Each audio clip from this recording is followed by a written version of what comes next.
Sand is the natural enemy of fire and civilization. In the desert, ruins are all that remain to tell the story of the past. Rise to the sun! Let's fly! Open fire!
for more snow damselettes.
Who goes there? You wanna fight? Let's go!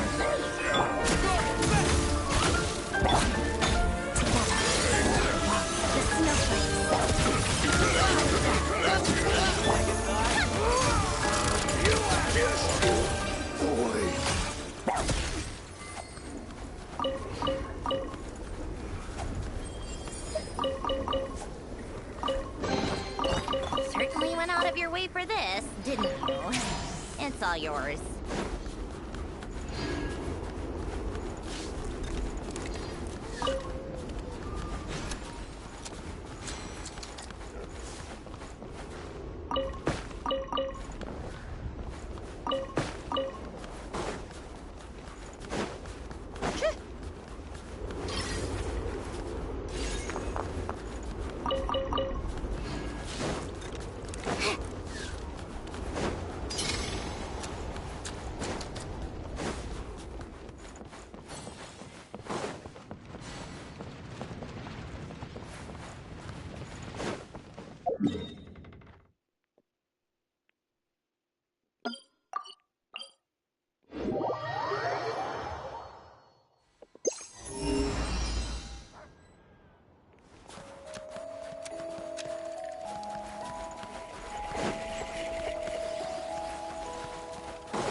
Not that I care.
all yours.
It's all yours.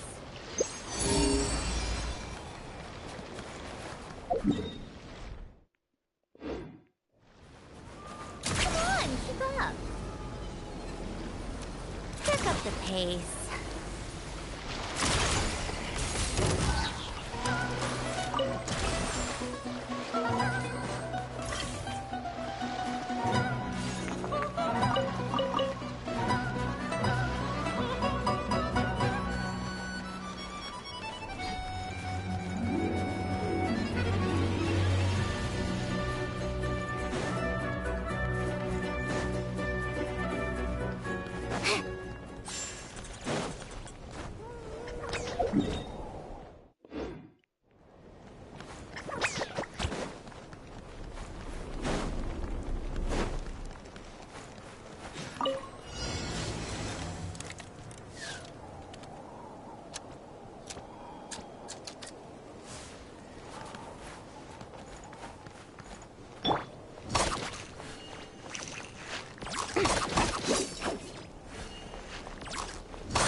I don't need any of this.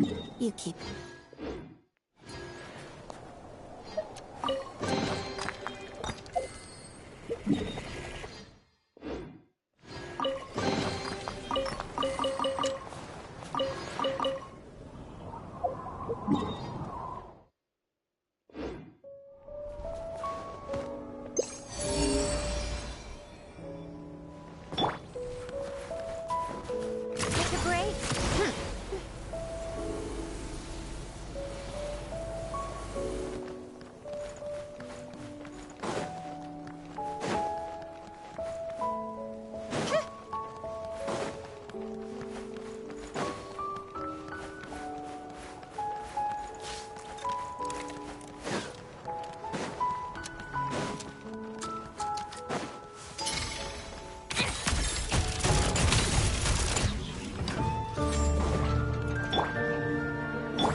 All that work for this.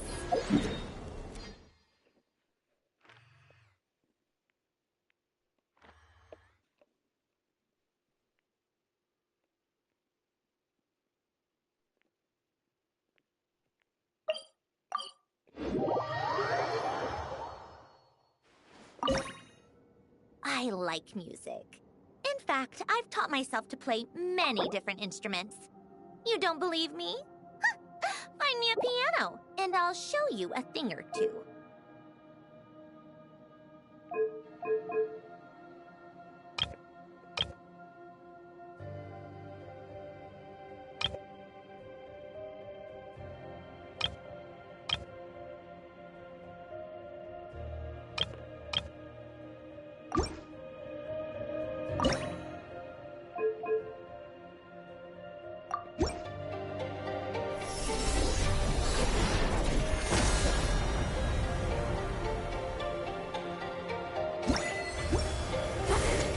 This furnace is proving more useful than I expected.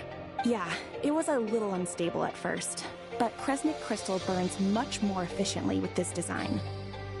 And thanks to all the maintenance work you two have been doing, the output has finally stabilized.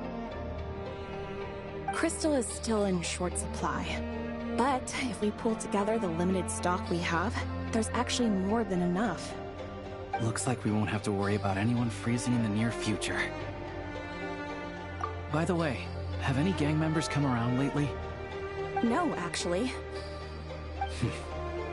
Must have been some overeager grunt acting on his own initiative then. Well, that's one less thing to worry about. I think it's time to celebrate. Shall I call everyone over so they can meet the heroic young man who established this shelter? Now's not the time for jokes like that. We're sticking to the story, okay? You establish this shelter, and you let them here. All right, fine. Because I'm a member of the Rokot. Keeping a low profile is a matter of principle.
Pace.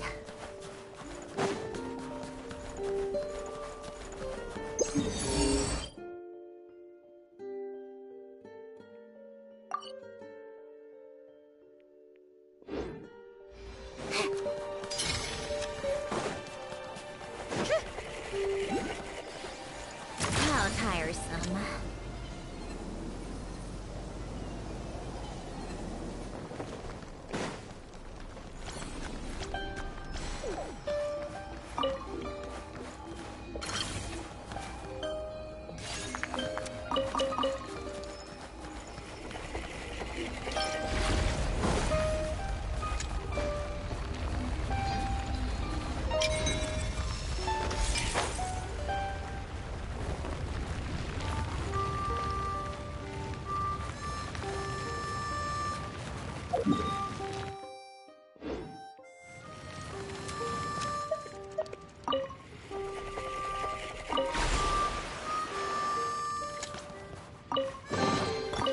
Certainly went out of your way for this, didn't you?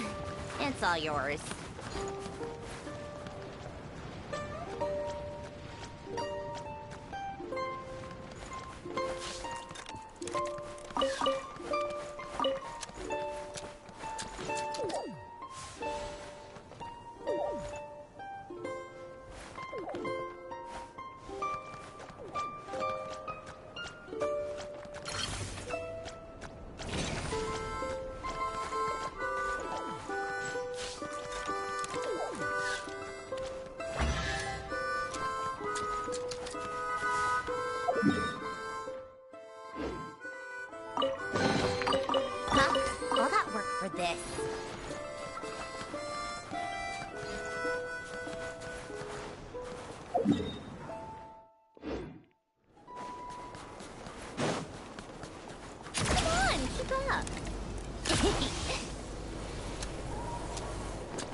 tiresome.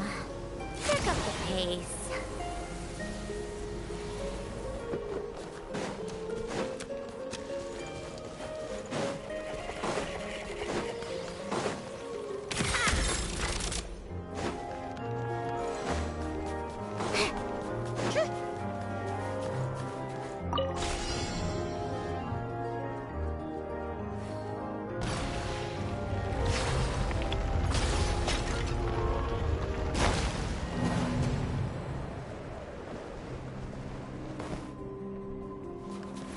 Take a break?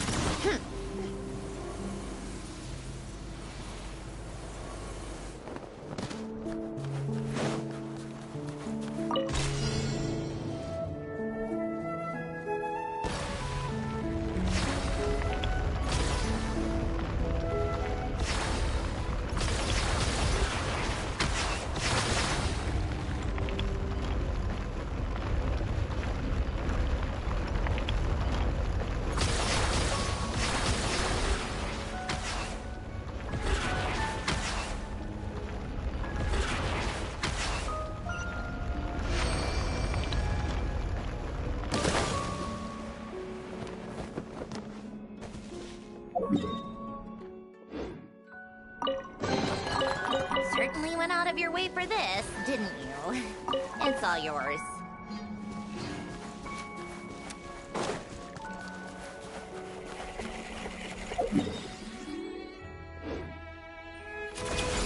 Pick up the pace.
So, what's inside? Not that I care.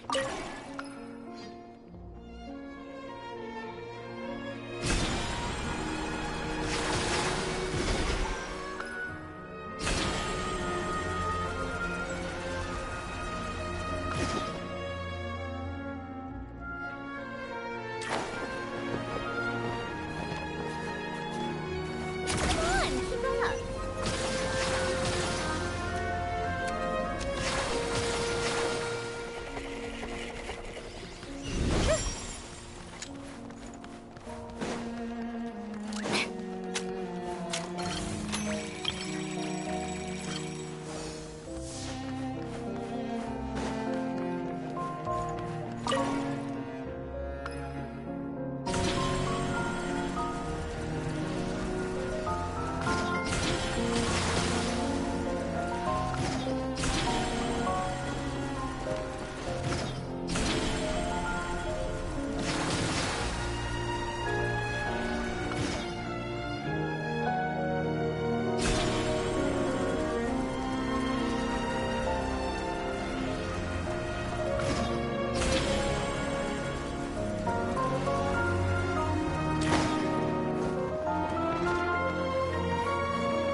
Such defying.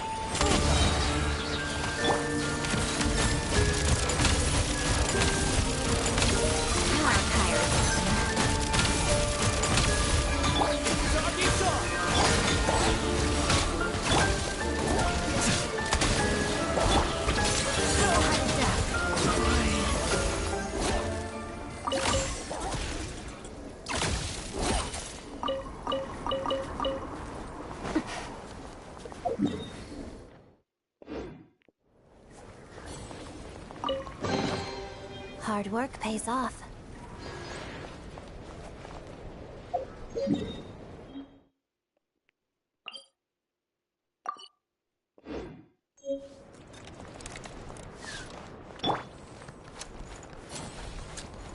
Come on, keep up.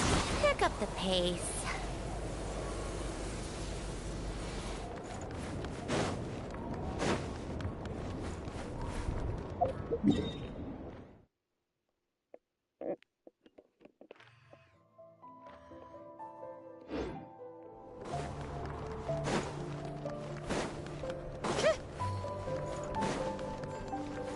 Take a break.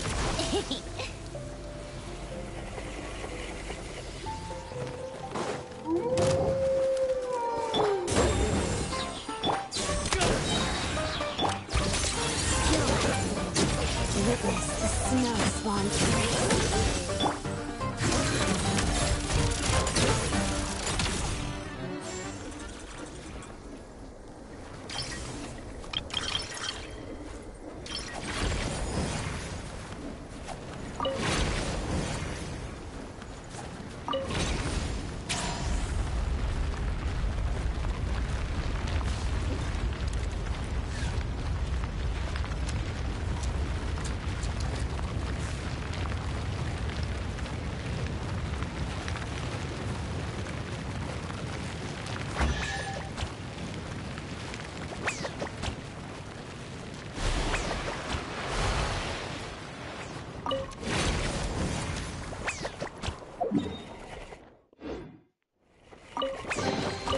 Huh?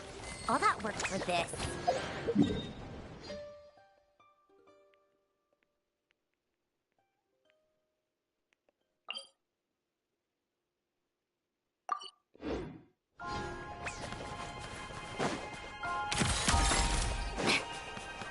How tiresome.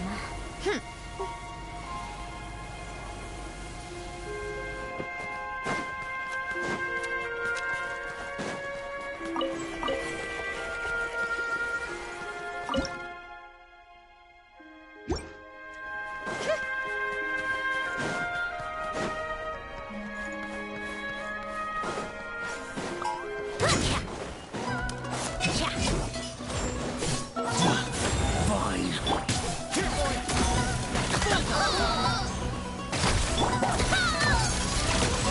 Gonna slice you up! Come on, Shut up. Run faster. Do I sense treasure?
We come here often, so we shouldn't stand out.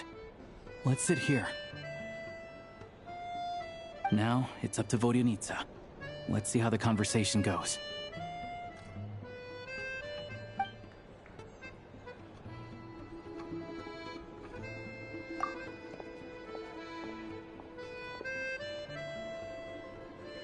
Mr. Mitya! Over here! Over here!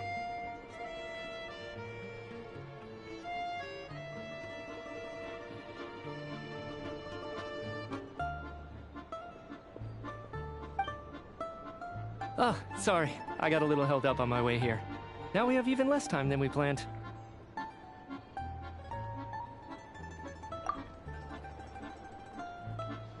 Go ahead and order some snacks and drinks. Whatever you like. Let me see. According to my schedule, we still have 25 minutes left.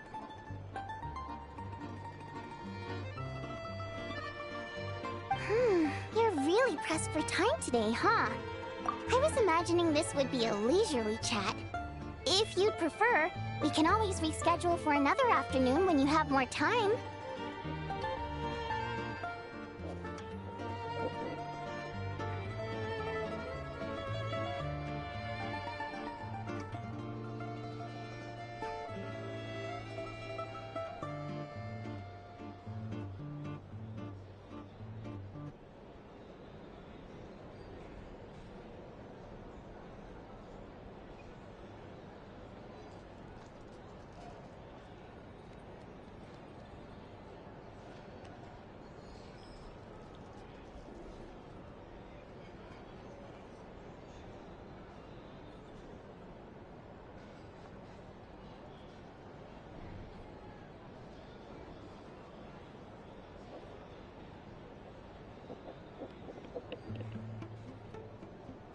No need. Getting to meet the lead singer is a very precious opportunity for me. I'm not about to pass it up.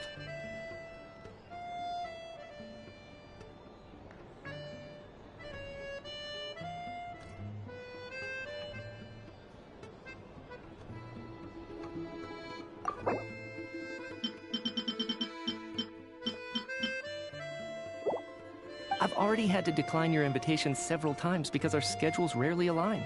If I don't grab this chance while it's here, who knows when the next one will come around?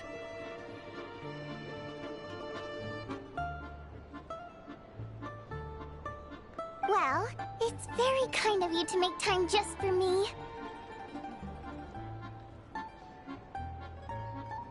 I'm not too sure, to be honest.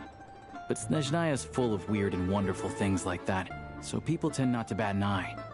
I'm sure the same will go for the Eye of Grey and Paimon.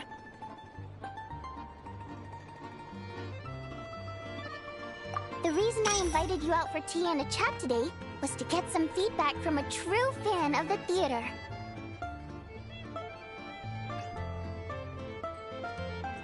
Well, I genuinely have nothing bad to say. No matter how many times I hear you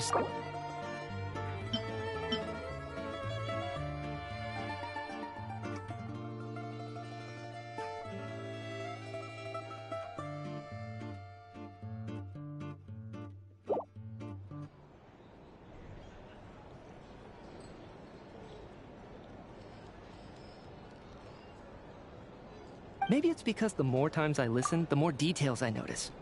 Or maybe you simply improve with every performance, delivering it better each time.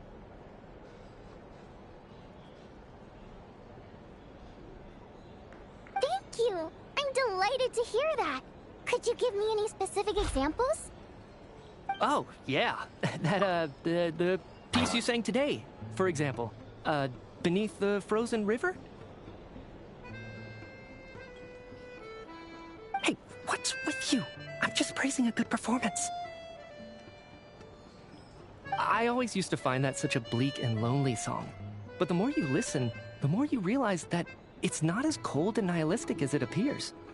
When you really dig down into it, there's a certain level where you're surprised by the emergence of hope. Wow, I'm impressed. I didn't expect you to pick up on that. Actually, I only tried out that angle after talking with a composer.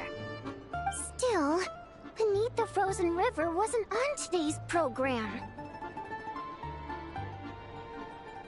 Oh, really? But it's a classic. You sing it every time. Almost every time. Oh, well then. Let me say a few words about that other all-time classic, Flying in the Wind from the Mountain Sparrow. I didn't sing that one today either. My voice wasn't quite up to it, so I switched it out at the last Oh, but... Sorry, Mr. Mitya, but you were at the theater today, yes? Of course I was. Remember? I said hello to all the troupe members before the show started. You, Odette, and the others. So, what did Odette sing today?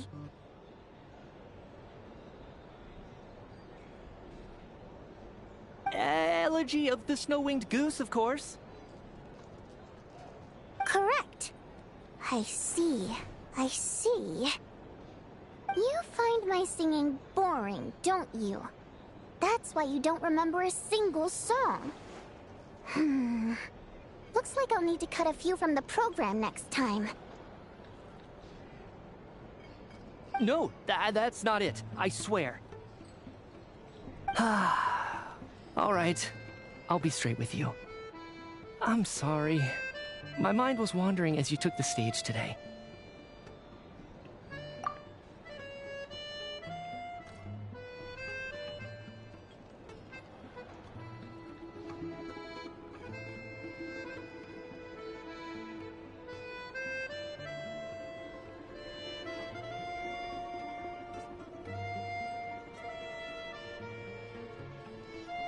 I enjoy watching your shows because the exquisite performances stimulate the mind. It always sparks some inspiration for my research.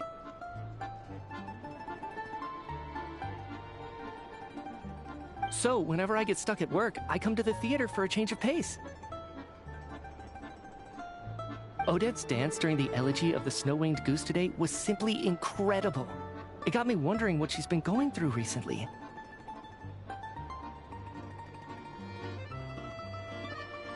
That look of sheer defiance in the face of utter tragedy? It was so inspiring. I started scribbling in my notebook right away. Not that I made a ton of progress in the grand scheme of things, but I still think it was productive. By the time I snapped out of it, the entire show had finished. So what you're saying is, you didn't listen to my singing at all? Unfortunately not. I'm sorry. I don't know which is more disrespectful. The fact that I don't always come for the show itself, or the fact that I missed your performance. Seems like things are getting a little awkward.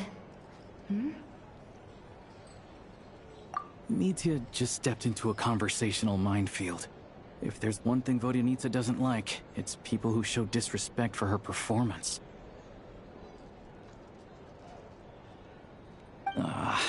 This meeting was so hard to set up. Don't tell me it's already falling apart.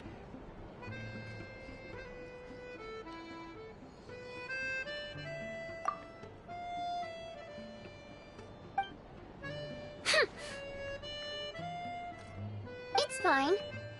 I suppose this is affirming in its own way. At least, it shows that our performance really touches people's hearts, right? Don't let it bother you. It certainly doesn't bother me. She's showing a lot of restraint.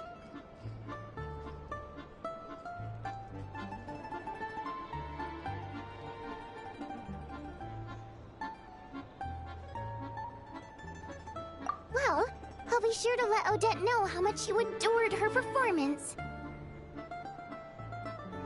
Please don't say that. I always love your performances too. It's just that inspiration struck at the wrong time today. I'm usually all ears. I know, I can tell. That's why I value your opinion. I'm sure some people can't stand it when others praise their coworkers right to their face, but not me. No, sir. Fair enough. I still feel kinda bad though. But You know what I really can't stand? People who only show up to the theater to pretend that they're cultured. Makes me sick to my stomach. Oh, yeah, 100%. There are too many of those people around. By the time they're walking out the door, they've forgotten all about the show. What's wrong? You look furious. I don't know if you've heard about the boss of the Iskra manufacturing plant. He isn't even a theater investor, but he always demands the same privileges as actual investors. Box tickets only, premium drinks, even the right to request specific songs. Well played, Vodyanitsa. Seems like she's harnessing her rage to steer the conversation back on track. Now that you mention it, I've interacted with that guy before.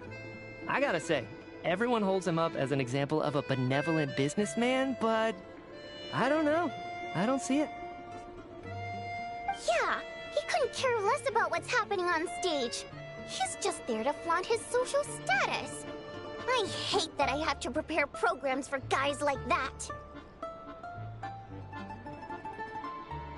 What's the big deal with that factory he runs anyway? I asked around a bit and heard some pretty shocking stories. Sounds like he's just another greedy capitalist. Oh, really? Yep, the things people are saying are pretty damning. Low wages, insanely long working hours, equipment running around the clock. And as if that's not bad enough, he also strictly forbids his employees from giving any kind of interview.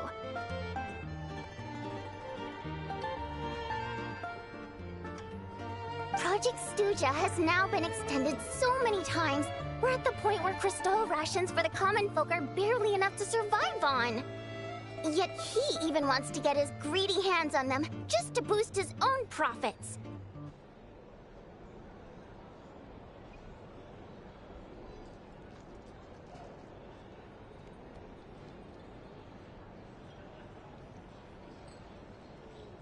If the rumors are true, he's in serious violation of the law. Interesting. So you've heard about it too? What? So it's really true? Who knows? I've only heard the same rumors you have. But there's no smoke without fire. The Rooster's been coming down on us hard lately, demanding that we track and trace every single batch of Crystal. My coworkers in the Department of Energy have been tearing their hair out over it.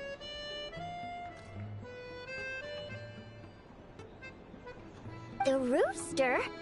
I didn't realize he cared that much. Yeah. Even though there are no restrictions on Crystal trading, the poor will wind up freezing to death if we let the rich buy as much as they want. That's clearly unfair. Looks like we'll need to arrange an investigation into the Iskra manufacturing plant as soon as possible. I never knew you kept up with current affairs beyond the theater, Miss Vodyanitsa. You really have a heart for the common person.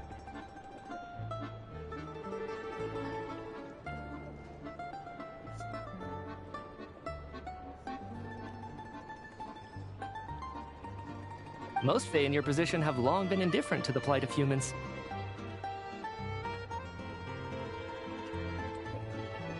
Well, those of us who choose to live in human cities are naturally going to pay attention to any significant upheaval. Isn't the Rooster a Fae himself?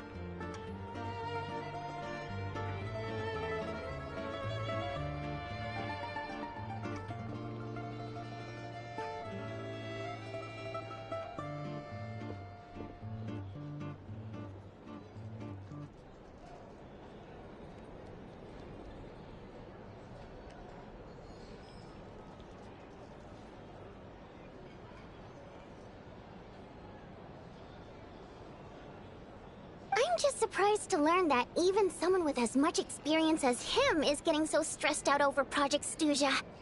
What is the end goal of this project anyway? This is it. We're finally going there. I'm sure Mitya can sense on some level that she's fishing for information. But since their conversation is so relaxed, he might just let something slip. It's stressing me out too. If I'd only made better progress with my research, things wouldn't have dragged on this long. Oh, so your work is related to Project Stuja? That's right. The Armory Palace needs a brand new energy source. Not the power of the Light Realm, and not elemental energy.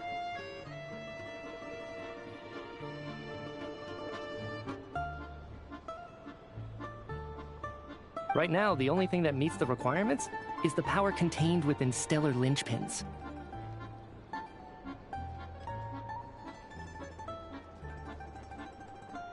But harnessing that power is costly. Each step of the process requires enormous amounts of Kresnik crystal, from extraction to quantification to attempts at conversion.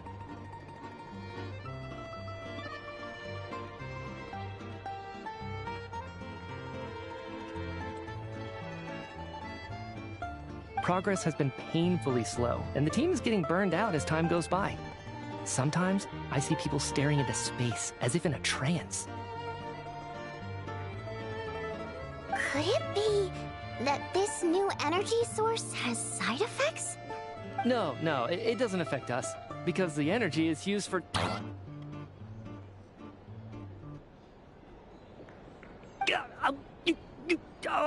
Okay, I got it. Stop choking me. Sorry, I can't talk about that.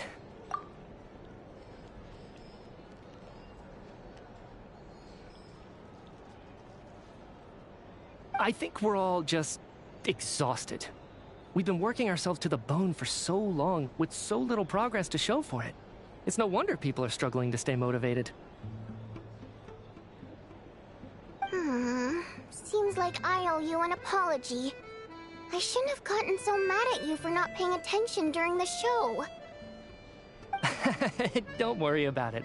I count myself lucky, to be honest. I don't envy the people who work closely with the Tsaritsa herself.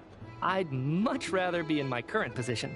At least I don't have to shoulder any major responsibilities.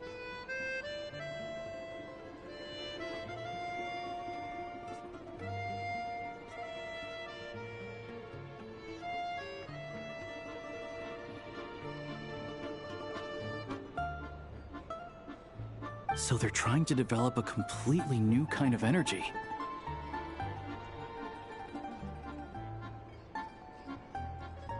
Yeah, censored by a scarf.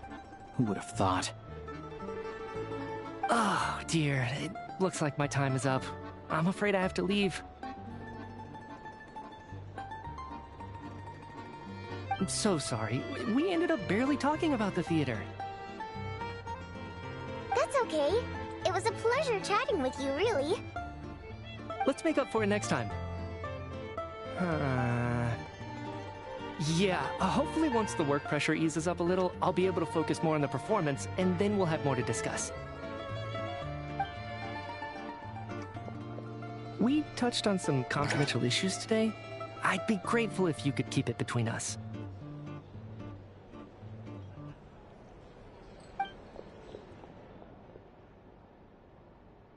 That could have gone worse. Nice job. Why was Mitya in such a hurry to leave, though?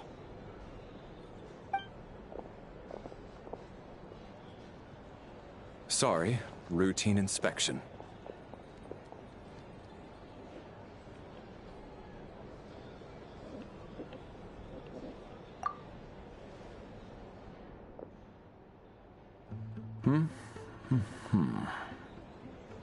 Okay, let's go.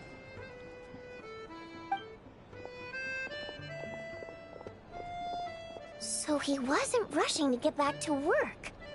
He must have calculated that Valeri would find him here in exactly 25 minutes. That's frighteningly accurate. One of the main duties of the Special Assignments Battalion is to ensure that important figures stick to their schedules.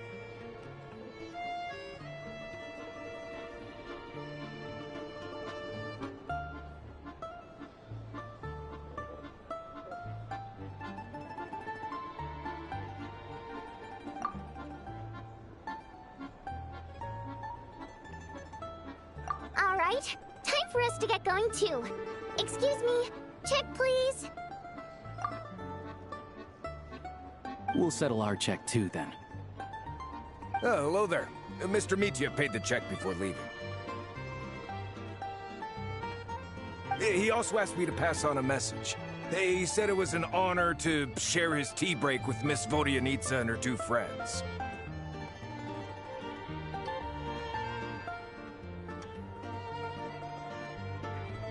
Wait. So he knew we were here all along? This raises a lot of questions. Did he deliberately mention the new energy source so that we'd overhear it? Maybe his work isn't confidential after all. Maybe the key here is the purpose of this new energy. I guess that's the next thing to look into.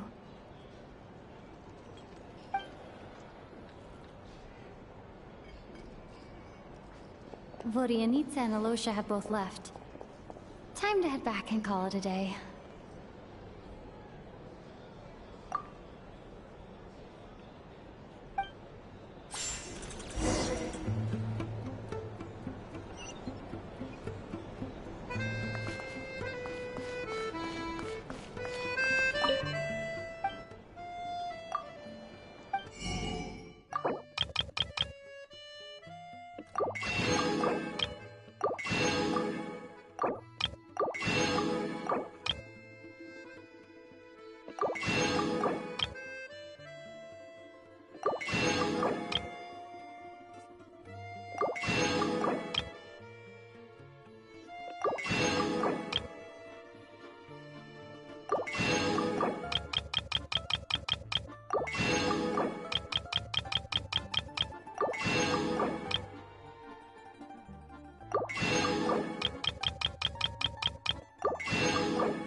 Today, Paimon felt like her temperature was completely back to normal, but her strength still hasn't returned. Still, there's some good news. Paimon thinks she might have figured out the source of the problem. It's like there's some kind of mysterious power affecting Paimon. Paimon's never felt this way before during any of her travels. She only started feeling this way since we arrived in Snezhnaya. That's right. The Armory Palace needs a brand new energy source.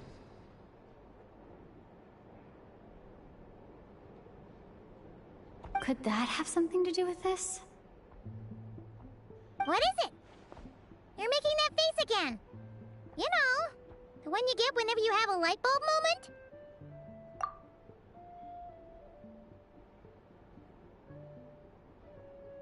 So, they're trying to develop a new energy source here? And you think that might be why Paimon's feeling unwell? Well, Mitya denied that the energy they're researching has any side effects. Although, he did say that people working on the project have been having issues with their concentration and short-term memory. And even so, those are completely different symptoms from Paimon's.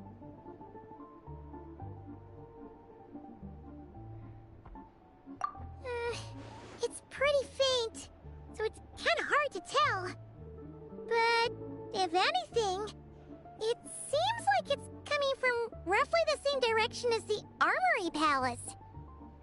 Sure, Paimon's with you there. But how, though?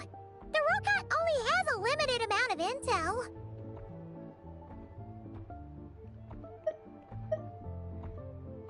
Oh, great point! They argue about Project Stusha every day. If we could sit in on one of their sessions, we might pick up some new leads. Good idea! Oh yeah, while you were out, Paimon tried all the yummiest looking desserts in the Potforia restaurant. This one seemed right up your alley. So, Paimon saved some for you. Come try it once you finish writing your letter.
Alosha replied.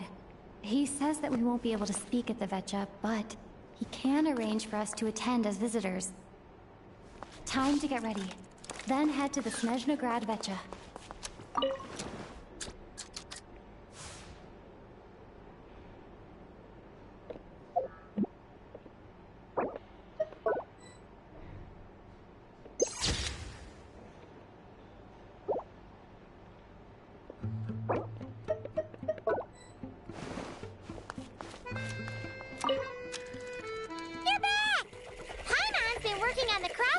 In the newspaper. Oh, shoot! Paimon forgot the next word. Oh, she had...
Miss Vodyanitsa, prima donna of the Korolievsky troupe. What a surprise meeting you here. Will you be sitting in on a session of the Vetcha?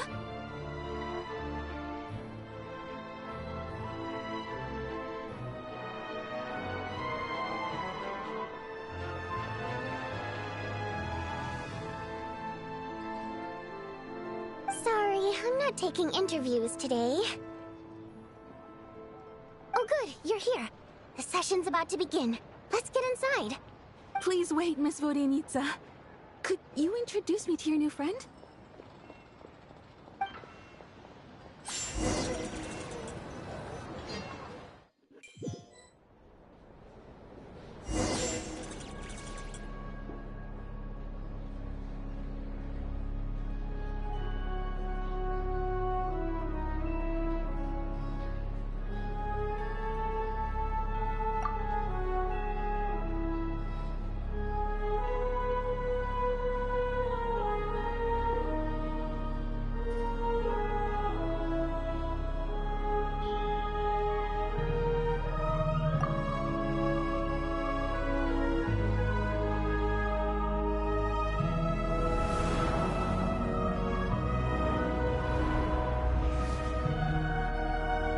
In summary, the energy management commitments made for the outgoing period have been delivered upon. Furthermore, both the production and consumption of Kresnik Crystal show clear signs of stabilizing.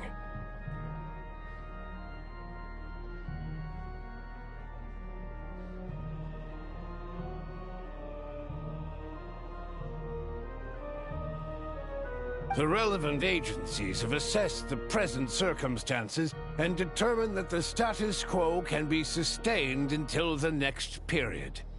For detailed statistics, I would refer you to the industry reports that have been distributed to all persons present.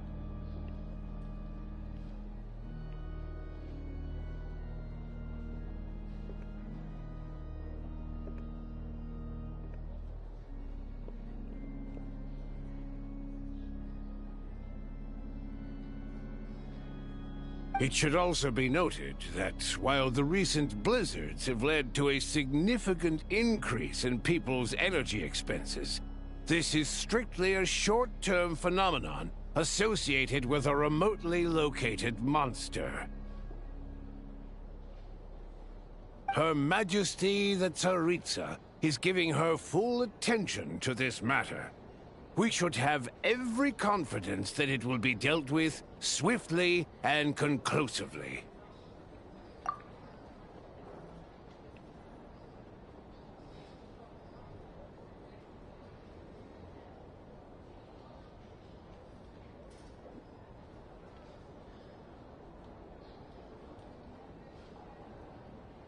A financial report on disaster relief is also present in this report, courtesy of Pantalone.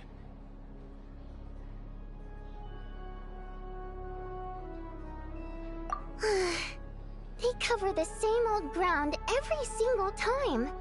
The rooster never seems to mind, but everyone else is getting tired of it.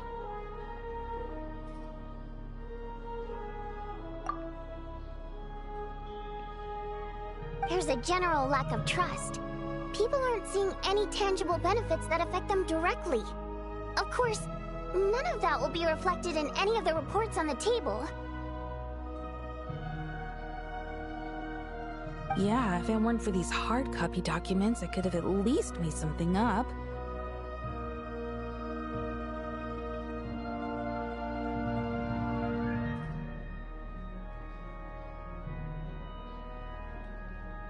Oh, don't mind me.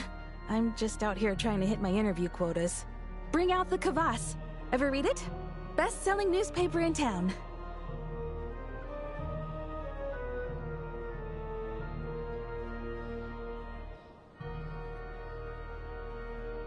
If I remember correctly, you guys don't even have a sales permit. You have to sell from stalls on the street.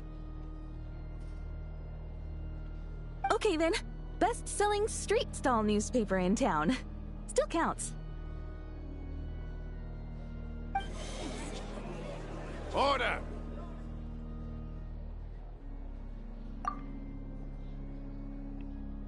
We will now open the floor to the representatives.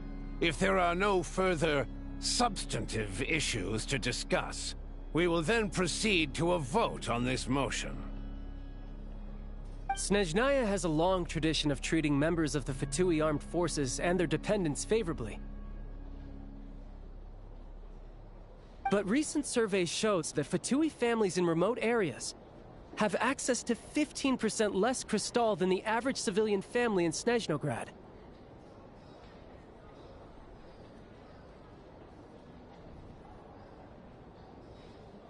It's been said many times before, but it bears repeating now. There needs to be a clear and consistent rationale behind how crystal is allocated, or we will soon face immense public backlash. Perhaps you wouldn't need to keep repeating yourself if you would hear me out for once. I say again, true consistency exists only in principle. In the real world, fairness is relative. You appear to treat resource allocation as a simple function of production and population. So what about when the equipment used in production breaks down? Have you factored that into your equation?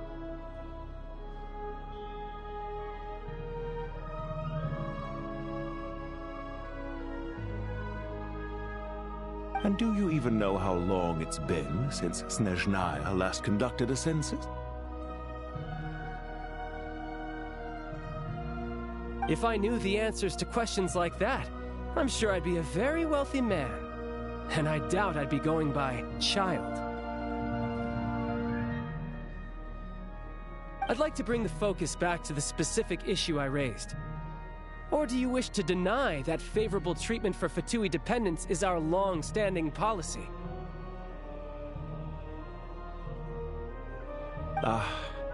It's easy to be a critic when there's no accountability. That seems to be a running theme in the anti-Project Stuja cohort. Defeat the ringleader and all other problems will magically resolve themselves.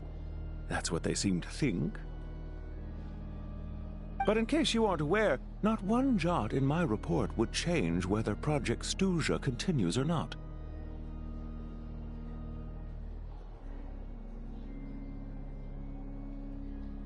So you have no intention whatsoever of finding a solution to this problem?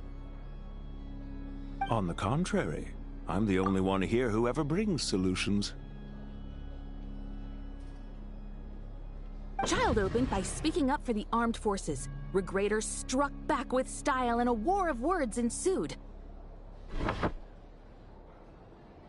Our reporter was live on the scene to get the audience's reaction as it all unfolded.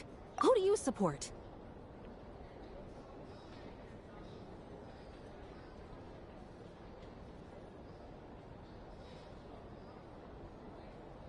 The people have spoken! Child received raucous applause from the crowd as he pushed Regrader onto his back foot with a relentless barrage of questions. It had to be seen to be believed. Now you see why they don't have a sales permit.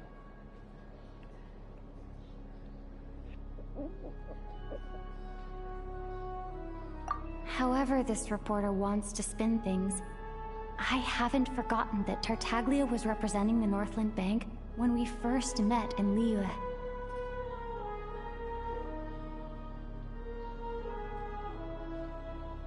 So, surely their relationship can't always have been this strained.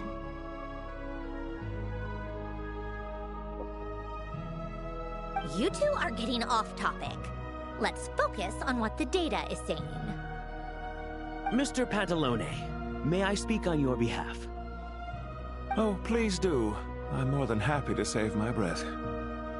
Crystal distribution policy undergoes modifications with each new period. The ultimate goal being to find the most reasonable method of allocation, which I believe is what Mr. Tartaglia also seeks. But I fear many may have been misled on this topic by extremist activists. To clarify, Project Stuja is not the root cause of the problem. It is merely a framework for resource distribution.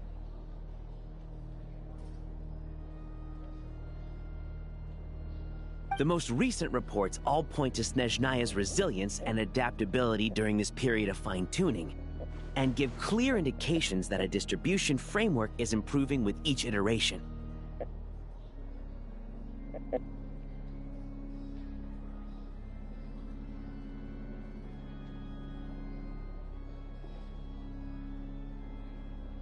To make drastic adjustments without first considering the risks would likely do more harm than good.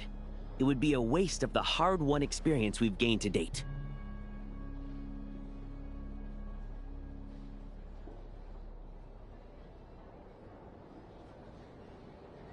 Renowned scholar of finance, Arapov spoke up to clarify the fiscal logic, clearly alluding to social organizations like the Rokot in his words.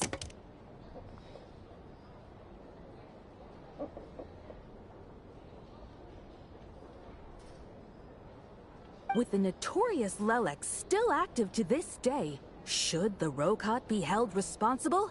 No, there is someone else to blame.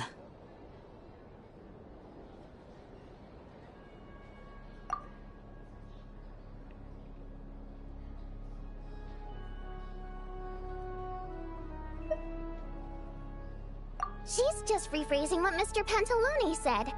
The Rokot are the critics he accuses of taking no responsibility for their actions.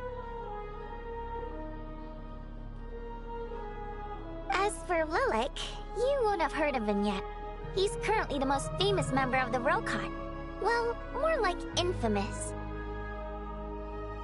Ending Project Stuja has become an obsession for him. Unlike the more decent ones among us, he believes that votes in the Vetcha are all that matter.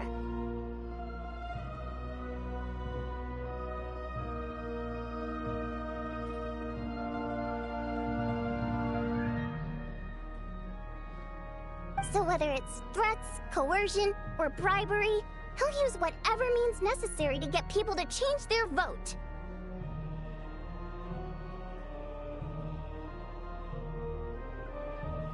And since we're already on the subject, what do you think of Lelec's methods? Are you for or against?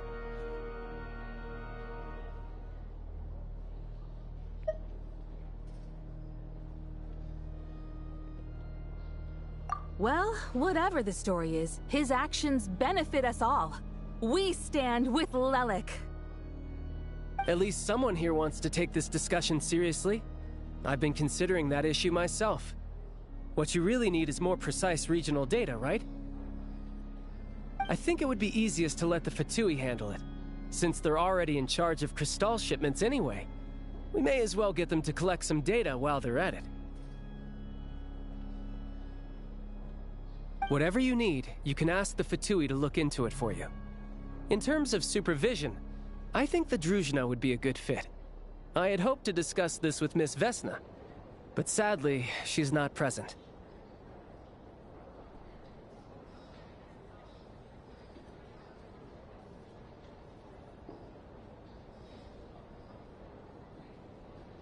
I will be happy to take a note of your suggestions and present them to Commander Vesna for a decision upon her return. The Commander has always taken a keen interest in Project Stuja. However, given the Druzhna's demanding workload, I'm afraid it may prove difficult for them to provide any practical support. Let us refrain from jumping to conclusions until a concrete and actionable plan is in place. My apologies, Lord Rooster. There are numerous issues to address here, including manpower, time sensitivity, and reporting lines. Nevertheless, I support drafting a proposal. Follow the usual procedure, and it can be raised as a new motion for all parties to evaluate at the appropriate time.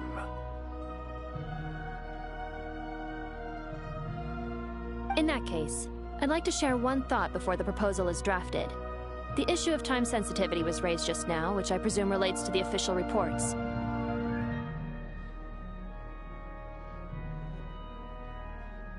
In fact, the Energy Commission already collects regular statistics on each urban center and its surrounding area. Would these be of any use? That's a good idea. I read every issue of Sviet Lolaidovka's report, and although my focus is mostly on the section about equipment operation, the energy consumption statistics also yield a lot of insights. Be that as it may, does no one see an issue with using local data to determine Crystal quotas? In the long term, it seems like a very risky solution. Not if they are used purely for reference. So long as we have the report from the Northland Bank's headquarters to corroborate it, no one will be able to fool me. Very well, then. It appears that this arrangement is acceptable to all parties. Yeah, sounds good to me. The members reached a provisional consensus on the issue of improving treatment for Fatui soldiers.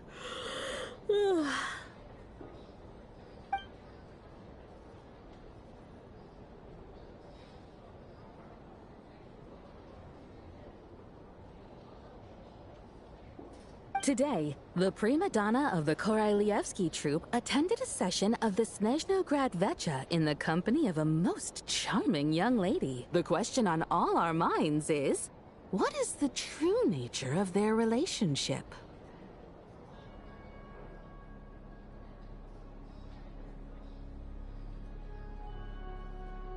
Write anything like that again, and I'm revoking your permission to interview the troupe. Got it?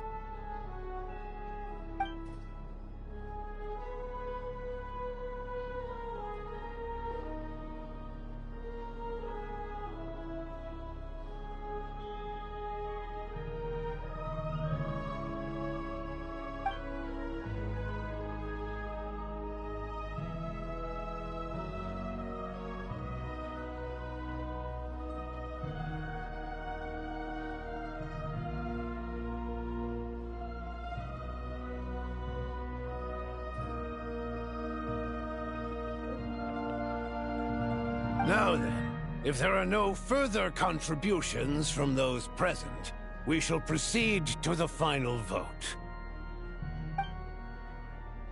Hey, check it out! What made him vote against? Why now?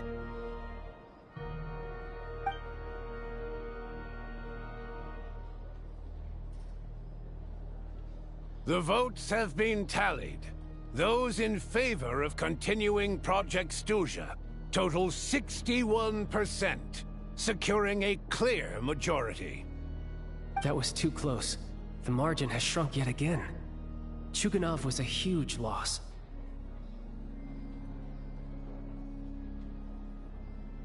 I'll bet Lelek is behind this. I wonder how Pulcinella will respond this time. Chuganov.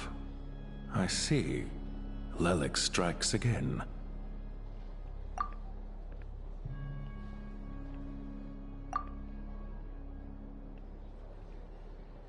Yes. Go, Lelek. Once Project Stuja is defeated, our unwavering support at Bring Out the Kvass will finally pay off when we make our comeback. I can taste our victory already! In accordance with the result of this vote, Project Stuja will remain in effect until the next Vecha period. Finally, may I remind us all, we debate only for the greater glory and solidarity of our nation. May the aurora shine ever on, and the tundra always stand firm. The session is concluded.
I really wasn't expecting Chuganov to vote against Project Stuja.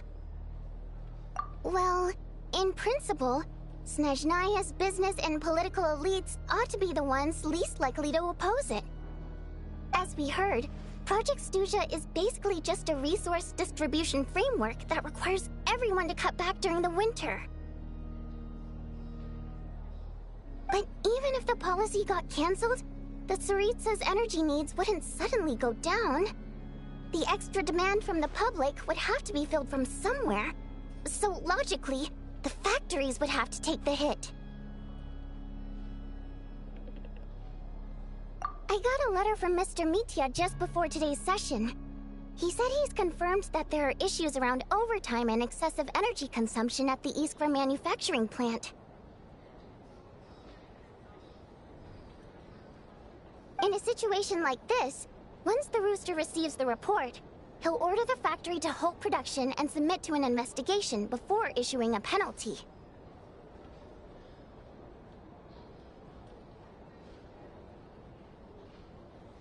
But that's a week-long process, and thus didn't make it onto the Vetcha agenda this time. I don't think he suspects anything so far.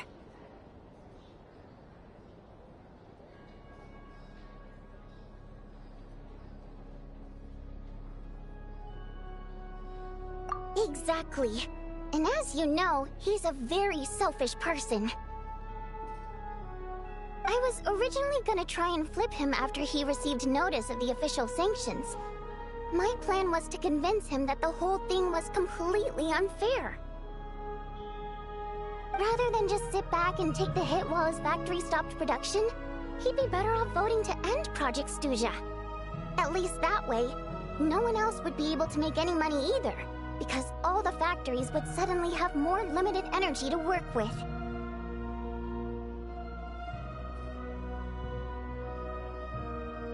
But now, he's already voted against it, which means someone must have used more forceful means to change his vote, just like with everyone else who flipped.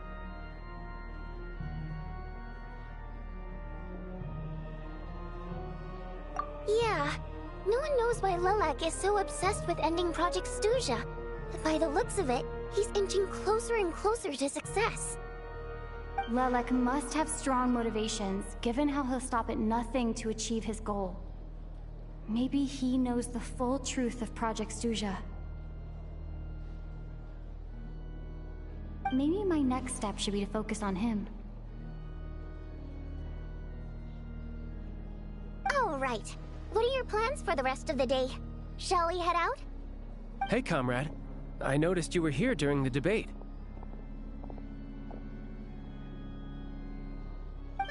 I didn't take you for a political enthusiast.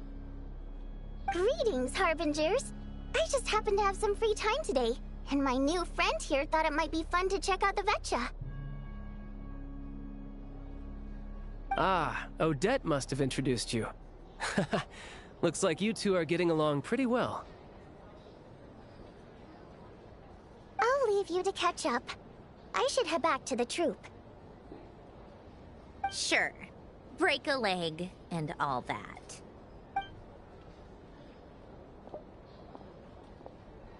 Thought it might be fun to check out the Vetcha, did you? Things are never that simple with you, Traveler. There's no way you're here for kicks and giggles. Tell me I'm wrong. Oh, yeah. To some, he's a captivating enigma. To others, he's the bane of their existence. No one ever thought that some anonymous nobody from the Rokot could cause such a stir.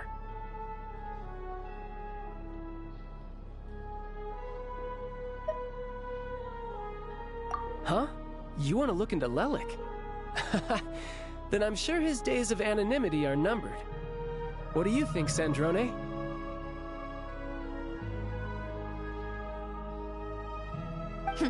Fine by me, I guess. If the Traveler actually manages to expose Lelik, it'll be doing Pulcinella a favor. In return, it seems fair to let her in on what we've learned so far. My thoughts exactly. Sharing is caring, after all. Head back to Glupov and grab the files on Lelik. It's easier to just pull the records than go through the rigmarole of getting the Traveler a visitor's permit.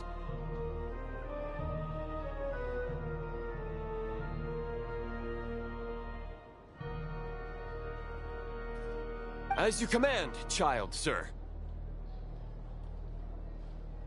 In that case, since we're going to be waiting anyway, I'll have someone brew a pot of black tea.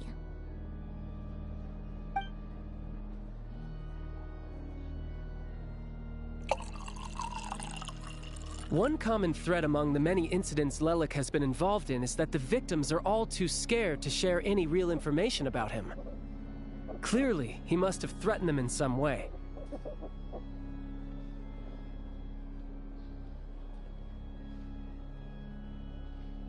His modus operandi is to silently infiltrate the scene and leave a threatening letter behind. But neither the letters nor the crime scenes ever yield any clues to his identity. So all these files have to offer are short statements by the people affected. They don't give us a lot to go on. If nothing else, it shows we're dealing with a trained professional who's versed in counter-surveillance. Yes, and to that point, he often strikes in highly secure locations. The victims are high-ranking and influential people who take their personal security very seriously. Somehow, Lelik slips right into their rooms without making a sound. There's never any eyewitnesses, nor the slightest trace of a break-in. If he can get in and out undetected, it means he can strike without warning. Not that that's ever happened so far, but the thought is enough to scare these people sleepless.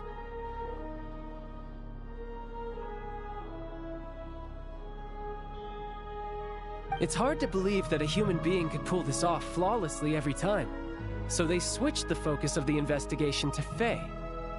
Unfortunately, no one's found anything yet.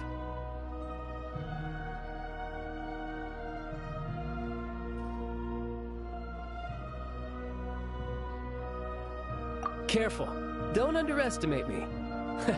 Although, truth be told, I'd probably find it hard not to blow my cover. Direct confrontation is more my style.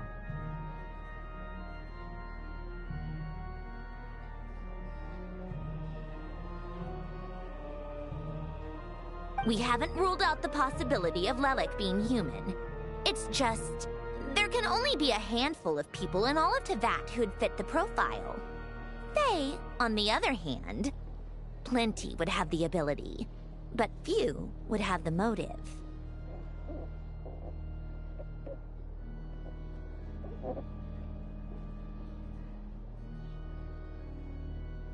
No, not as strong as me. You'll never find the culprit with criteria like that. Let's go with a little weaker than me.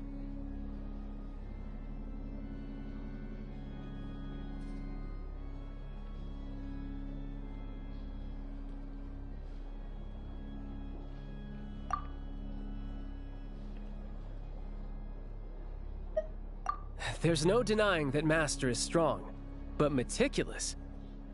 We can only hope. She's just trying to find a reference point. Stop getting fixated on who's stronger than who. But that's the most important thing. In my opinion, anyway.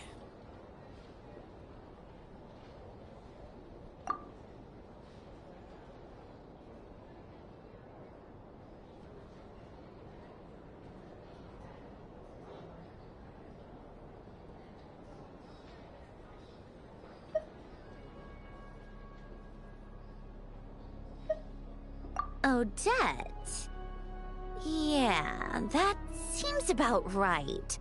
Her skills are solid, and she's always calm under pressure. Except she's Fatui, so the likelihood of her working against us is pretty low. But yeah, much more accurate than your previous example, at least. No, wait a moment. Maybe we should interrogate that assumption. What do you mean? Which assumption? Her Fatui identity doesn't necessarily exonerate her. And when you think about it, The Rokot would be precisely what she needs to conceal her identity. Plus, she wouldn't need to be such a pro at covering her tracks. She'd already know where the Fatui will be and when, so she could choose the perfect time to act. Oh, yikes. I was just thinking out loud. Why is this starting to sound like such a convincing theory? Still, what reason could Odette possibly have for trying to call off Project Stuja? Arlecchino would be the best person to ask. She knows Odette best. Unfortunately, she isn't back yet. Rosaline used to open up to her in private about her struggles with Odette.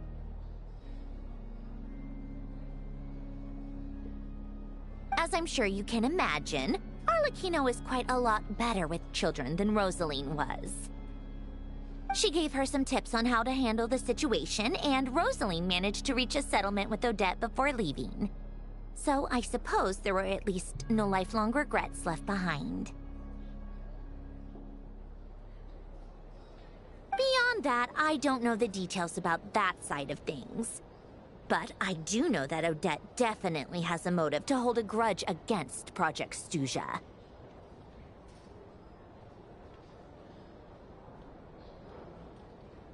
The reason being, her father passed away during the early stages of the project. That was back before it had been named Project Stuja, when things were still being worked out. But in essence, it's remained the same ever since. Huh. The more you know. Rosaline was always so self-centered. I never understood why she started paying so much attention to Odette.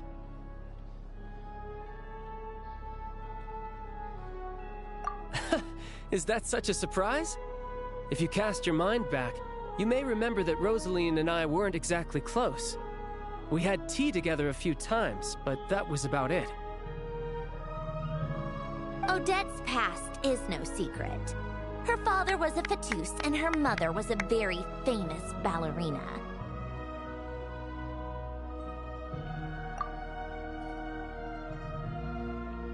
On the surface, it looks like she followed right in her parents' footsteps.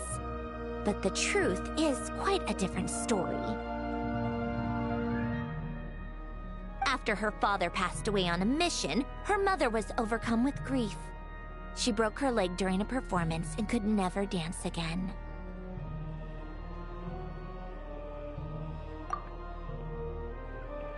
Odette was only interested in ballet at the time, but this tragedy left the family with both breadwinners gone. They could barely make ends meet. Per Capitano's policy, family members of Fatui who died in the line of duty had to be appropriately accommodated and provided with adequate assistance.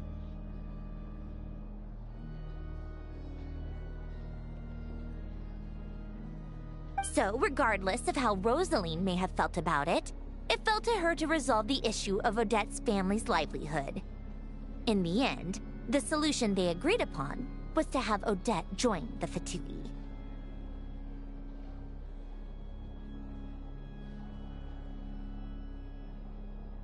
Right, because the alternative would have been a one-off compensation payment, I guess. In that sense, joining up was definitely the better option. Still, she must have had mixed feelings about it, right? If she doesn't even like the Fatui. It's just a theory. A possibility. But as a motive for Odette to become Lelik, it holds up. That said, I have no idea where Odette's head is at right now, or what her conflict with Rosaline was about. Plenty of people were on bad terms with Rosaline. I have no intention of trying to figure it all out.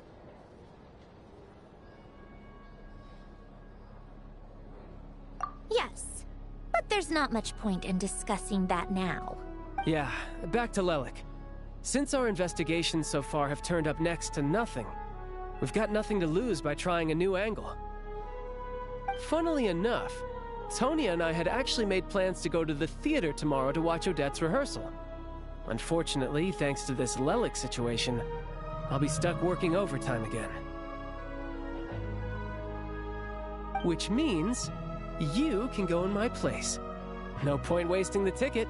Plus, you'll get to meet Tonya. Spirit Seeker. Quite the classic ballet.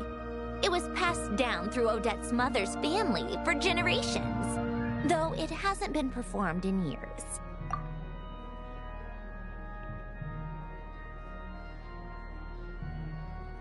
But Odette's been practicing it diligently, and it's finally ready for a return to the stage. Excitement is through the roof.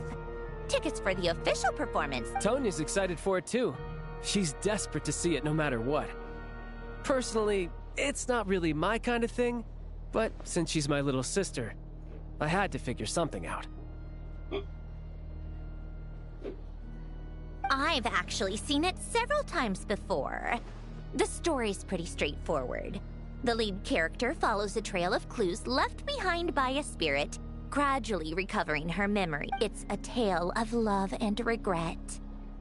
So not exactly reinventing the wheel, at least, but when that classic melody kicks in and the lead character begins to dance, it always gets me. It's not an easy dance to do justice to, though. I know it's always been Odette's dream to perform this piece, but I'm not sure she's really ready.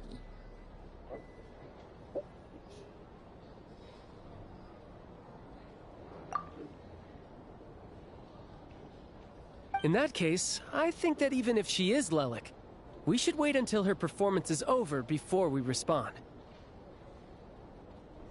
I'll let you take it from here, comrade.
Abyssosque.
Vale, me pegou pra pagar. Não, meia-noite eu levantei que tava com vontade de mijar. Tava apertado, mano. Tava muito apertado.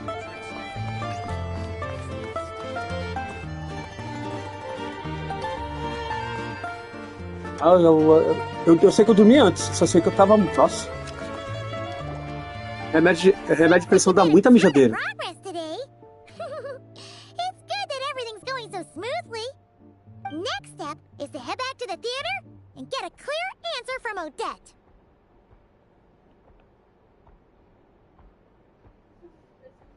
Either way, Pressão alta. Paimon doesn't get the sense that she's Quando a a minha bad pressão tá muito person. alta, eu começo a sentir dor na nuca. Fico com dor na nuca. Muita dor na nuca. Mas é tipo... não, então, mas aí varia de pessoa para pessoa. É porque a minha pressão alta eu não sinto nada. O que é mais perigoso ainda. Vai ter gente que fica bonita. Aí você vai ter que pesquisar na internet. Tem gente que fica...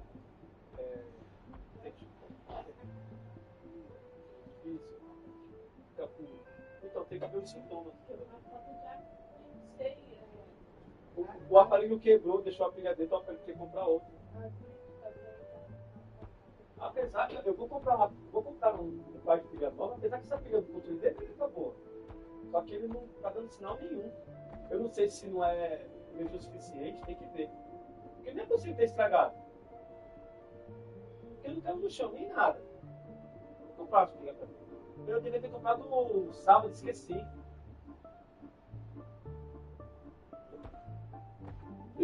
É que no meu caso eu não sinto nada, entendeu?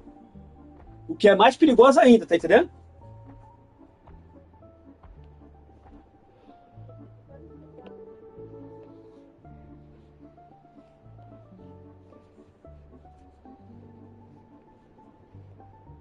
Maybe this is going too far, but like, with everything she's managed to do so far, wouldn't it make more sense in theory to be even more, you know, heavy-handed? Why leave a letter when she could, well, we know there are plenty of other ways to keep people in line, right? The point is, she could have gone further, but she didn't.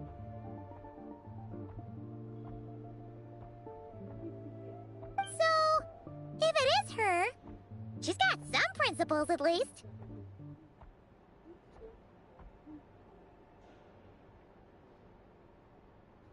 Yeah! Well, all you can do is follow the facts wherever they lead. No change, really. But that thing Paimon told you about yesterday? Paimon feels like she can sense it more clearly now. Hearing you talk about your day makes Paimon itch for an adventure. If only she could be there with you so we could experience it all together. Yeah, I wish you could be there too. I'm not used to adventuring alone. But don't worry, we'll get to the bottom of this. Quer que eu pegue aqui pra você? Cadê ela?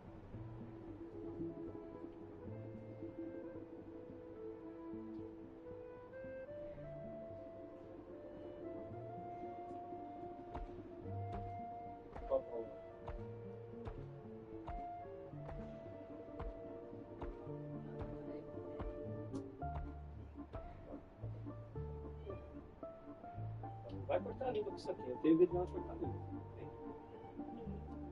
Tá com o limite agora, tá? Suave, cara. Suave. Solta.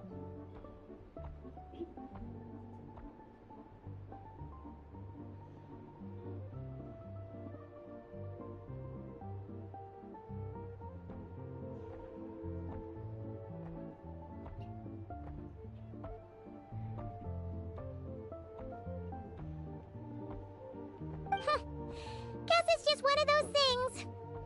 Never mind. Paimon will behave herself and keep resting.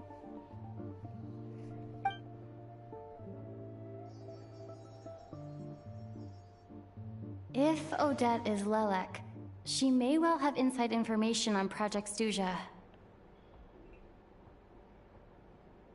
Her father was involved with the project's early implementation and tragically died in the process. Now, She's dedicated herself to bringing it to an end. It's hard to imagine she could have gotten this far without knowing anything at all about the Tsaritsa's true intentions. When she spoke to us as a member of the Fatui, how much did she let on? And how much was she hiding? Only time will tell. Maybe tomorrow everything will be answered. Hey look! It's snowing! Could be a tough day ahead. Make sure you wrap up warm tomorrow.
Eu.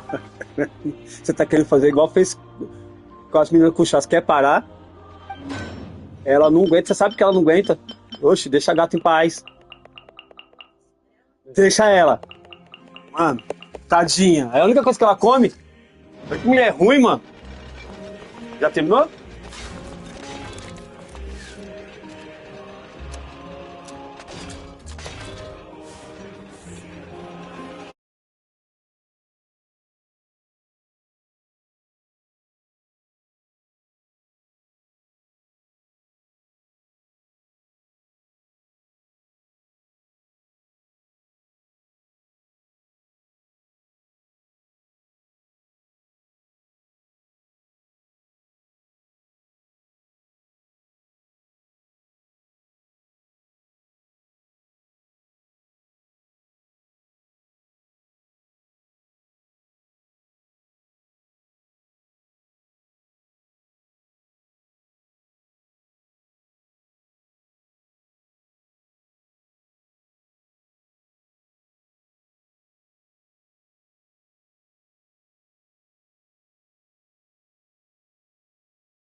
Just a human who's lost her voice.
Metaphors speak for themselves.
Esse negócio foi a meu Deus.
tiresome.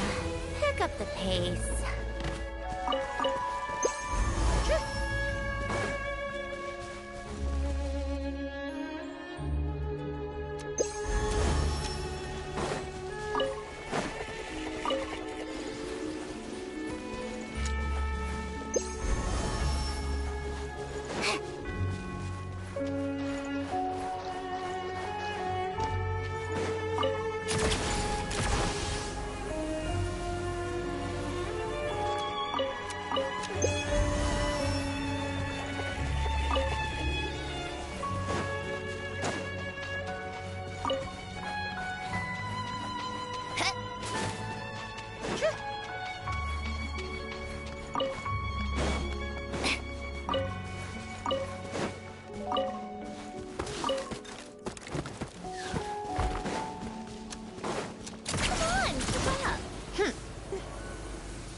Pick up the pace.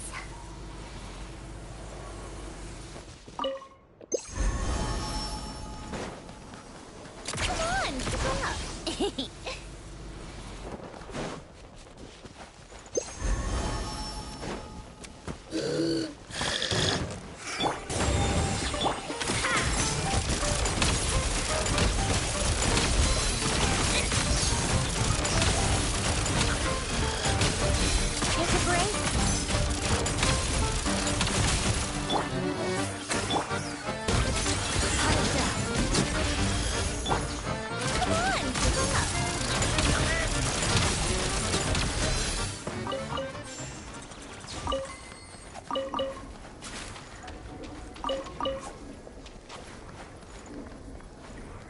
How tiresome.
Ready to taste my fists?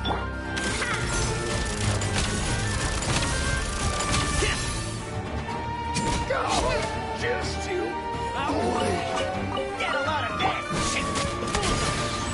Together. What the?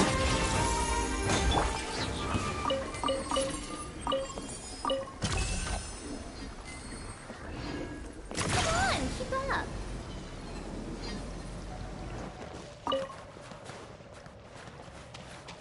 Take a break.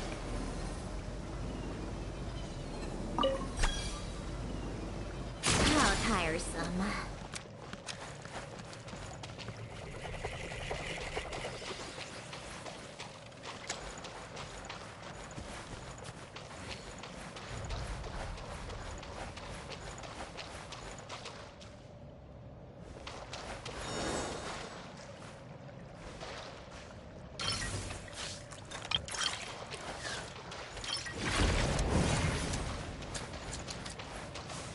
Take a break.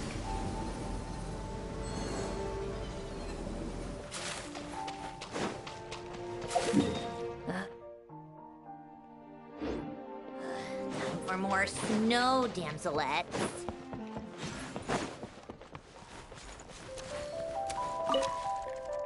How tiresome.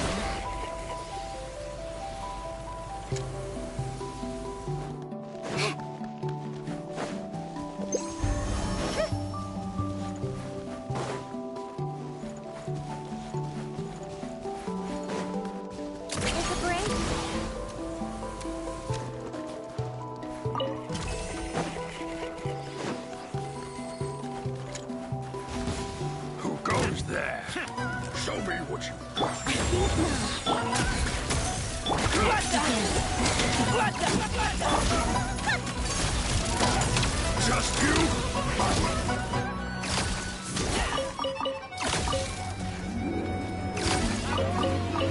Get a lot of this.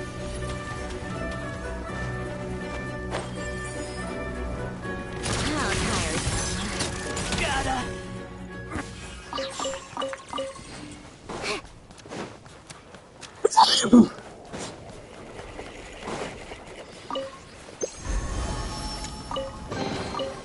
So, what's inside?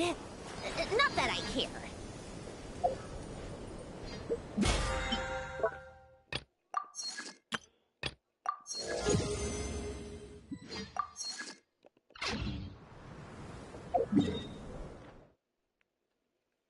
Chata pra caramba. Ai. It's about to...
Well, if that's all, I'm going to go rehearse.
Show me what you can.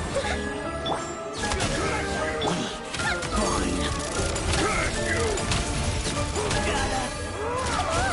Just you. Wait.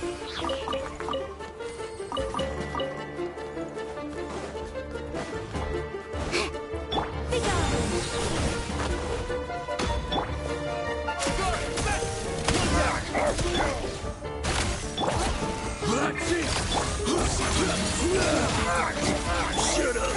Run faster.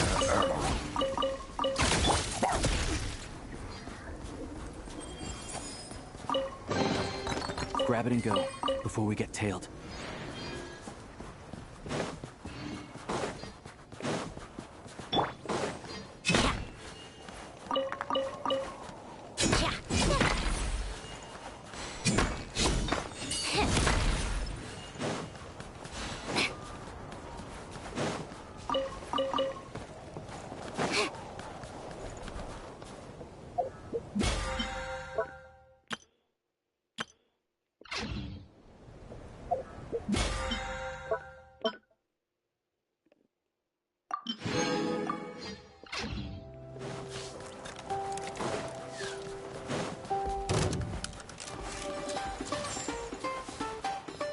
How tiresome.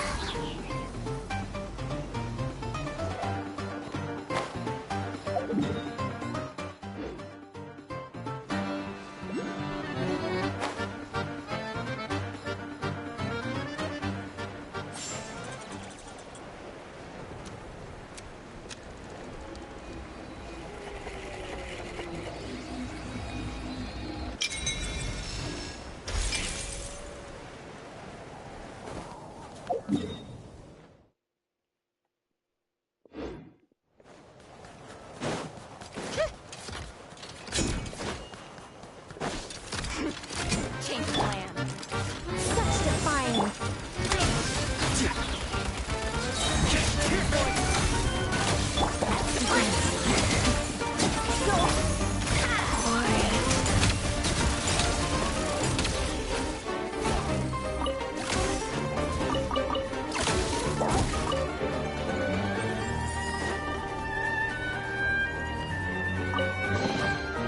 Certainly went out of your way for this, didn't you? It's all yours.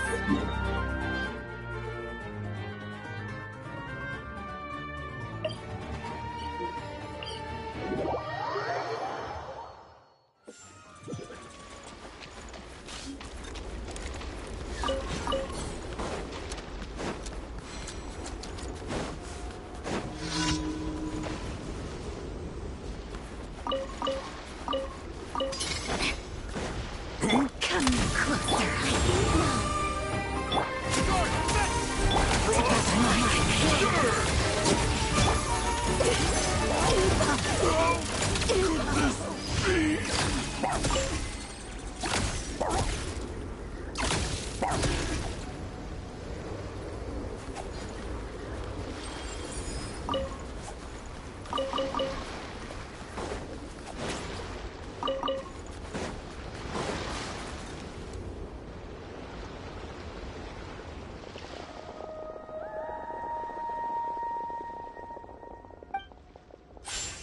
Whoa! That made me jump. Why did so many little animals suddenly scurry over? Strange. They seem to be fleeing from something.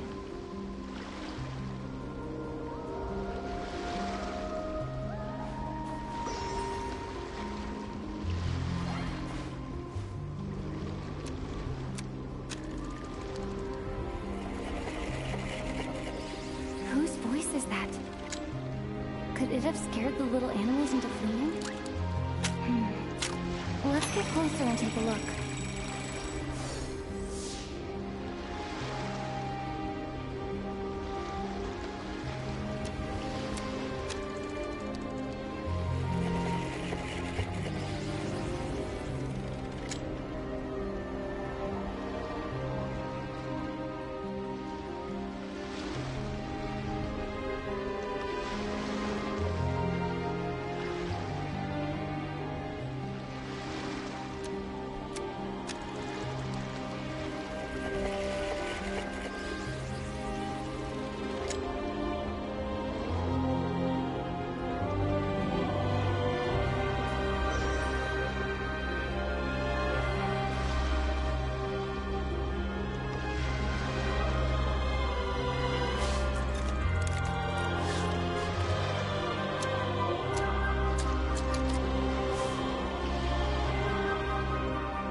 Maybe I wasn't meant for this world.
Já vai, Pandora.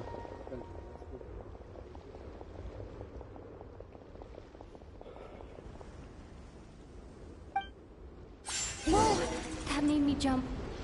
Why did so many little animals suddenly scurry over? Strange. They seem to be fleeing from some... The voice seems to be coming from this hole. My ears... they're ringing non-stop. Should I jump down? Who knows what sort of trouble could be waiting? Right. Let me test the waters first. Hello? Come out of there! No response. This sudden silence is even more unsettling. But what exactly is down there? Well, there might be trouble, but there could also be treasure. Might as well take a look. If I encounter any danger, I'll make a quick exit.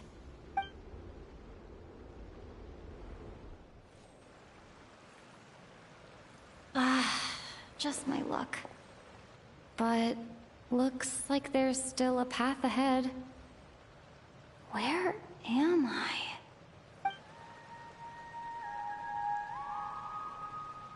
This is the same singing as before. I should follow the voice.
A huge shell? Strange. Did that song just now come from inside? Could it be a fae? Hold on. Speaking of singing fae, could it be Vodyanitsa? Hello? Anyone here?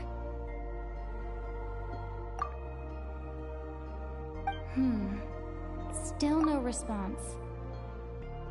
Well, if there are mushroom gods in this world, there might as well be Seashell Fae. I should check it out.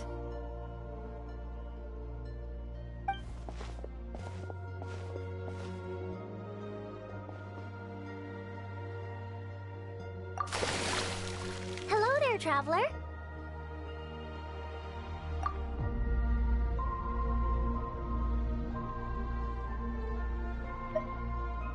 Don't sound so surprised. Who else were you expecting? A lost little Snegoroshka? A Vila who took a wrong turn? A Doma voice stranded in the middle of nowhere?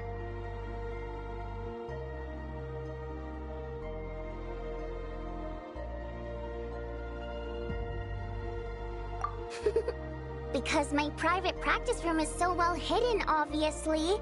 No one stumbles upon this place on purpose.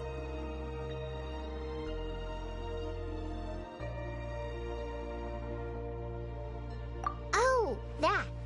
Yeah, I originally planned to channel some water over there and completely seal it off. But I asked a bunch of engineers, and they all said blowing up the cave's rock wall could cause landslides, avalanches, surface cracks, all kinds of bad things. Anyway, it'd be a huge pain.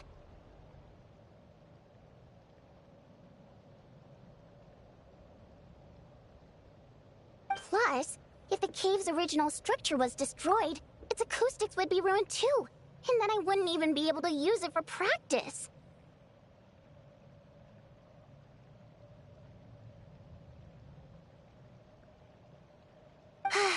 So, I gave up. And anyway, it's just like you said. Not many people would dare to jump down from up there. I'm not answering that question, because you haven't answered mine. Who else were you expecting to see here?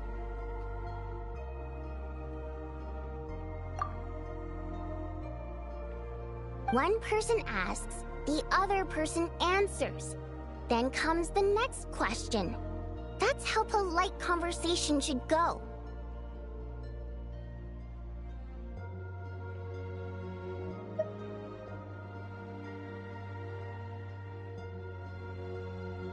Oh, I see. In that case, why did you hesitate at the entrance for so long? I heard your footsteps through the ice the minute you got to the entrance of the cave. You traversed the ice wall only to fall into the water at the last moment. I heard you sputtering from here. Now, I was considering letting you have a few sips of strong liquor to warm you back up. But on second thought, spirits that have been frozen lead to intoxication too quickly. So I thought this pill would be better. It's something hunters use to warm themselves up out in the frigid wilderness.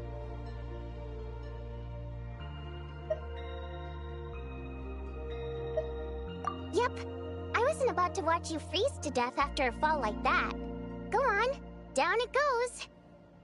Good. Now we can get back to your question. You wanted to know why I practice in a place like this, right? Well, the answer's simple. Practicing in the city would disturb people. I used to practice in the theater, doing vocal warm-ups, singing a cappella, you know, stuff like that. Letting some fresh air in always puts me in a better mood, so I would usually practice with the window open.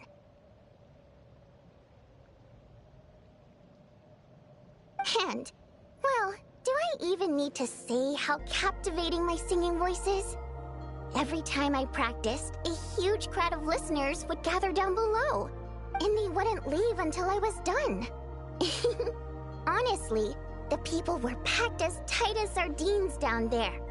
But that said, there's another reason I don't really practice in the theater anymore. I don't exactly recall when, but one day, this young girl showed up in the crowd of people who had come to listen to me. She turned out to be quite smart. She studied my habits to the point where, at all times, she knew when and where I was going to practice. And sure enough, She'd always be there. People would even pay her to show them where I'd be, so they could be sure to grab a spot.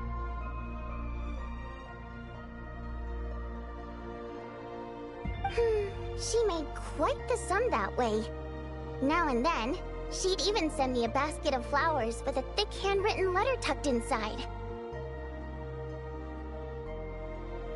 The letters weren't anything special, mostly the same flattery I've heard 10,000 times. And they read a tad awkwardly, too. But at least they were sincere. So, I'd often send her a ticket to my latest show in return. I thought it'd make her happy. I like people who chase after what they love with all their might, but still have some smarts to show for it.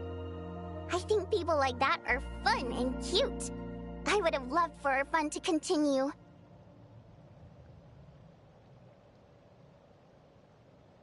She changed. She no longer came to my practice sessions because she liked to hear me sing. She just wanted to make more. Lots and lots of it. Enough that she could put all the relentless celebrity chasing behind her. That much I wouldn't have minded, but then I discovered at some point she started selling every single ticket I sent her for several times the price. I suppose she didn't like my music anymore. The innocent version of her who was just there for the love of my voice was no more. In human terms, she grew up. I no longer found her cute, fun, or interesting. And I certainly didn't want to play with her anymore, so I moved to a different practice location. I won't meet anyone interesting here, of course. But at least I can practice my singing in peace. Although, you braved the journey here now, didn't you? Freezing puddle and all.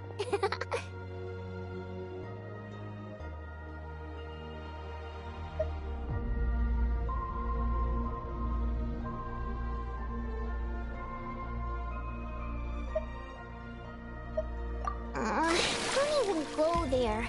It's been giving me such a headache. If the acoustics in this echo chamber were still in good shape, my voice wouldn't have come out nearly so...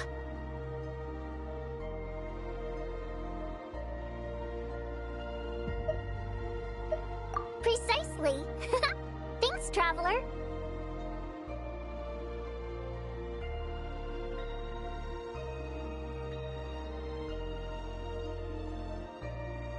The problem isn't the main cave structure, but the echo pillars made of prime ice.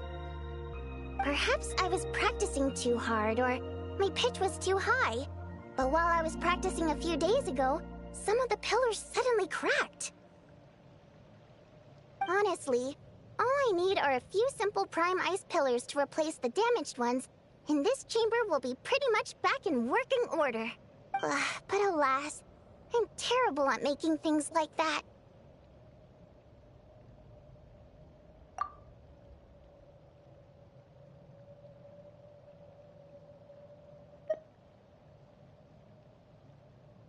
No, it's like I said. All I heard were footsteps at the entrance. It's not like I lured you here or something. I swear. Anyway, since I have you here, there's no time to waste. Let me tell you which pillars to swap. Actually, just telling won't do. I have a better method. Shh.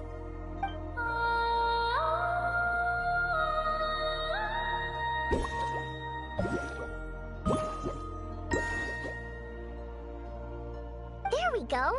See those brightly illuminated prime ice pillars? Those are the broken ones.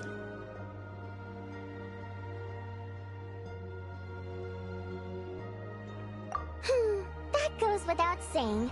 Otherwise, I wouldn't be nearly so invested in all this. Anyway, I'm counting on you, Traveler. If you forget which prime ice pillars are broken, just come back and I'll show you again.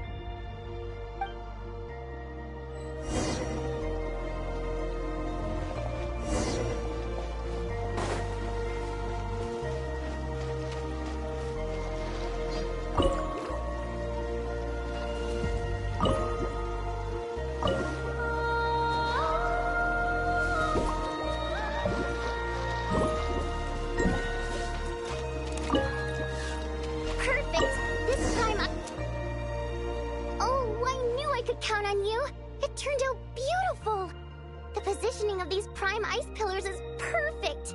Now then, let me test them out.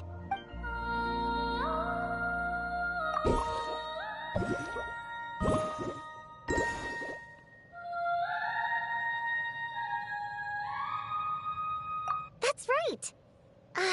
Looks like I can practice in peace for now.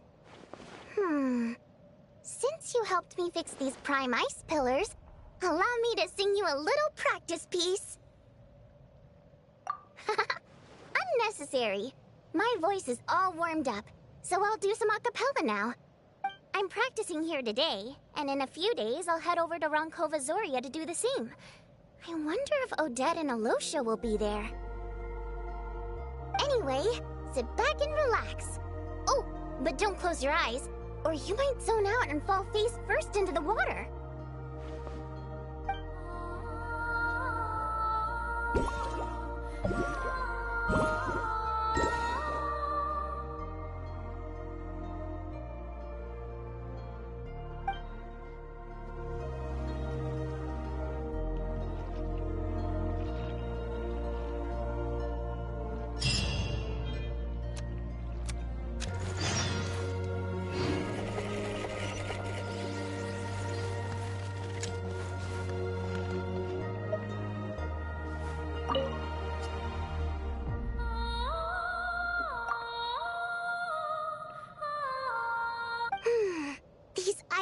Are working great. What should I practice next? Oh, Traveler, you're just in time. Come on, give these ice pillars a try. Nope. Here, take this. It can make the ice pillars ring. Go on. I'd quite like to hear what song you'll play.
What do you think?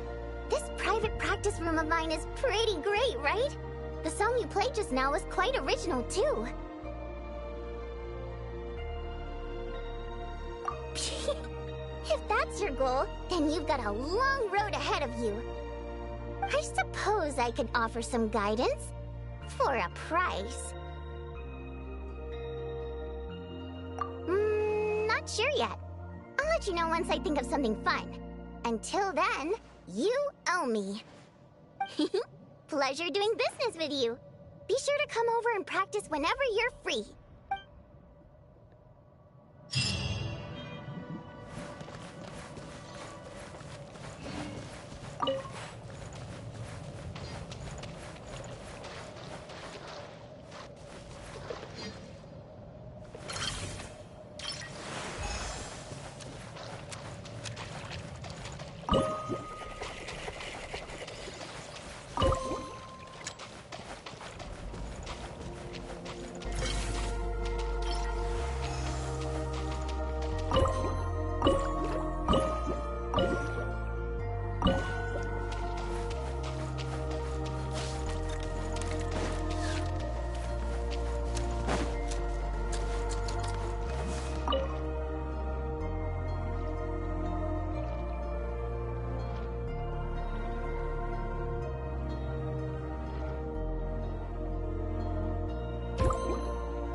myself to play many different instruments.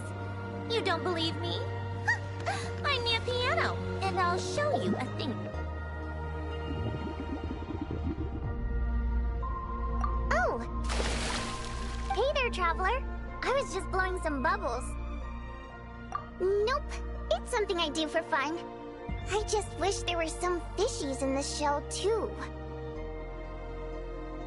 Whenever I blow bubbles outside in the lake, they usually come play with me.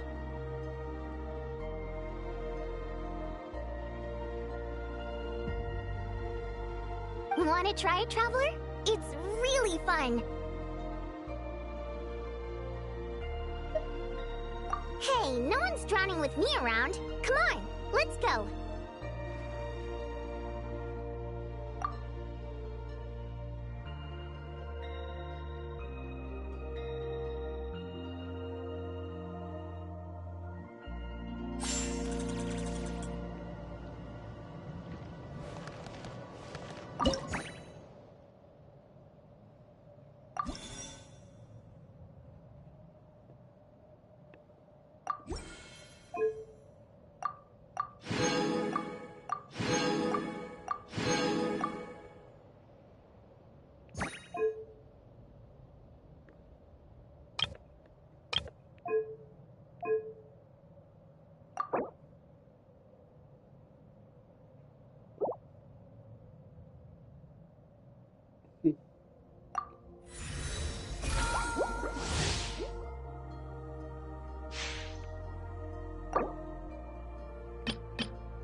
Certainly went out of your way for this, didn't you? It's all yours.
Not that I care.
Time for more snow damselettes. Take a break.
The perfect weather for cake, strong coffee, and...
face.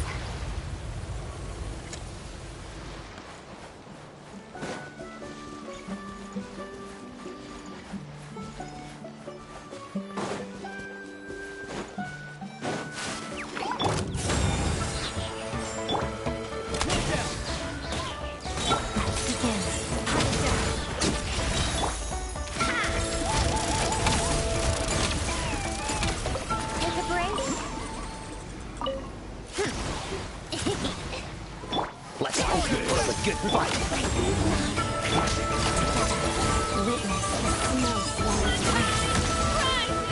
Stick around.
Need some high-calorie food.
Fury.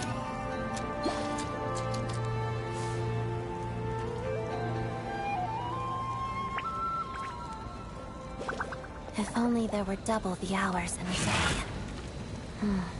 Actually, make that triple.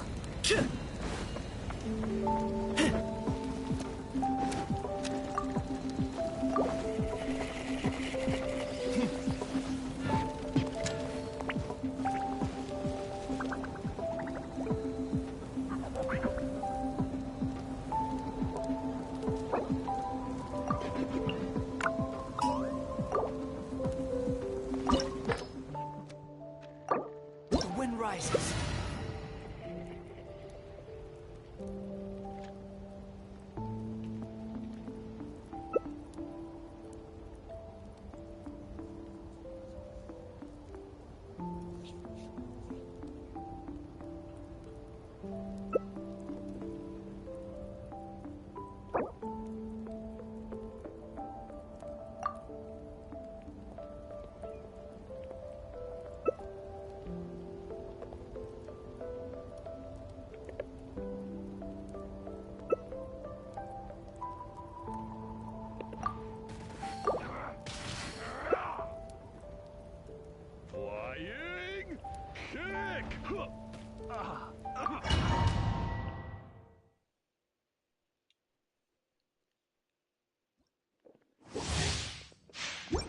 You will hear the voice. You two shall hear the prophecy!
who seeks to tame the wilderness shall die in the jaws of a wild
the pace.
Tea This parties amount are goes a back must home, for the well and mannered. this is for the Rokat If you'd to buy like to medicine. learn the proper etiquette, Now I just I'd need be to find happy enough to for teach gun you. maintenance. Let's see which gang of highwaymen are out of luck this time.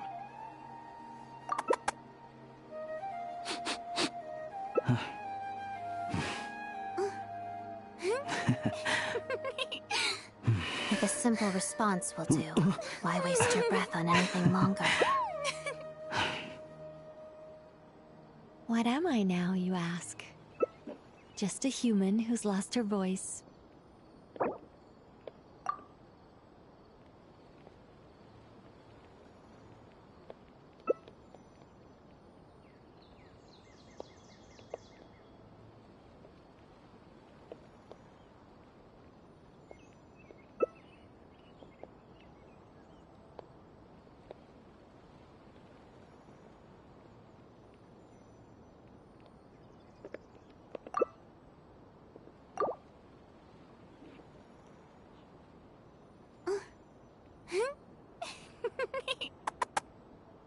If only there were double the hours in a day. Actually, make that triple. Metaphors speak for themselves.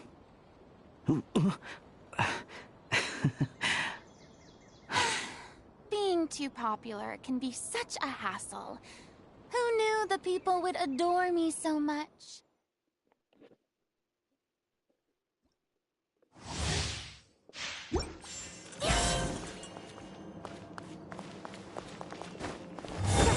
All here shall bend to my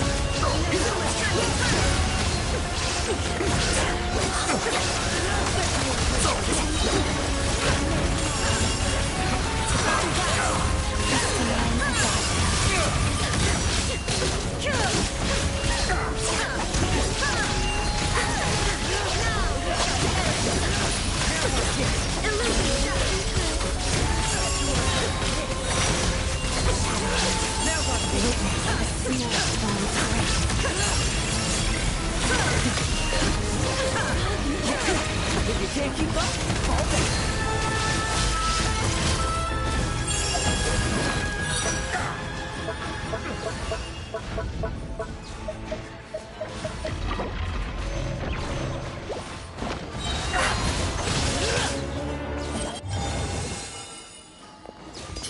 Get back! And I can put my trap!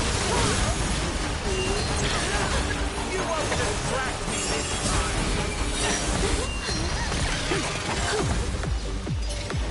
There is no escape! A petty trick!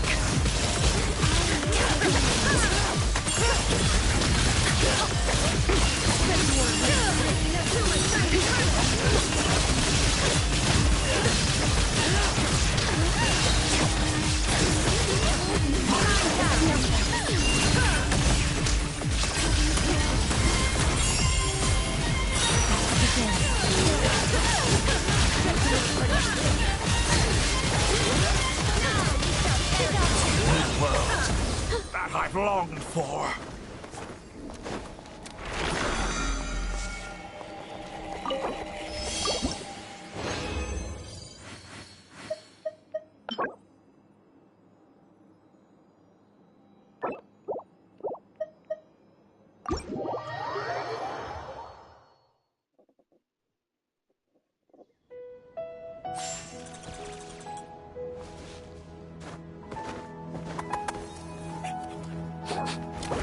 Great spot.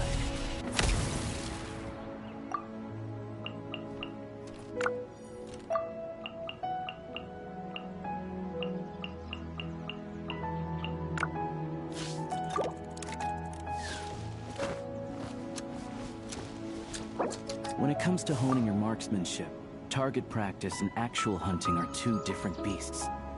Then, of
that's all, I'm going to go rehearse.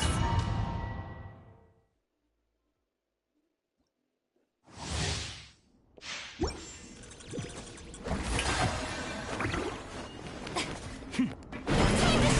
the marrow of the 3 moons in my hand, behold the false moon's fall!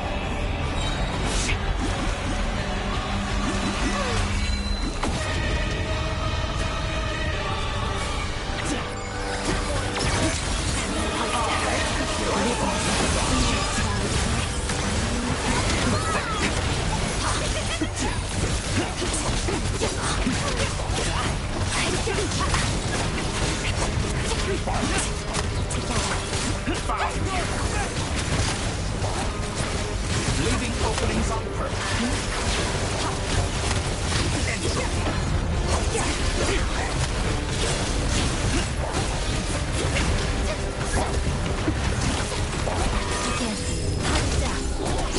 Good, keep it up. I'm still collecting data.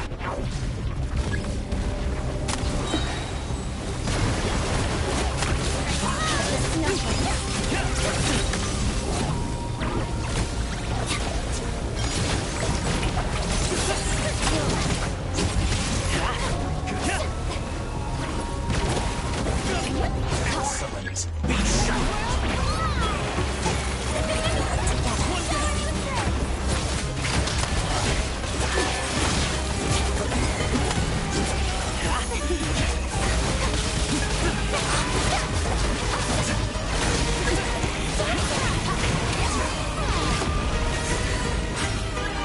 Prey spotted.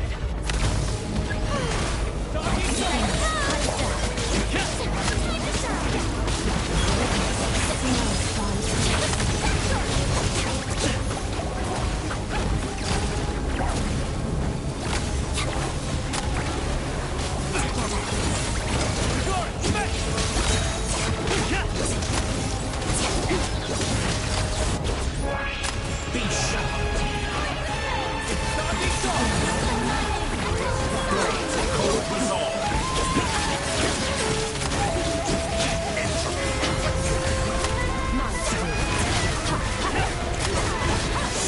Rather wallow in this rotten, decaying world!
Snow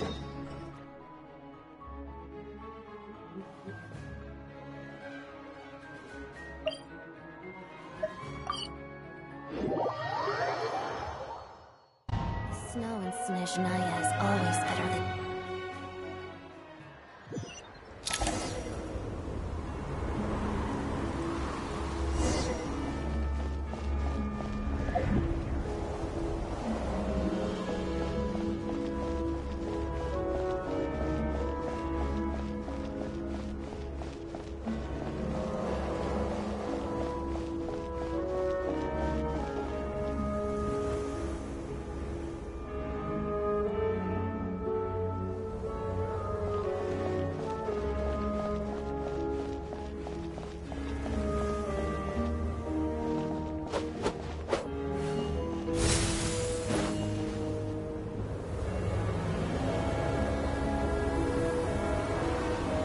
Ooh, it sure is cold today. I wonder how much heavier the snow's gonna get. Here to see Odette? I just need to see your tickets for the preview.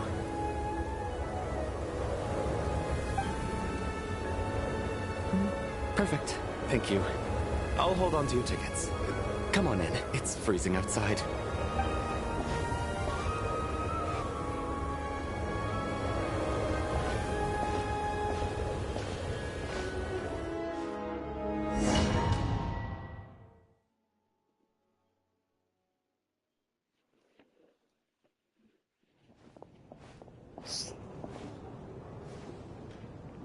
I think I'll leave the Lelek question until after the show's over.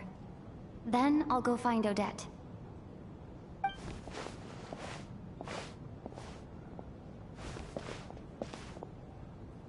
Child said he was originally going to come with Tonya, so I'm guessing Tonya's already here somewhere.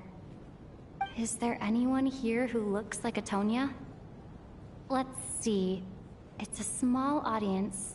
Makes sense for a preview. But wait, I do see some familiar faces. Mr. Chuganov's back again by the looks of it. Oh, and is that Mitya? And that Fatui officer, Valeri. Guess he must be playing cat and mouse with Mitya again.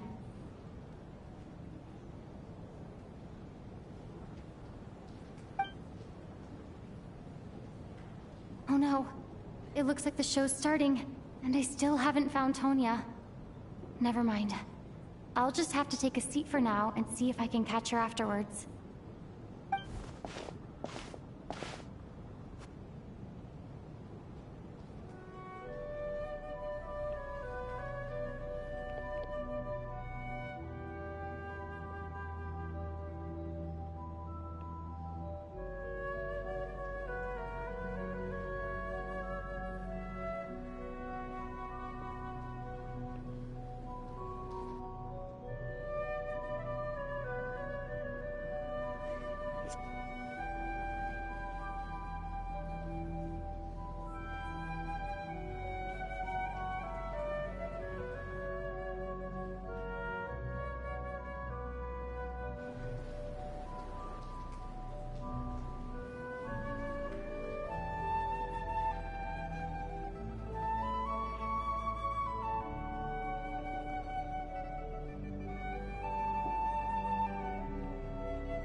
Members of the audience, I'm a staff member here at the theater.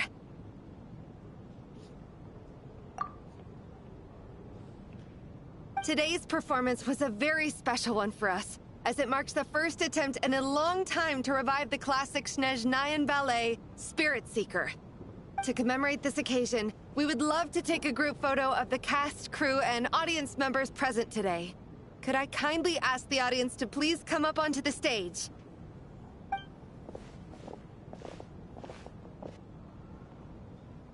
All right, everyone, huddle in a little more. Now, look at the camera. 1, 2, 3.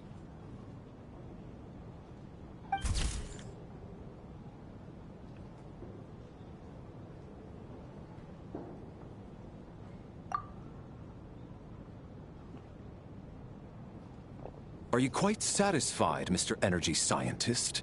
I rather hope you don't have any other escape plans to add to my workload today.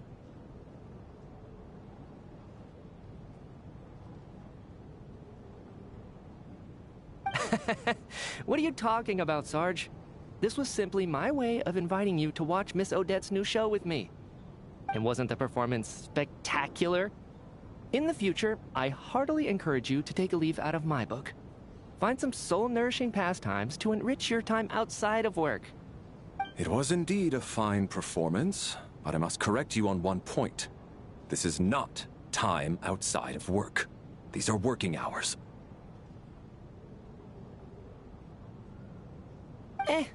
Working hours and non-working hours are just a social construct.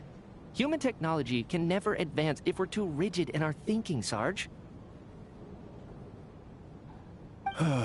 May we leave now? Already? I mean, I was kinda hoping to soak up the atmosphere for a little longer, but... no? Okay, guess I'm pushing my luck. Didn't see... Off we go then, Sarge. Back to the land of working hours. Lead the way.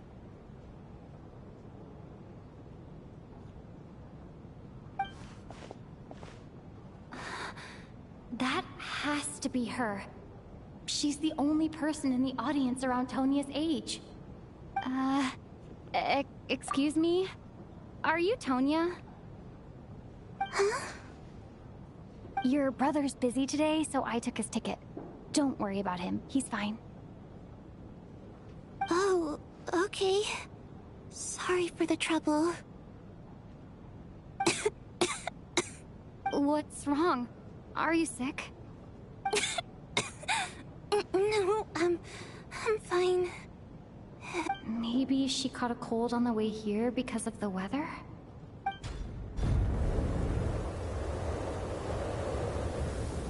I haven't seen snow like this in a long, long time. It's most unusual. I know. It's completely white out there. You can barely see a thing. I've never seen such heavy snow in my life. Let's wait it out for now. You'd be lucky not to freeze to death in this weather, let alone find your way. Well, look at that. Maybe we shouldn't be in such a rush to get back after all. What do you think?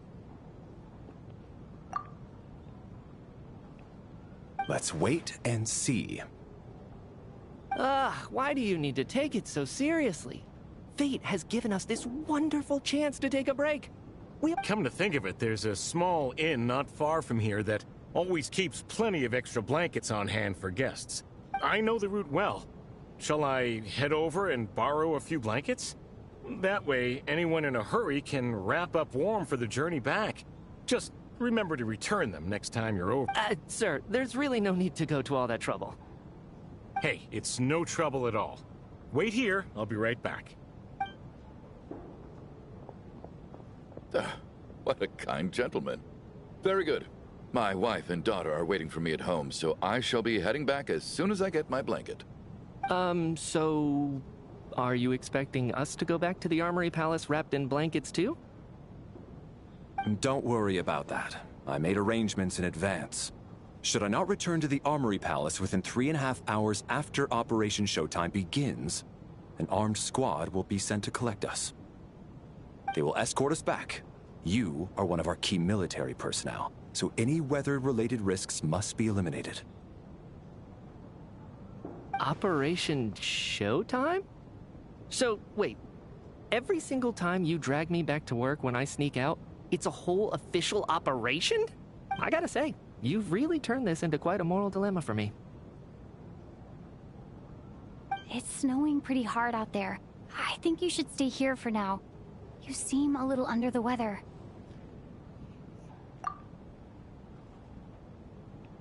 Sure. My brother might come pick me up in a bit anyway.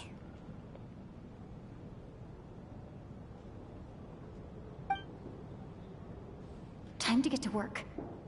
I should head backstage and find Odette. I need to look her in the eye and ask... Excuse me, are you looking for someone?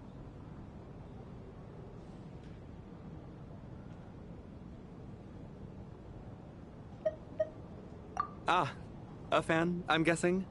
Today is just a dress rehearsal, so Miss Odette won't be meeting with fans. She's taking a well-earned rest right now. Sorry, but that area is currently off limits to everyone except the cast and crew. Huh. Bad timing, I guess. Well, I might as well stick around. I doubt...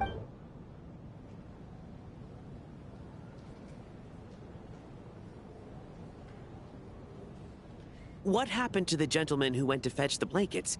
How has he still not returned? I was thinking the same thing. It's still snowing very hard. Do you think something might have happened to him? Whatever the reason for his delay, I must say I hate nothing more than people who make empty promises and fail to deliver. Well, I have to treat my employees like that on occasion, but that's different.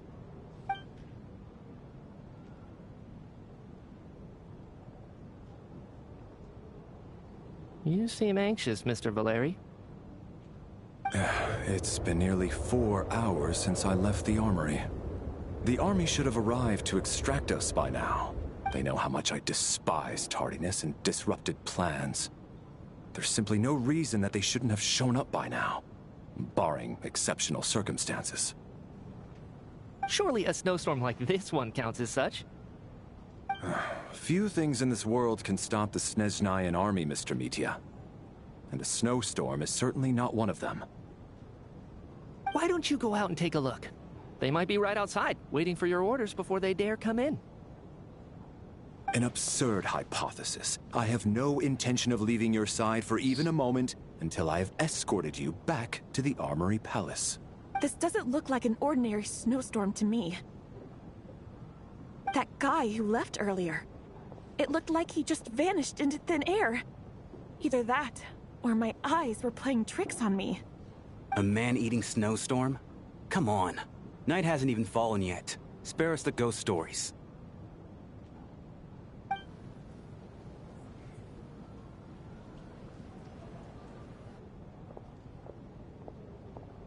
Traveler, didn't know you were coming today. How come you didn't say anything?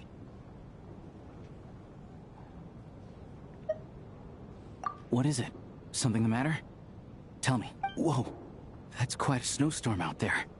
I've been working backstage this whole time, so I didn't even notice.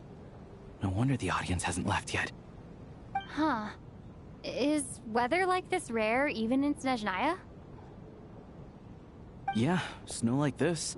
I'm sure I've seen it out in the wild before, but never in the city. Actually, I take that back. I don't think I've seen snow this bad even in the wild. This is something else. It's not normal. If even Alosha thinks snow like this isn't normal, could it have anything to do with that monster people have been talking about? We can't stay cooped up here forever. Someone needs to go out and take a look. No need. I have plenty of experience with snowstorms. Besides, I work here while you're an audience member. I should be the one to do it.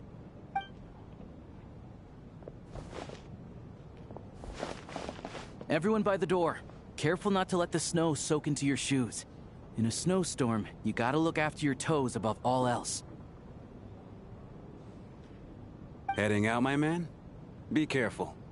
I've been told the snowstorm eats people alive. Thanks for the advice. I am planning to be careful. I just want to take a quick look at the situation out there.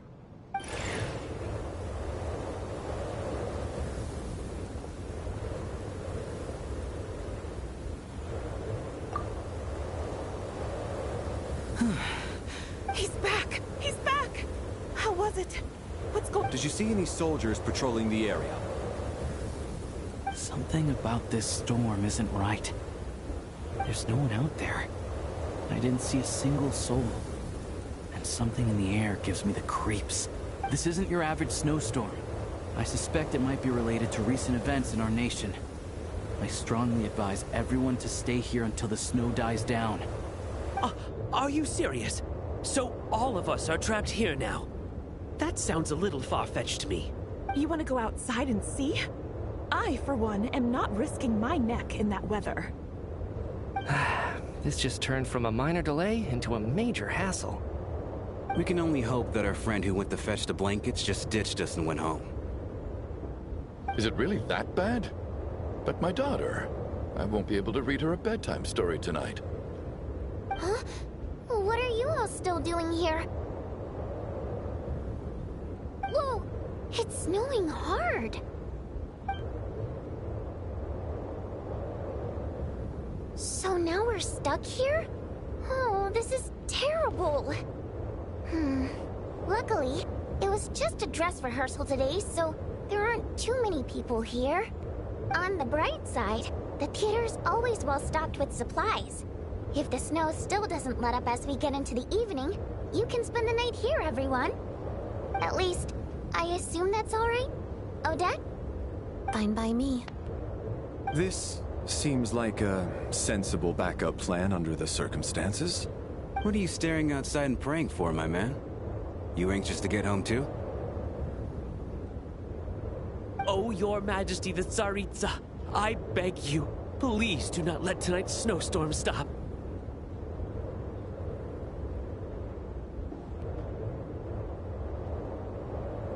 This is a golden opportunity to spend the night under the same roof as the two top stars in all of Snezhnaya.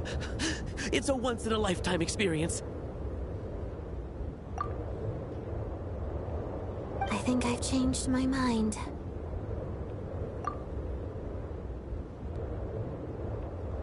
Sir, if you so much as look at us funny, you'll be seeing stars in a whole other way. Behave yourself, or you'll be begging for that blizzard. It's getting colder. We need to keep the indoor temperature up. Close the door and lock it tight. Let's head somewhere warmer.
Será que temos isso?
And then there's the aristocrats. Easiest of all to deal with. You don't need to use any force whatsoever. All you have to do is show them the rope you plan to tie them up with. Do you know why? I don't. Do tell. Because nothing horrifies them more than the thought of a cheap, coarse rope leaving creases on their precious million more coat. They'll do whatever you ask to avoid that fate. Unexpected, but funny nonetheless. Tell me another one. Well, look at that. I got myself a new listener. Hey there. Let me introduce myself. The name's Shram, and I'm a mercenary. The kind that gets paid to do odd jobs for rich folks. And I am Chuganov, an entrepreneur. If my name is unfamiliar to you, you will no doubt have heard of my factory, the renowned Iskra manufacturing plant. Are you really that famous, Mr. Chuganov? How come I've never heard your name before? Excuse me? Is that a joke? Or are you being serious? Oh, I'll have to ask my rope later. It's probably tied up more entrepreneurs than I've ever heard of.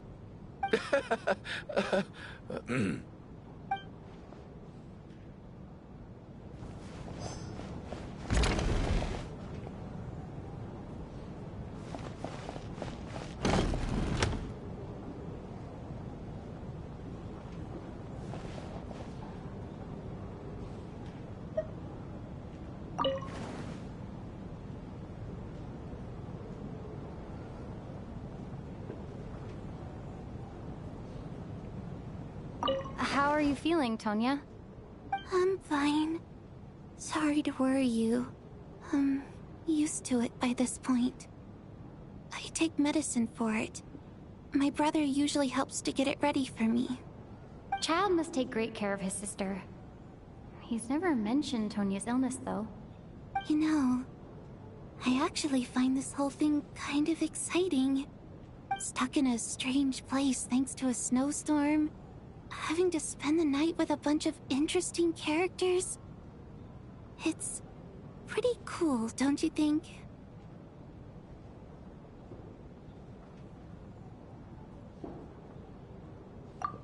Exactly. It's like one of those stories where an ordinary school trip turns into a magical adventure. I've always wanted something like that to happen in real life.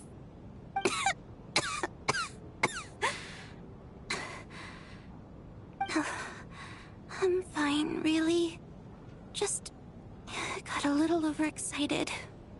Look after yourself. Otherwise, your brother will come after me.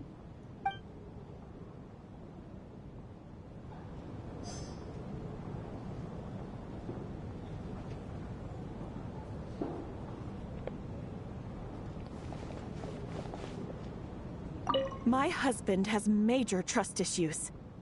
To him, I doubt even this snowstorm is a good enough excuse for me to stay out all night.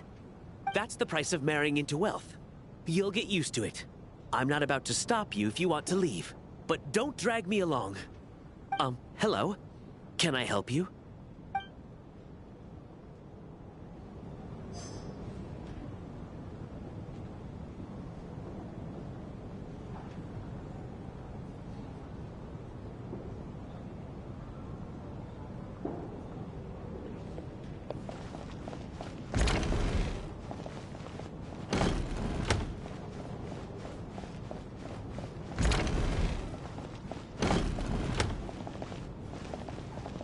This is highly irregular.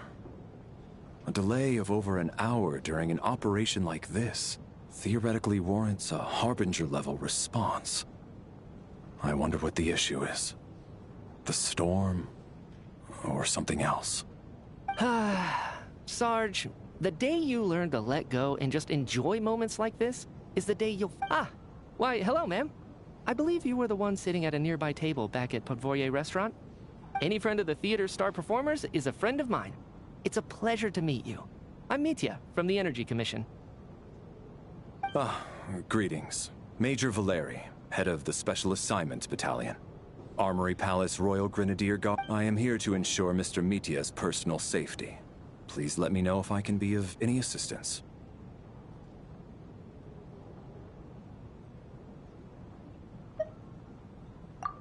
Miss Traveler, I cannot help but notice that Miss Odette is stealing glances at me.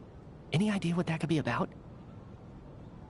I've racked my brains, but I can't think of anything I might have done to offend her. Perhaps she noticed me spacing out during her performance?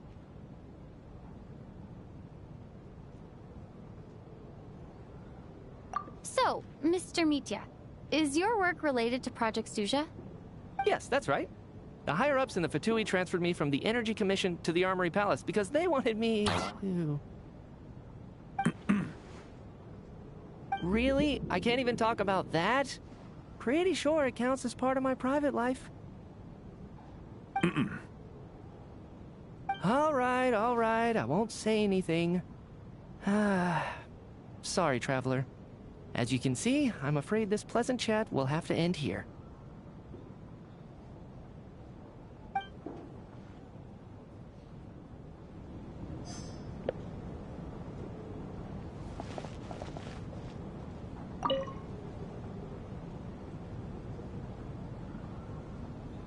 I don't think it's ever been this lively backstage before. I didn't know you were coming today. Hey, have you seen Chuganov? I heard he was coming today. Have you spoken to him at all? I'm with you. This could be just the chance we need. Yeah, I gotta figure out a way to coax some more intel out of him. I want to know why he suddenly changed his stance on Project Stuja. What exactly happened before the most recent Vecha vote? For the Rokad, or just out of personal interest? Shh! There are other people around. Don't say the R word.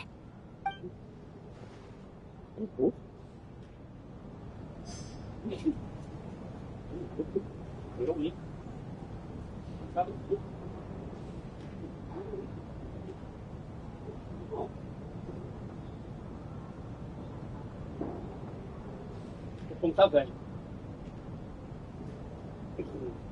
E o pão de frio também tava velho. I have to say, even though today was a rehearsal and there were some hiccups along the way, Isso, its em performance cima was one of the do best sachê. I've ever seen, even compared to an actual show.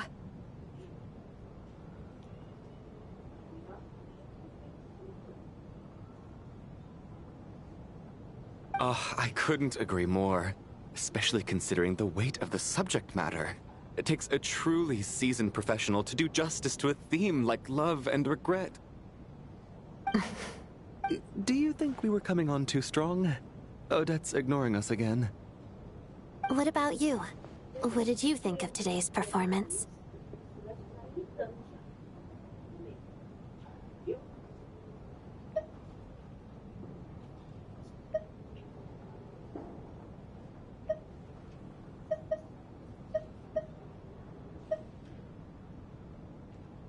Huh. That's actually a more insightful critique than I was expecting. My mother would agree. She's always thought that was my biggest flaw. Maybe I need to work on making my facial expressions appear more natural. I'll make sure to save a ticket for you when the show's performance ready. This doesn't seem like the time or place to bring up the subject of Lelek. I need a chance to speak with her in private.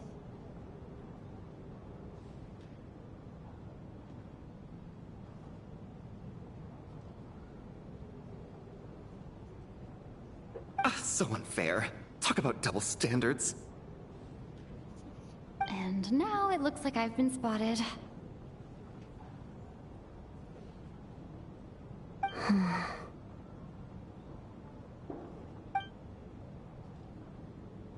You know Mitya too? No, I don't. I just have a feeling that he might be dangerous.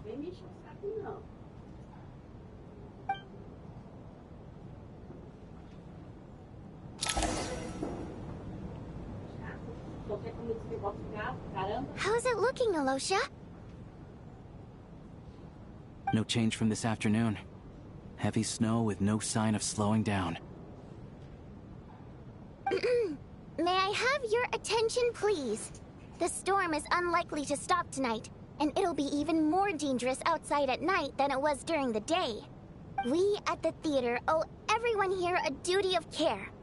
Therefore, we strongly suggest that you stay on site overnight, and in a few short moments, we'll give you a tour of the theater's various quarters. You can choose to sleep in the VIP room, the office, or backstage. Or on the stage if you'd prefer. We won't mind. I'll pass on sleeping on the stage. What if the snow is stopped by tomorrow morning? The early birds in the audience might think we're part of some experimental new show.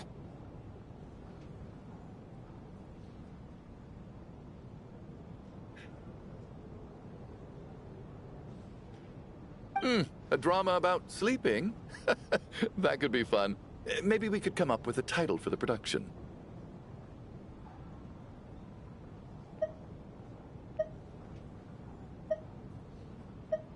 Not bad. Clear selling point, at least. Could be a big hit. Anyone who doesn't wish to sleep on the stage, please follow me. I'll show you to the rooms.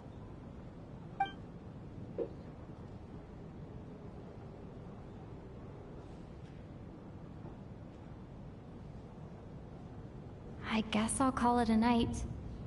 Though, I feel like I won't sleep very well without Paimon here. I'm sure she'll be worried that I haven't made it back yet. But as long as she looks out the window, she'll probably realize what's holding me up. I wonder if she's feeling any better yet? At least she hasn't been getting any worse. Still, I should try and get back first thing tomorrow morning.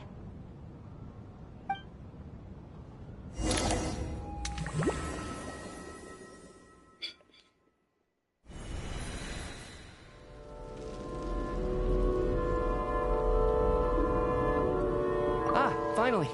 Welcome back to the world of the living, lazy bones. I was about to wake you. The black mist is almost on us. Still waking up, huh? You know, the black mist. It's been chasing us from below ever since we were born. You're just dozy. There's no way you've forgotten.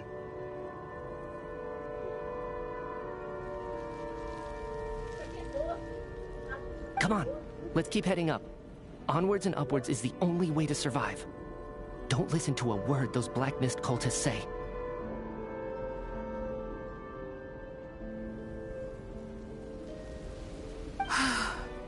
Here we go again. That endless march toward survival.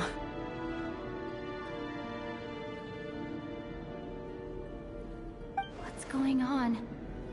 That black mist down there is creeping me out. And it's rising. Guess I should head upwards and get away from it. The Black Mist cultists believe that being swallowed by the Black Mist leads to everlasting peace. But if you ask me, they're just lying to themselves. We're the only heretics left, the only ones who refuse to give in. We have to keep going. But how do you actually know that they're wrong? Dangerous question there, Torgoff. The moment your faith wavers, you start a chain reaction that ends in the collapse of your will.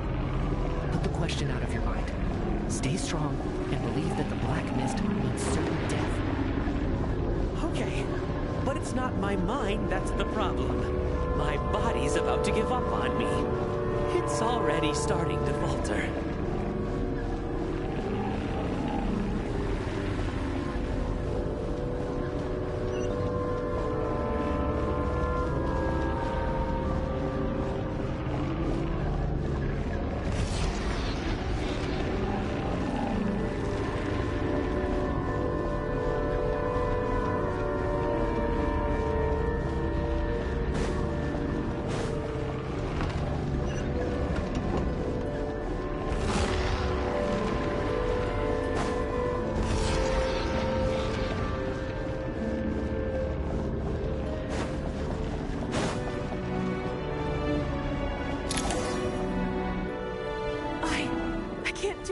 anymore.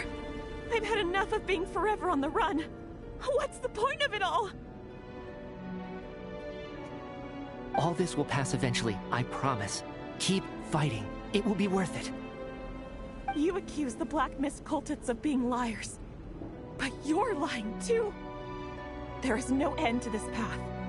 It keeps going up forever. The cult of the Black Mist has poisoned your mind, Sobolova. Are you thinking of giving up as well? I am.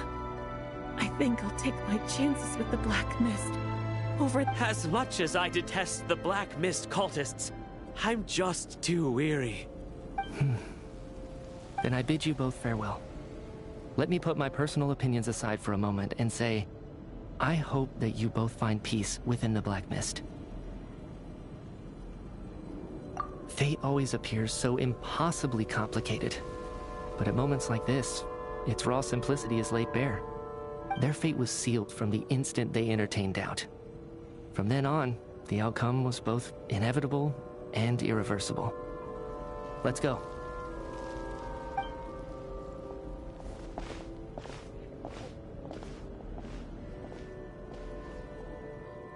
Torgov and Sobolova are gone. I never thought the day would come when even they would be swallowed by the Black Mist. It's just you and me now.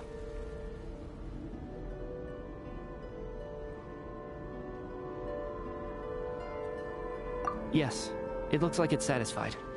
For now. This happens from time to time. But it won't be long before the Black Mist starts chasing survivors once again. No one knows how to stop its advance for good. Well, we should make the most of the precious moments of rest that those two bought for us. Huh?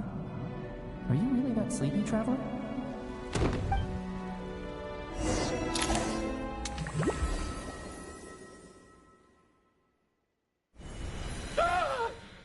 Help! Somebody, come quick! What is it, Chuganov? What's wrong? Is it morning already? What's all the commotion? Sounds like it's coming from next door. I should check and see what's going on.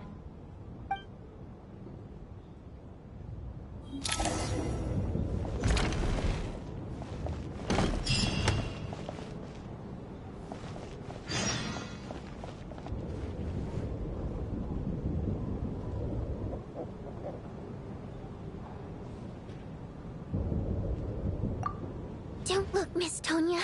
Stay here. Okay.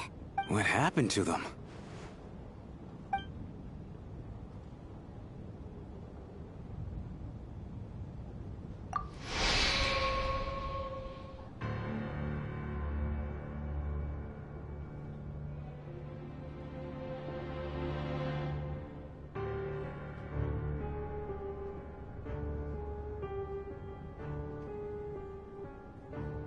These two people have passed away.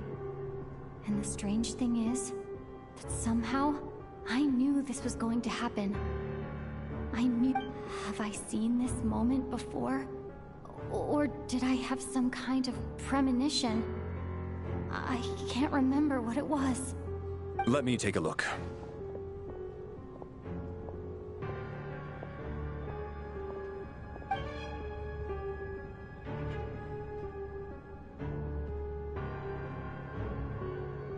No vital signs in either of them. They're dead. The cause of death, however, remains unclear. No wounds on the bodies, no signs of a struggle, and no skin discoloration caused by the buildup of toxins. But just last night, they were chatting and joking away. Could they have had pre-existing medical conditions? Even then, the odds of them both dying of sudden complications on the same night are extremely low. It's hard to believe that they died of natural causes, nor does this appear to be a suicide. Who was the first to discover the bodies? It was me. But these deaths have nothing to do with me, officer. I got up early because I wanted to see if the snow had stopped. Then I noticed that the door to this room was open, and it looked like there was a man and woman inside. I just went over to see what was going on. I had no idea they were... I can corroborate this. I was doing my morning exercises near the stage. When I saw Mr. Chuganov heading this way, I followed him. I can also confirm that I didn't see a single person approach that room before him. The snowstorm was raging all night, and it's still going now. There's no way someone could have come in from outside, correct? You mean an intruder? No, not possible. I slept by the door last night as a precaution. There's no way I wouldn't have noticed if anyone had tried to open it. Everyone, split into pairs and search the theater for anyone in hiding, or any signs of suspicious activity. I'll follow up with a full search of my own shortly. Go. There is no time to waste.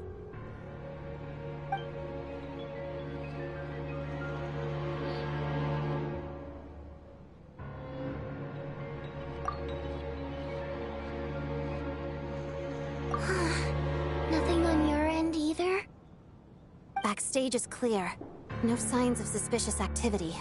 We checked the basement. Also clear. I don't think there's anywhere here that a living person could hide. Are we certain that the theater doesn't have a back door?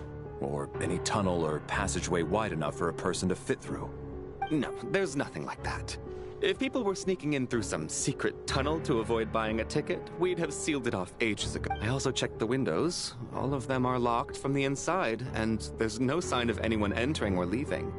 It sounds like we can safely rule out the intruder theory. If anyone came in during the night in this weather, there'd be no way for them to avoid leaving footprints or water stains. This can only mean one thing. It's like one of those murder mysteries you see in novels and plays, isn't it? The ones where the killer is one of us. We can't quite jump to that conclusion just yet.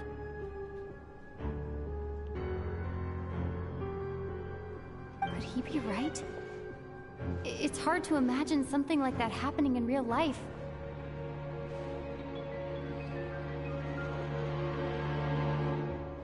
Set in a theater during a snowstorm, a murder takes place and the killer is among us. It's such a classic trope that it seems unbelievable. Looking at who the killer targeted, and the clean entry and exit, it all adds up. I know what this is. It's obvious now that I think about it. What is? What have you figured out? Both victims were wealthy, well-known local merchants. And the door was deliberately left open so I would discover the bodies and witness the crime scene first thing in the morning.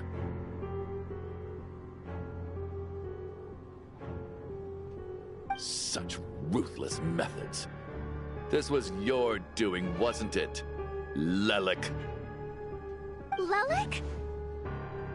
You mean Lelik is among us? And he's the killer? Lelik. I know this code name. Member of the Rokot, anti-Project Stuja. Always works alone. I've read the case files at the Armory Palace. Walk me through your reasoning, Mr. Chuganov. What do you know about Lelik?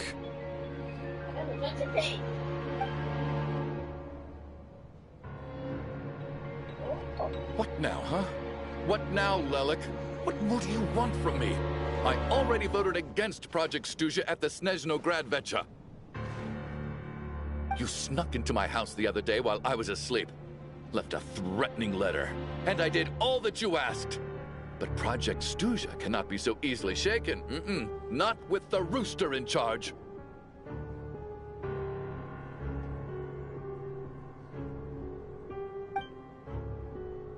So, he really was threatened by Lelik. That makes sense. And now you're resorting to murder to threaten me. Isn't that right? I knew it. The Rokot despises the rich. The lives of the wealthy are but refuse in your eyes. Show yourself! Which one of you is Lelik, Tell me! I'll do whatever you want! Just stop playing these mind games!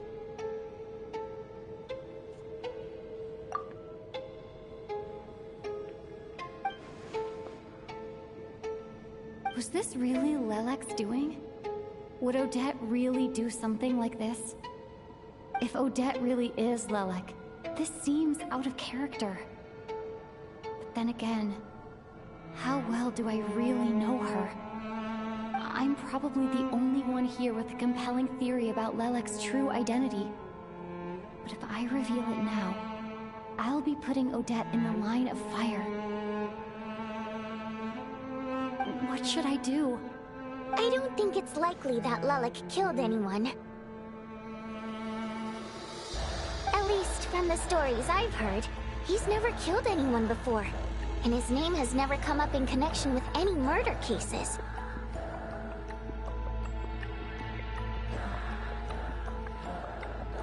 Besides, even if Lelek did want to threaten you, why resort to such an extreme and roundabout method? It's not his style at all. Vodianitsa doesn't know that Lelek might be Odette, but her assessment is pretty much identical to mine. Miss Vodianitsa, why do you suddenly feel the need to speak in Lelek's defense? Defense? Oh, no, it's just... I'm worried that we're jumping to conclusions here, so I wanted to share my point of view. Also, I don't think the Rokot is as bad as you're making it out to be. Well, if you think I'm so wrong, what's your theory then, Why don't you tell us who the killer is? The case is still evolving, Mr. Chuganov. Please do not prevent others from expressing their opinions so early on in the discussion. Even so, there's no denying that the recent threat received by Mr. Chuganov may well be an important clue. So there's still a good chance that Lelek is right here among us.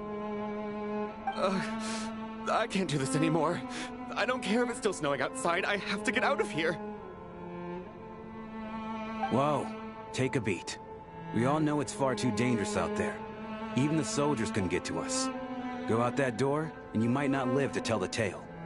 And whoever this Lelek is, they're surely not going to murder anyone in broad daylight. Be sensible, my man.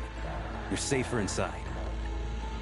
As much as I regret having to say this, I'd like everyone to cooperate and refrain from exiting the premises until further notice. Because as things stand, every one of us is now a suspect. Unless anyone has further information to share, let's adjourn for now. Feel free to keep searching for clues, but make sure you don't go off alone.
You're right, that was my bad.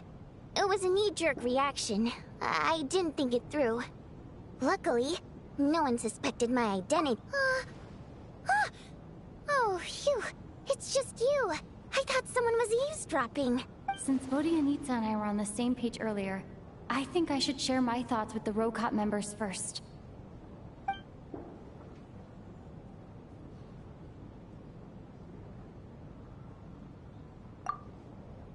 Whoa. Are you serious? I don't know if this counts as gossip, but it's definitely on track to be the juiciest this whole year. Odette? Really? Odette? Oh god, how dumb does this make me look? Lelek has been right under my nose this whole time. Actually, it's exactly what you'd expect. Sometimes, hiding in plain sight is the best strategy. And now that you mention it, the more I think about it, the more sense it seems to make. It all adds up. What are we up to now? 1, 2, 3, 4... Odette's identities. She's my coworker, specifically a ballerina, and also a Fatuz, a member of the Rokot. Now, Lelek. It must be so exhausting. I just want to give her a hug. I guess since I've always known her as a member of the Fatui, it never even crossed my mind that she could be involved with the Rokot, let alone be Lelek. I don't understand. If she's with the Fatui, what reason could she have for being so opposed to Project Stusha? Probably best if you ask her that in person. Well, since you waited until now to bring this up instead of announcing it to everyone earlier, does that mean we're all on the same page here?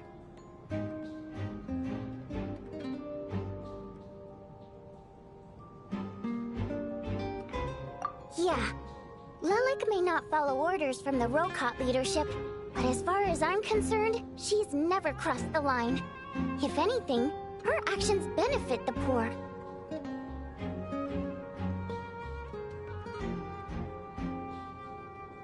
We need to confront her face to face. Do you think she'd really admit to being Lelek? I don't know. We'll have to see how it goes. For now, we'll work on the assumption that she didn't kill anyone, and see how much she's willing to tell us.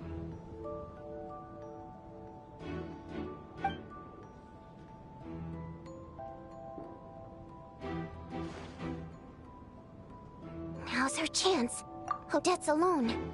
Let's go. Hey, Odette! What is it, you guys? Shh! Keep your voice down. We need to talk. So, you're Lelek, aren't you? Alright, fine. You don't have to say anything or explain yourself. Just hear me out first. None of us believes you kill innocent people. Whoever murdered those 2 people last night, it wasn't you. Traveler was the first to figure out your identity, but she kept quiet during the discussion just now. Still, it's clear where the group consensus is heading. Everyone believes Lelek is the culprit. If your identity is exposed, you'll be in a really bad spot. We're your colleagues, and we know what kind of person you are. I don't want anything bad to happen to you.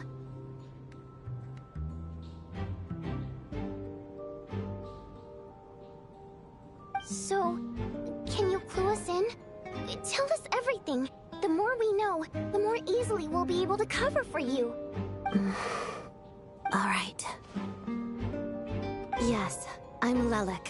And no, I'm not the murderer. And thanks, but I don't need you to cover for me.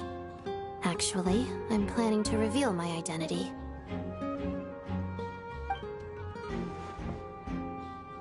Huh? You're gonna reveal that you're Lelek? Here? That's right.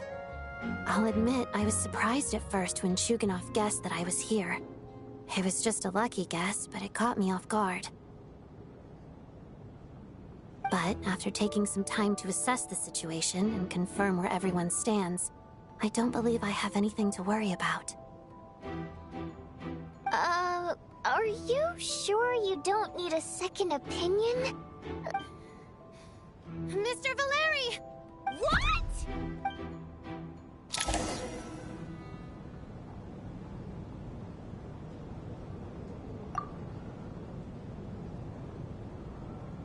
So... Odette is Lelek? I don't know what game you're playing, but you've got a lot of nerve. It's just one identity. So what if it's exposed? I can disappear and adopt a new identity anytime I please. I made my peace with this when I chose to become Lelik.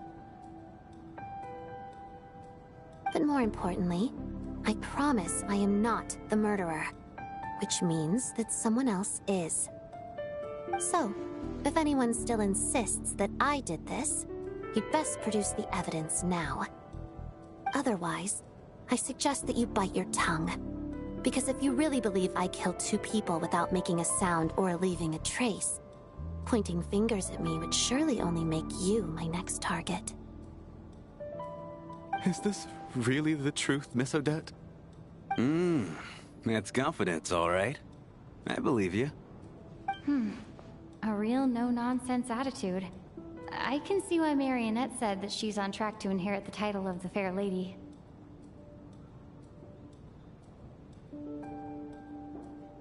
Are you seriously buying this? Hey, officer! She just admitted to being Lelik. Aren't you going to do something about this? I do have one question, Miss Odette. Why have you chosen this moment to come forward and reveal your identity? If I didn't say anything, everyone would be focusing all their efforts on finding Lelik. And that is exactly what the real culprit wants. I don't want to be the scapegoat who lets the murderer get away with this crime.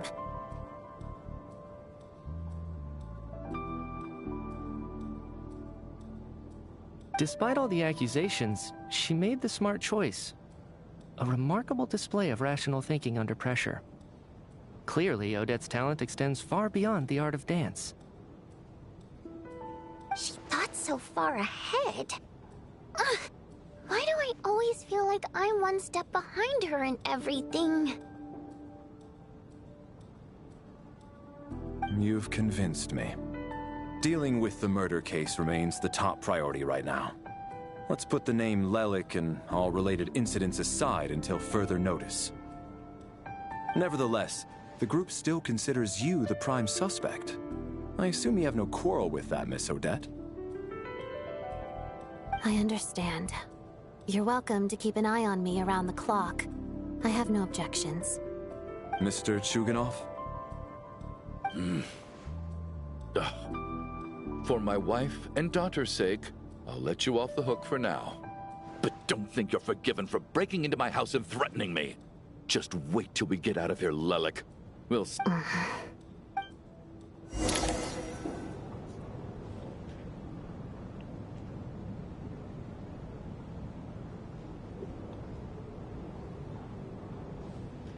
Good work, Lelik guard team. And Lelik, too. Here, have some hot water.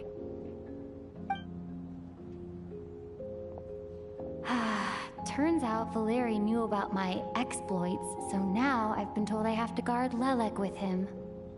Shouldn't you be facing my way if you're guarding me? At the moment, it looks more like you're my bodyguards.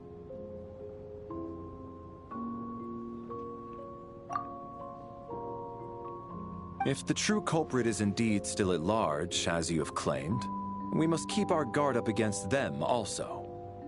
Don't worry, Tonya. We'll get through this. Once the snow stops, the officials will step in. The investigation will get easier, and then we'll be safe. But once the snow stops, won't everyone just leave? You're gonna miss us, huh?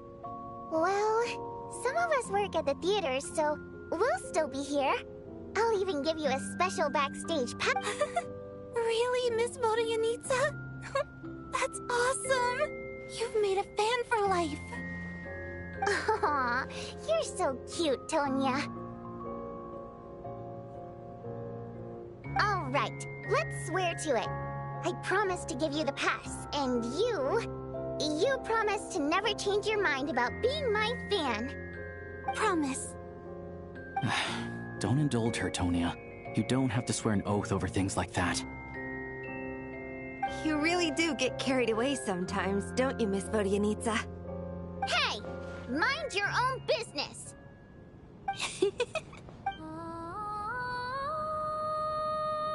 Don't be nervous, Miss Waterimp. Everyone's here. There's nothing to be afraid of. Excuse me? Do I look nervous? Don't be ridiculous. Hmm? No. You sound nervous, lass. Oh. Wait, but how... Okay, plenty of people know that I'm a water imp, but still... How come you understand our primary mode of expression?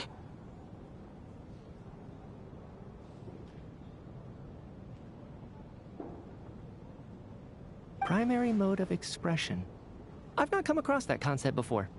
Do enlighten me, Vodyanica. Well, it's just... We water imps tend to communicate our emotions to each other by singing, rather than facial expressions. The emotions we convey through song take precedence over our facial expressions. So, we think of it as our primary mode of expression. I'm impressed, Shram. I didn't take you for a man of culture, but you're clearly rather learned. It's not about being cultured or not. The thing is, this mode of expression can usually only be understood by other water imps. It's not a simple case of a song sounding happy or sad. And yet, you're clearly human, Mr. Shram.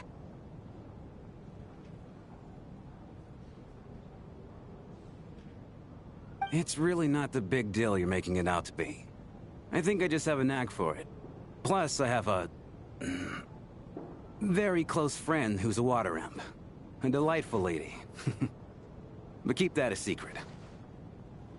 Anyway, we spent so much time together that before I knew it, I noticed I could understand her expressions. Oh, I guess that makes sense. Still, the fact that you have a water imp friend is even more surprising. I'd better watch what I'm singing when I'm around you from now on. Hey, what are you implying? You're not secretly insulting the audience in your songs, are you?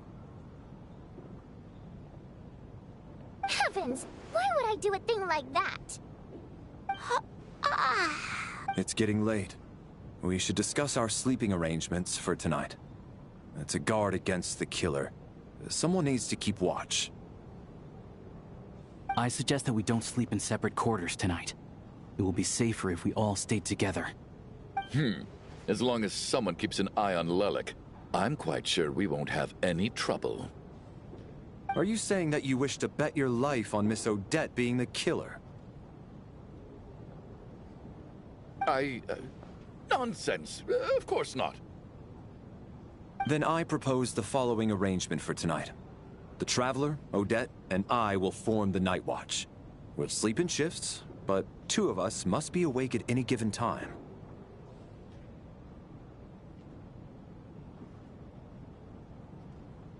An excellent idea. This allows us to handle the Night Watch while also keeping an eye on Lelik. Meanwhile, the rule of taking shifts in pairs resolves the other issue. Namely, I expect that plan took you quite some time to come up with, didn't it? Actually, our field combat manual outlines a similar approach. Although the scenario there involves guarding prisoners overnight during field operations. That being said, I must clarify that I harbor no disrespect towards you personally, Miss Odette. In fact, Lelik's numerous covert operations make fine textbook examples for military agents. I care less about respect and more about the fact that you just robbed me of 2/3 of my sleep tonight. I'm calling dibs on being the first to rest. Good night.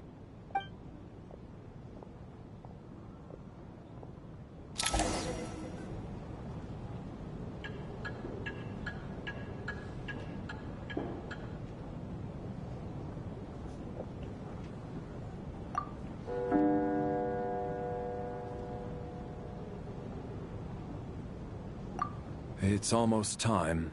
We should wake Odette. How are you faring? Oh, not going to argue with that. I'll take a quick nap. If you start to feel sleepy, wake me up. It's finally time for Odette and I to share the night watch. I should wake her up.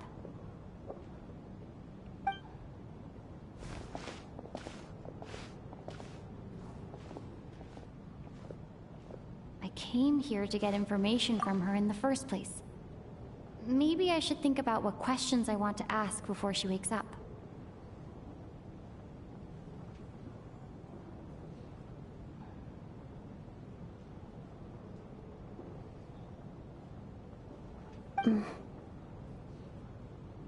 How long are you gonna keep staring at me?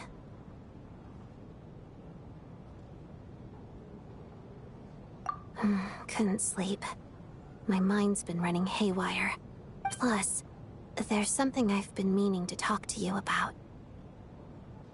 I had a hunch that you wanted a conversation, too. Let's take this chance to clear the air, shall we?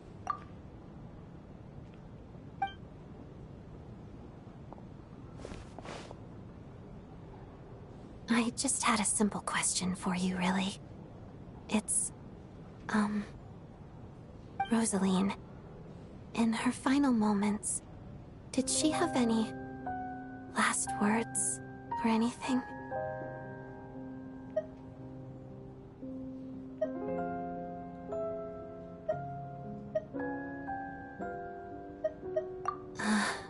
I see. Well, that was all. I have no other questions. No. She was utterly ruthless in pursuing her goals. That kind of person should be hard to miss. And yet, even though I never approved of her methods, and she was an abrasive person, the fact remains that I am indebted to her.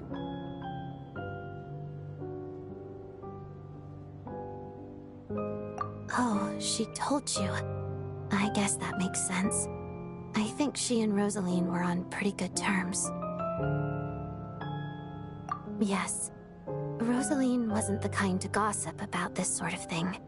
Not that it's any huge secret to me, though. When I was a child, I had to join the Fatui for the sake of my mother and me.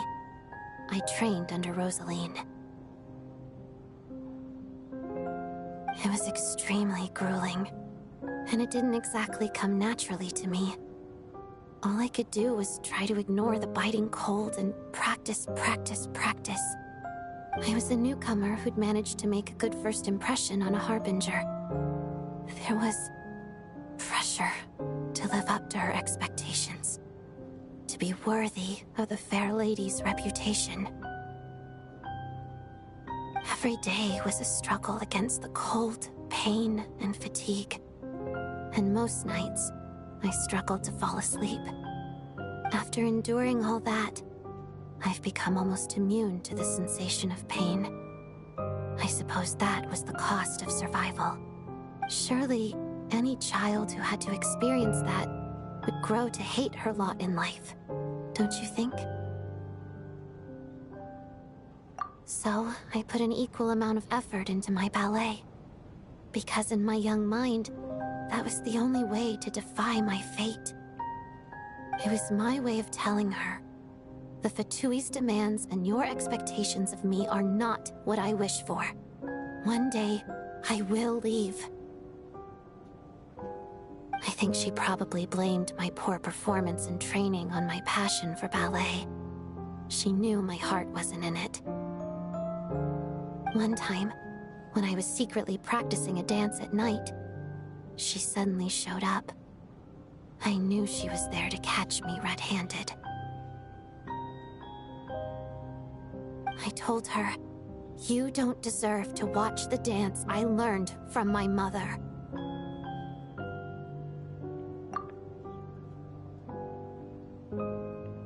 She looked stunned.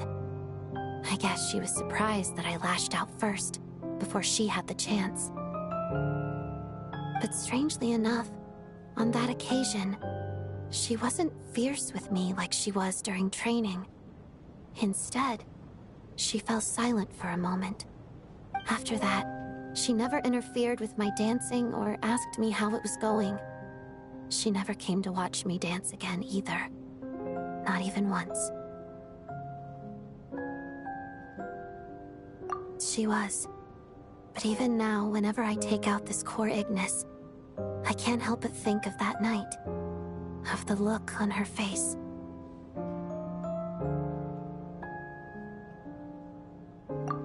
Sort of. Although gift might be too kind a term. This is her flame sealed within ice.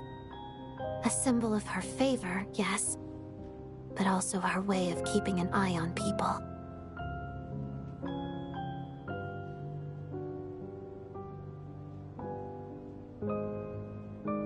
She knew the location of every piece of Core Ignis. If any recipient started acting suspiciously, she'd be on to them immediately. Trust her to make even a mark of approval feel suffocating.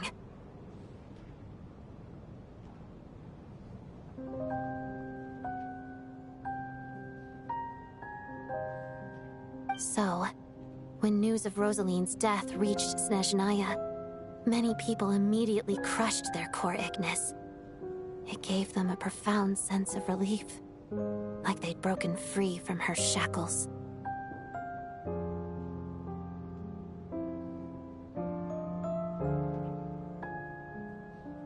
But I kept mine. With my sensitivity to pain being as dull as it is, the warmth from this Core Ignis is one of the few things I can still feel clearly. I still wonder, did she really come to stop me that night? I wasn't sure, but I was scared, so I said some really awful things. I guess she didn't leave anything behind. Not that I expected her to. It's fine. It's just a bit of a shame that we couldn't settle our differences before the end.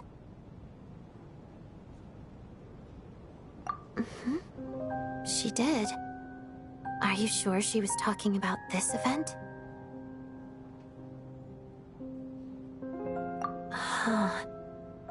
No, she didn't. I didn't even find out that she'd gone to Mondstadt until a while after she'd left. Wait, in that case...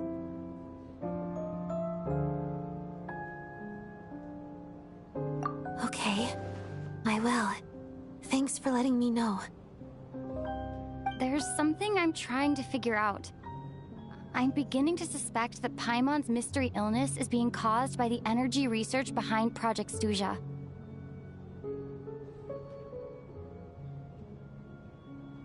Paimon's very important to me, so I have to get to the bottom of this. I figured that since you're Lelek, you might know something about all this. The ultimate goal of this energy experiment is to create a weapon for the final battle. The weapon's construction was completed in Nodcry. Now, all that remains is to arm it with a sufficiently powerful energy.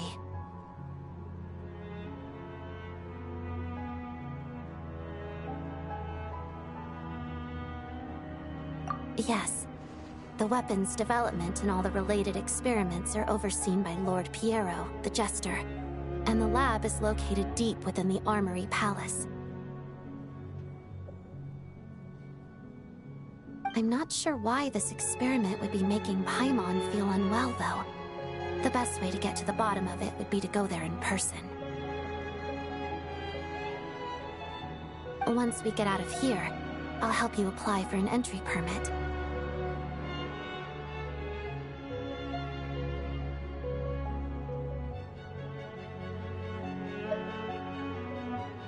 And I'm hardly the organization's proudest member, as you know.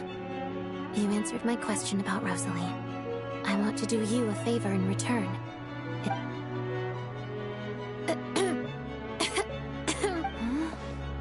What's wrong? You two seem to be hitting it off.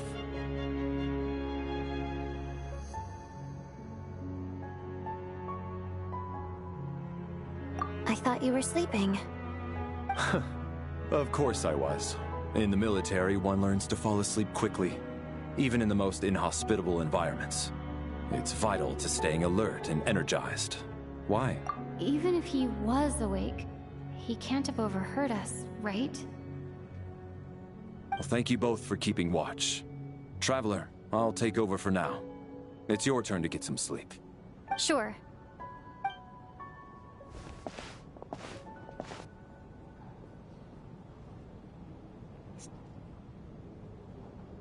This is our second night here, but at least I found out a little more about Paimon's condition. I hope she's been sleeping well the past couple of days. Huh. Why do I feel like I'm being watched? Seriously? Is this payback for when I stared at her earlier? But I thought she was asleep.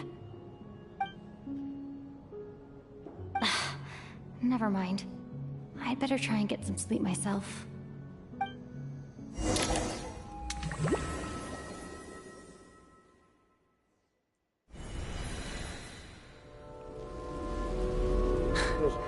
Hey, what are you spacing out for? Are you reaching your limit too? How long have we been walking for? Do you remember? Time's lost all meaning. Ever since we noticed that... A star key? Or key star? Anyway, the person who named it was swallowed by the black mist. Whatever it's called. Ever since we noticed it, we've been walking up and up. But it seems like no matter how far we walk, we never get... Well, we've come this far. You never know. Maybe we're almost there? Come on, enough moping. Let's...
Comes another one. You wanna fight? Let's go! Gotcha!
Monsters ahead of us.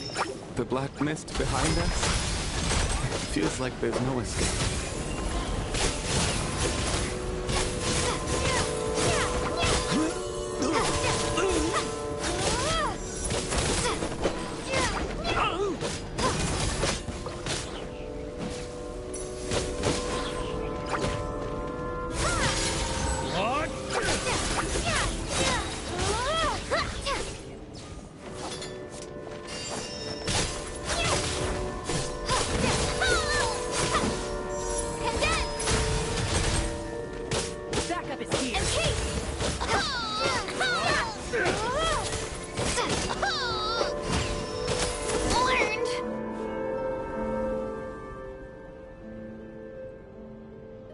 you hurt, Coolish? No. I'm fine. It's just... I get you. In fact, I reached my limit a long time ago. Sometimes... Yeah. The hope that the star gives us is the only thing keeping us going. But I'm not sure it's real at all. It may just be a collective illusion. Otherwise, why would it always be out of reach?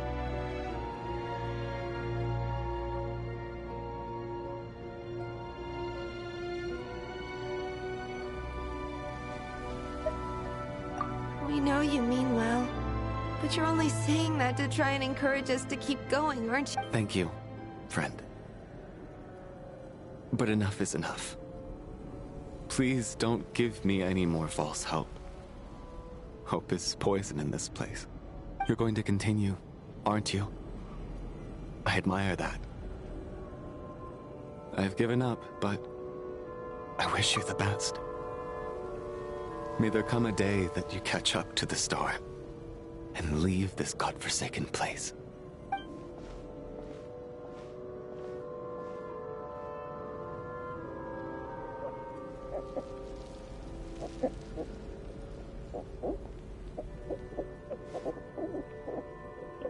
It's not an illusion.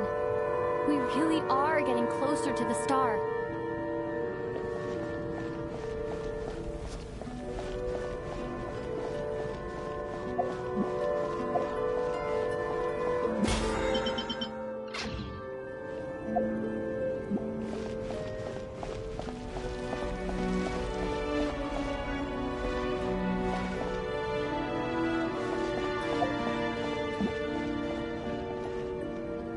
Congratulations. You're the first person to make it here.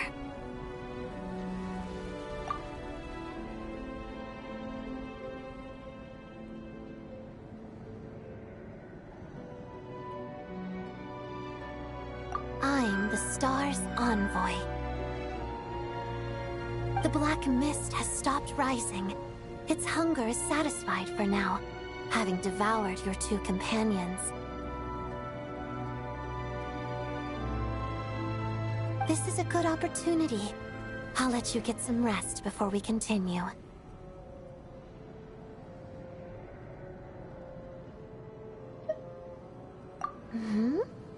What do you mean, leave? The star represents the starting point. It's the waypoint for the beginning. Congratulations on reaching the starting point. Once you are ready, we will head out and walk upwards. I will be right by your side the whole way.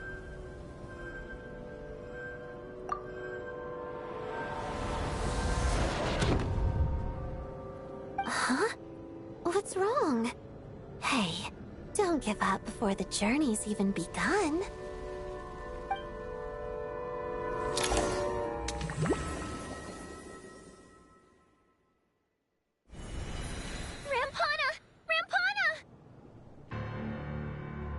Is that Vodyanitsa's voice? Coolish, wake up! Please wake up!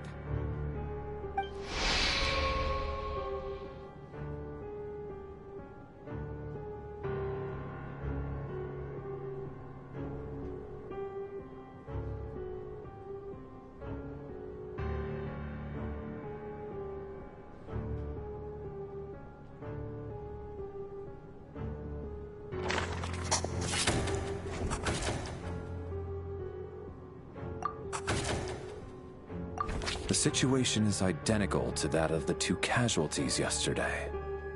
We cannot... At least there are some elements that we can rule out this time. They slept on the stage with everyone else.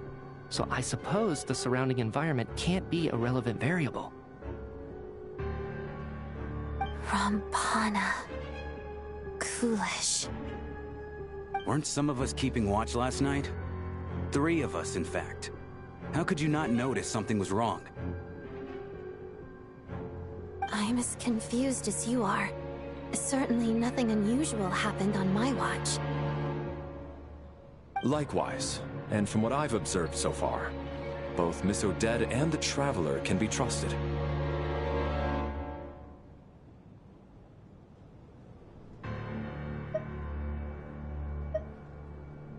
To be honest, I didn't get a wink of sleep last night. I couldn't help but think I was the target, so I just laid there with my eyes closed.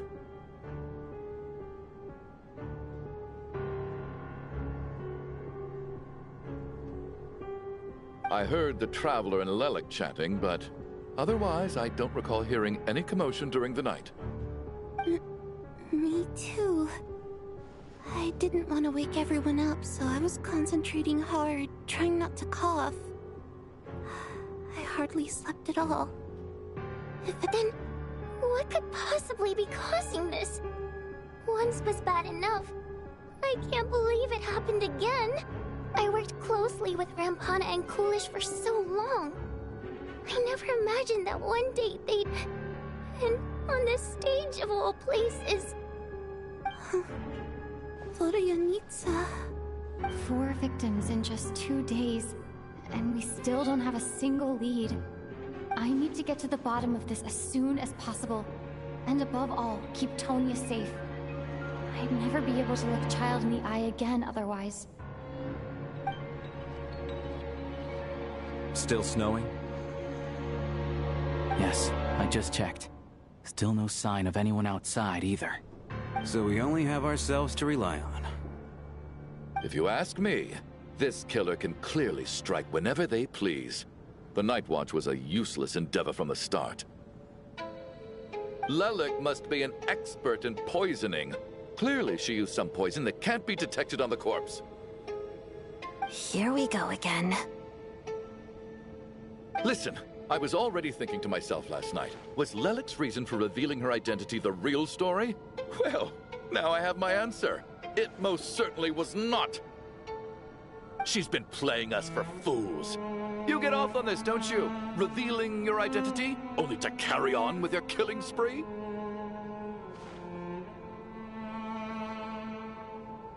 That's a hideous thought.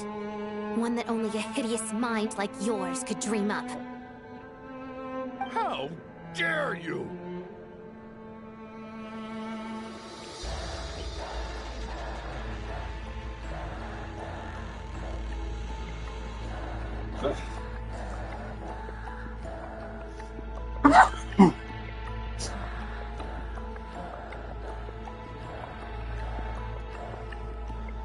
That's enough!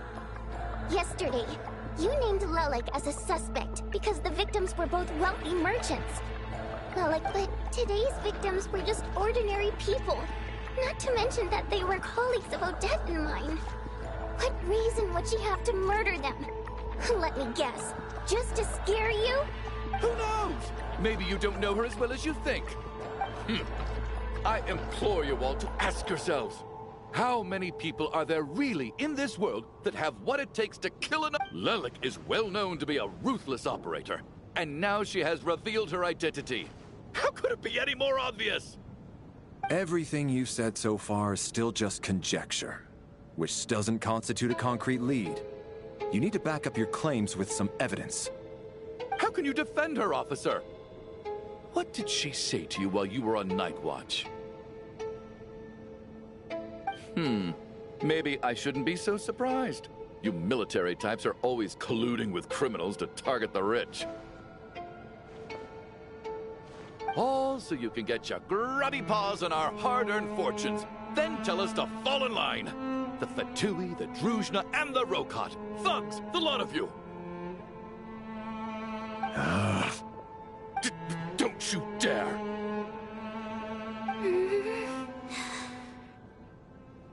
Sir, but... You were the one who told us not to stop other people from expressing their opinions yesterday. 4 people have already died. Only yesterday I was chatting with Mr. Coolish. Then we woke up in the morning and he's... Turning against one another is the last thing we should be doing right now. Little girl. Even if Mr. Chuganov is a puffed-up, pig-headed windbag who doesn't have a clue what he's talking about. He's still one of the victims here, isn't he? I had no intention of resorting to violence. But you're right, Miss Tonya. I ought not prevent him from speaking his mind. In any case, I believe Mr. Chuganov has calmed down a little now. We may resume our discussion. I don't think there's any need for that. What is there to discuss? Nothing about this situation is normal. Did you have an idea, Mitya? You're the brainiac here, right? Come on, clue us in. I've been mulling something over. All the leads we have so far concern things from outside the theater. Miss Odette's alter ego, the threats Mr. Chuganov received. But then there's the 2 double murder crime scenes themselves, which have given us absolutely nothing to go on whatsoever. That's highly unusual. Even with the most careful killers, there's always some evidence left behind. So what are you suggesting? I think this could be a supernatural event. It isn't characteristic of human-on-human homicide at all. Correct me if I'm wrong, but aren't you supposed to be a scientist? That doesn't sound like a conclusion someone like you is supposed to... I got into scientific research because of my insatiable curiosity. But if the present situation defies all known scientific explanations, I don't mind shifting my curiosity toward the paranormal instead. Now that you mention it, I remember when I first came to the theater, I heard rumors about this place being haunted. Haunted?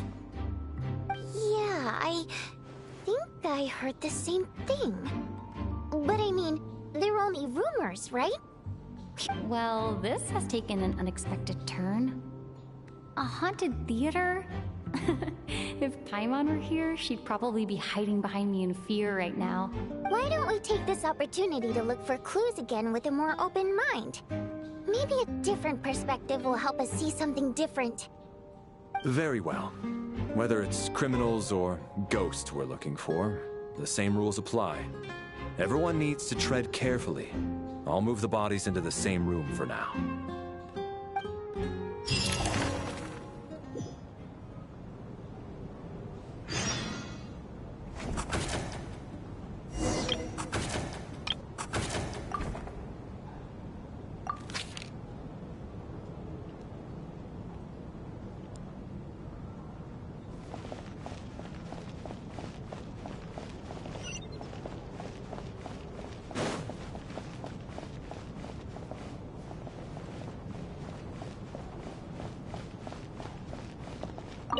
I need to think very hard about whether there's anything that ever needed hiding. After all these years, there must be some things even I've forgotten about.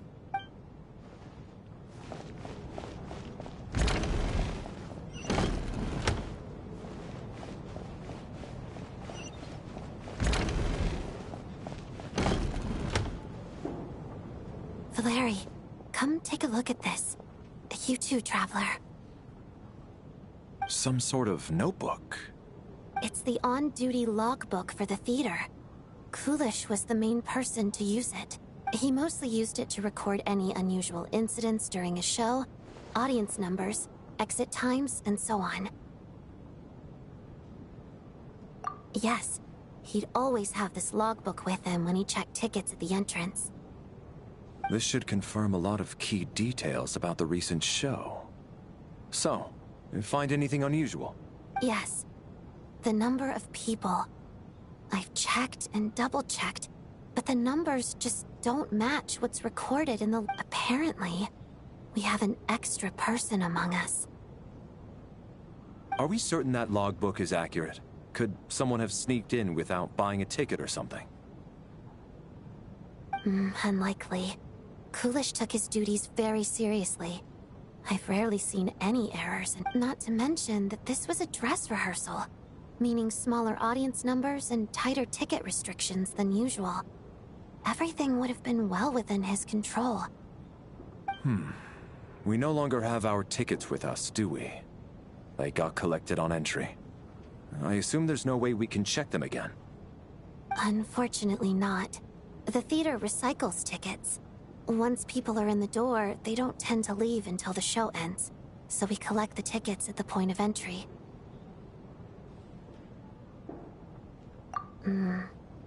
Still, I'm inclined to believe that this discrepancy in the head count is significant somehow. Did an extra person just materialize out of thin air?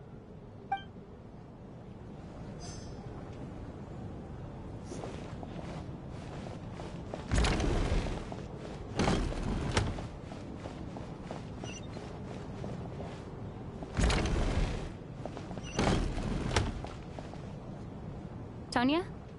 Did you find anything? Not yet. Still looking. So... Are we supposed to be looking for something paranormal? This looks like somebody's notebook. Shall we read it together?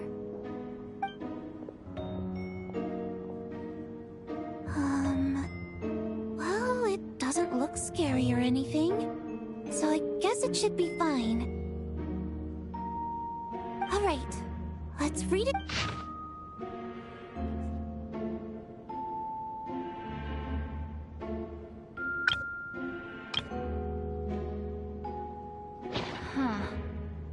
This has to be Vodyanitsa's writing, surely. Maybe it's a little rude for us to peek at this. I feel like I just read someone's secret diary by accident.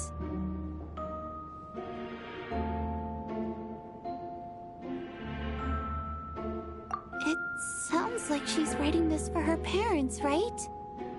I don't understand. Why put this stuff in a notebook instead of mailing it in a letter? Because her water imp parents belonged to the aristocracy, who were driven out of Snezhnaya by the Tsaritsa long ago. And now they live somewhere new, where the postman can't get to.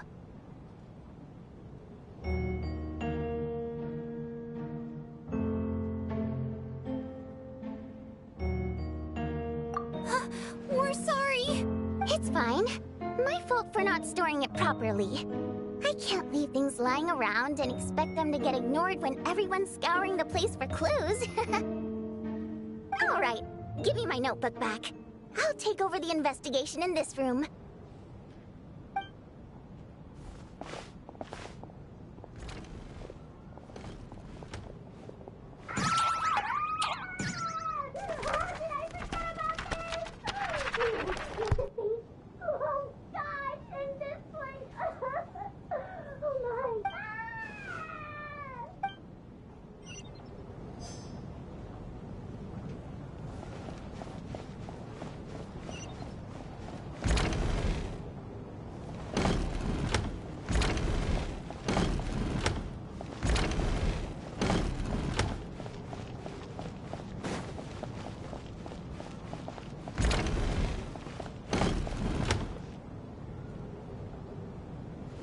Traveler, since you're here. Alosha found it. We're both curious to hear your perspective. It appears to be an investigation report. And the focus of the investigation was the rumors of haunting we heard about earlier.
Investigation report, huh?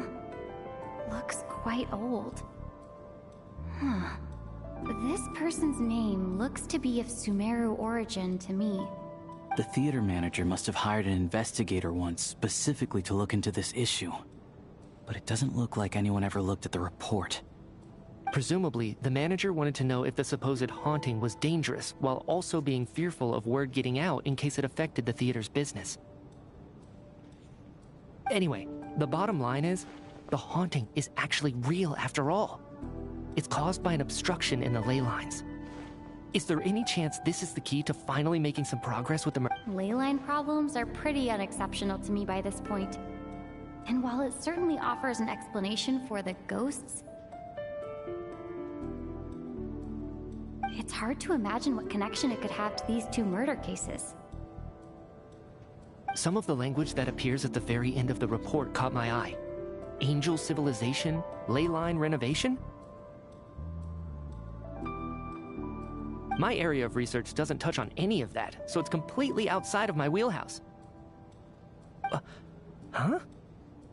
A piece of paper just fell out from the report. It landed right by your feet.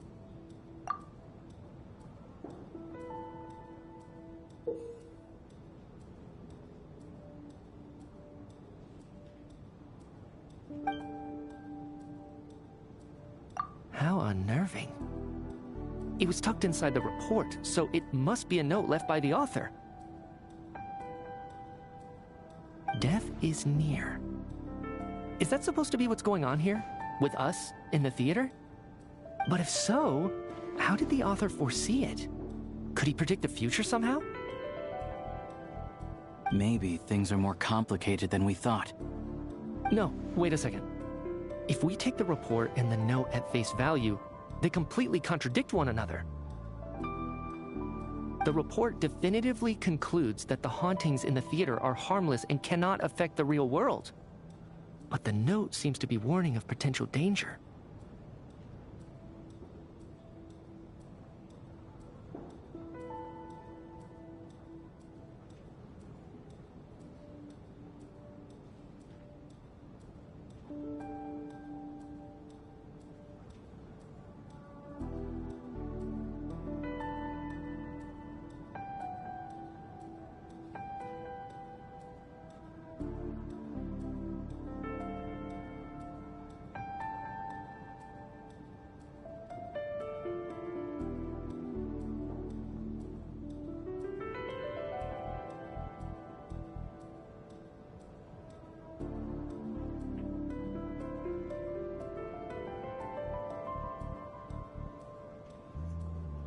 The question is, what exactly does the note mean by death?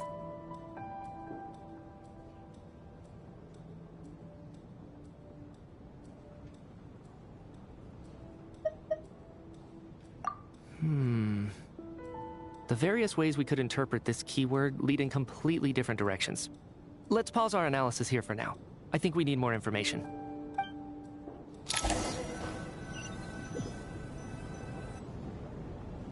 If we take all this together, it's not impossible, is it? If anything, it's the natural conclusion. Oh, I beg to differ. This sounds to me like a product of a researcher's vivid imagination. And perhaps it's because I'm still viewing this through the lens of a typical murder investigation. But still, I'm struggling to be persuaded by your theory. Does it really sound that far-fetched? All right, well, let's treat that as speculation for now. I do agree with what you've said, so let's go with your idea for now. Good. Okay, now that we finally have some meaningful leads, I think it's time to reconvene. Let's get the others.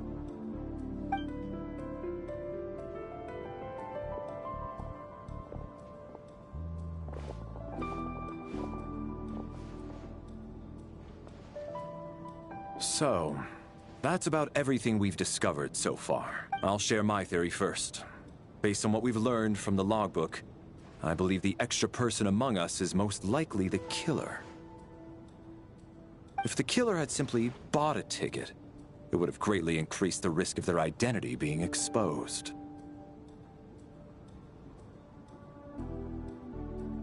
I expect he or she either hid in the theater ahead of time, or found a way to slip past the ticket inspection. They then blended in with the group and waited for an opportunity to strike. What about the note found in the investigation report?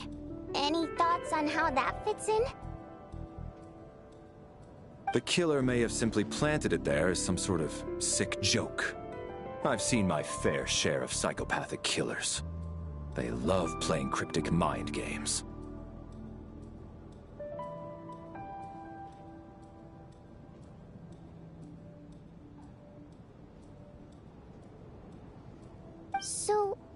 has nothing to do with the haunting of the theater after all. This theory makes sense to me. If we have an audience member unaccounted for, chances are they didn't come here to watch the show.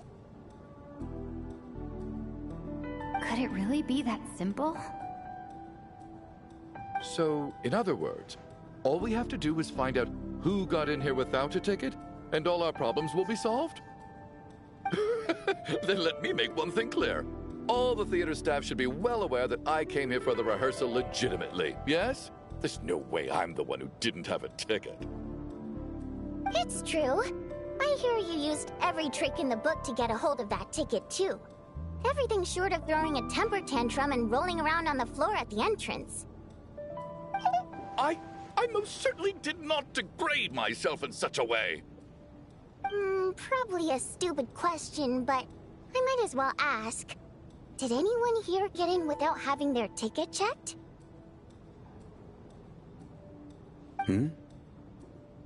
Guess it was naive of me to expect them to just admit to it. Especially after the unprompted Lelic reveal. Once was already a miracle. Twice would be unfathomable.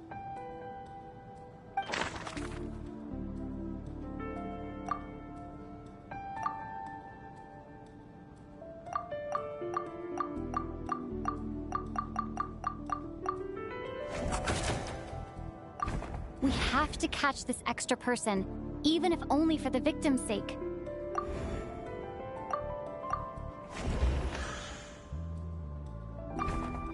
I don't believe any of us here knew Shram before all this. If no one can verify Shram's identity... Mr. Shram, did you really go through the ticket inspection to get in here? Huh? Me? Why am I being singled out, my friend? Do I seem that suspicious? It's not that you stand out as suspicious, more that everyone else has been ruled out as trustworthy. Okay. Well, we spent the best part of 2 days together now, so I'm sure you can all tell what kind of person I am. I'm a true gentleman. I never dream of doing something like sneaking to the theater without a ticket. Yeah, I have no doubt that you're a good person. But the problem is, none of us here actually know you, so no one can say for sure that you are. Although, actually, what was it you said last night? Yeah, you're friends with that water imp, which is why you understand our primary mode of expression. Last time I checked, there were barely any of us remaining in Snezhnaya, since most of the water imps left. Could you tell me a little bit more about your friend? And I suppose it's also kind of a way for everyone else to get to know you a little better.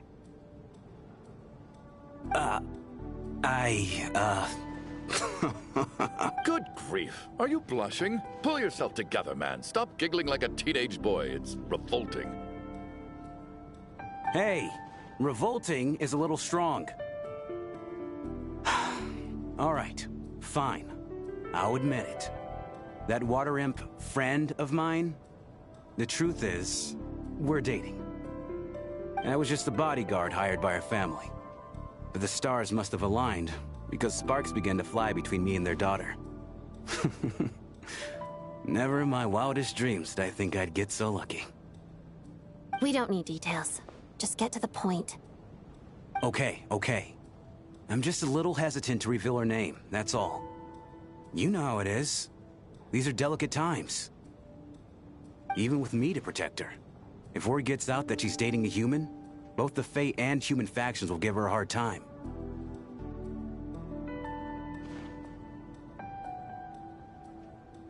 Really? Wait, no. That can't be. Huh? Shram, what the devil are you talking about? Why is everyone looking at me like that? Surely you can understand where I'm coming from. Delicate times? Factions? Yes? You know, the Civil War? Last time I checked, the Fae and the humans were still at each other's throats. If I'm not mistaken, The last significant civil war in Snezhnayan history was over 400 years ago, when Her Majesty the Tsaritsa had just taken the throne and was consolidating her reign. What do you mean, 400 years ago? What's going on here? Is Shram from the past? All right, Mr. Mitya, you win this round. As far-fetched as it is, it appears that your theory may be correct. I'm just as amazed as you are. I didn't even believe it myself, to be honest. Is someone going to explain what's going on here? From the look on your face, you figured it out too, haven't you, Traveler?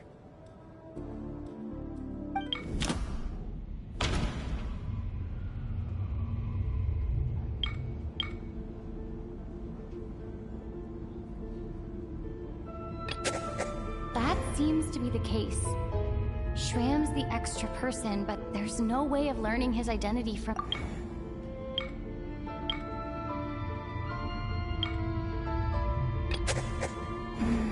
No. The truth... The theater's ley lines have been modified to block souls within its grounds from returning to them. Some souls can even wander this place forever. Mr. Shram's statement proves he's from hundreds of years ago. And, according to the investigation report on the theater hauntings, Mr. Shram is very likely a lost soul wandering the theater.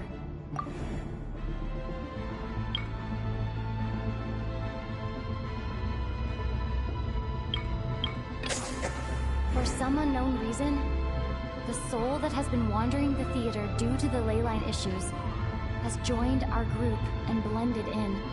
Yeah, that must be the immediate reason why the ticket count doesn't match the number of people present.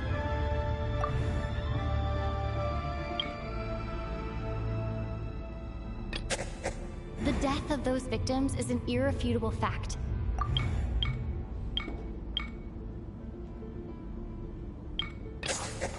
The contents of the investigation report have been verified. There are indeed ley line issues and wandering souls in the theater. Death is near. Huh. That must mean that there's a dead person in our midst. Yeah, the logic is clear now. The investigation report said that there would be souls stuck wandering around the theater because the ley lines were cut off. Mr. Shram must be one such soul who died in the theater a long time ago. In which case, that also makes him our extra person. So when the note said death is near, it must have been referring to death as in the deceased, people who died a long time ago. Someone who died a long time ago. In short, there's a dead person among us. The extra person we've been searching for is a ghost from the past. You mean I'm a ghost? No. Don't make jokes like that, my man. There must be some mistake. But even if I was dead, I know for a fact I didn't kill anyone these past 2 nights. Yeah. Even if all that's true, the report also said the souls inside the theater can't affect reality, right? They're harmless.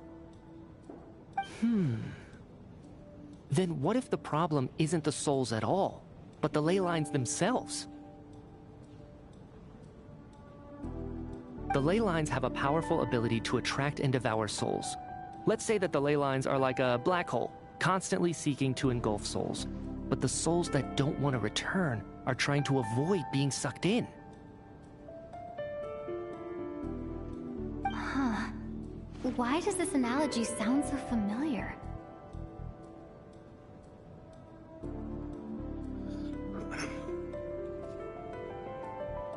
What happens when the black hole can't achieve its goal? I'm only speculating here, but what if it ended up swallowing innocent souls by mistake? Or intentionally taking other souls to compensate? That could explain why we weren't able to determine a cause of death.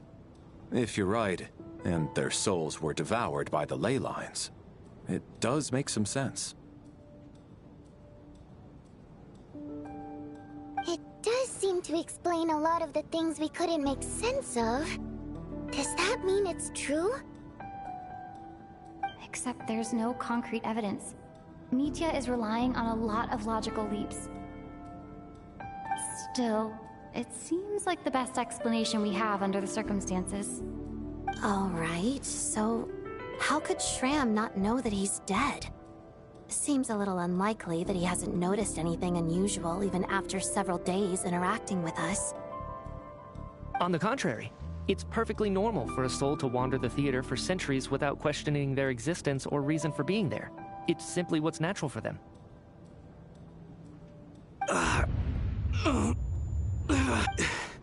You know what, Mr. Brainiac? I think you might actually be right after all. I'm trying to remember and... even though my head feels like it's going to explode, I think... it's all coming back to me.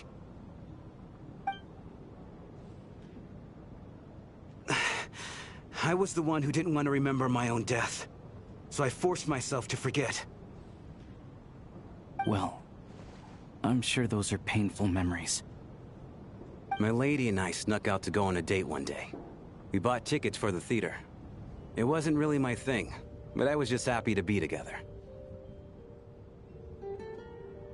All of a sudden, a group of people burst into the theater, shouting for all the water imps to get out. Performers and audience members included. It was clear the conflict between humans and Fae had reached a boiling point. This time, the extremists were even coming after the water imps who had nothing to do with the war. I thought I could pull one over on them, so I took off my jacket, draped it over my lady, and tried to sneak out amid the chaos. But I got caught. They started shouting, calling me a traitor to humanity. But I was going to do whatever it took to buy her a chance to escape, no matter how many people stood in my way. I had to, both as their bodyguard and out of love. It's all right, friend. You can stop there if you want. You don't need to dig all that up again. It's just... even now, I'm still struggling to accept the truth. How could I... I'm... sorry, everyone. If I'd known I was a dead man walking, I wouldn't have dragged you down with me. If I'm the cause of all this death, then punish me however you see fit. But... Mr. Shroom... No. I refuse to be a burden. I know what I have to do. You said I've been wandering the theater for centuries, right? I guess it's high time I got a breath of fresh air. Out there, I mean. I'll leave this place and take all this death with me. Mr. Shram, I'm sure we can figure out a different course of action. My good sir, we both know I'm not supposed to be here. I should have accepted my death long ago. One way or another, this has to end. Unless you're saying this goes against another one of your military principles somehow. No, I'm speaking on a personal level this time. Let it go, man. Oh, wait. One last thing. Miss Waterimp. My lover. Her name was Litia. Litia Ozarova. Do you... Ozarova. Oh, Auntie Ozarova. That's what we all called her. I remember her as a very kind elder. She had a bunch of kids, too. I'm so glad she survived. And she had lots of kids? Good. That's... as long as she went on to be happy. That's all that matters. Besides, I'm dead. My soul has been wandering around here for so long because I was worried about her. But now, I can go without regret. There's no need to see me off, my friends. I've enjoyed our time together over these past few days. Perhaps we'll meet again in the next life.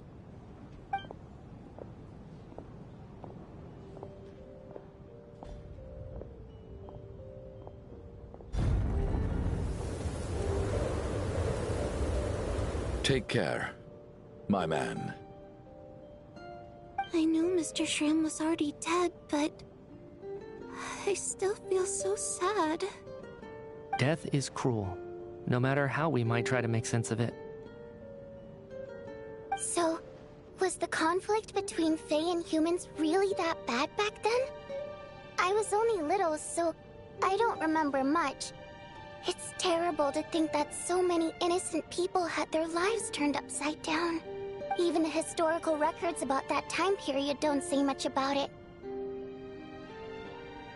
All people know is that the Tsaritsa founded the Fatui, drove out most of the Fae aristocracy without explanation, then used her terrifying power to suppress the humans.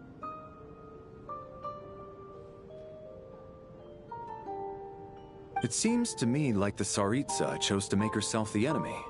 She downplayed the conflict, directing whatever animosity both sides had for each other at herself instead.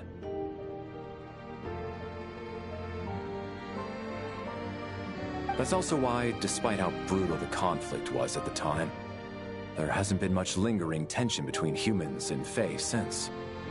Things have been fairly harmonious for the past few centuries. So, the Tsaritsa banished the Fae to protect the Fae living in the city? She offered herself up to be hated in exchange for peace. Maybe it's not quite as bad as it sounds. I don't think Her Majesty is too concerned if mortals hate her or not. And besides, there are very few who truly do. All this time, I had no idea. All right. If Mitia's theory is correct, then I think we can consider this matter settled. Let's all take a break.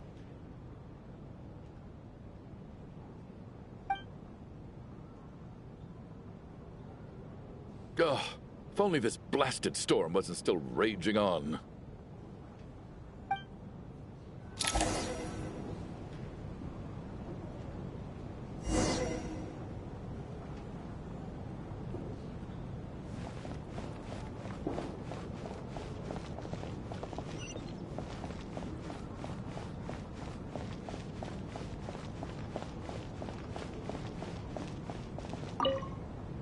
Well, at least it seems like Mr. Shram stayed optimistic until the end. The information he revealed, it's given me a lot to think about.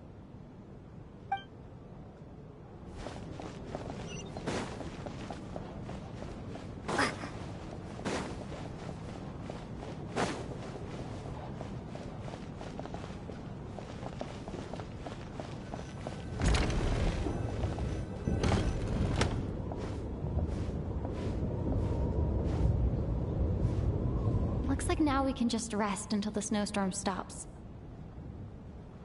I still can't believe Shram turned out to be a ghost who'd been in the theater for hundreds of years. To think he was dead this whole time.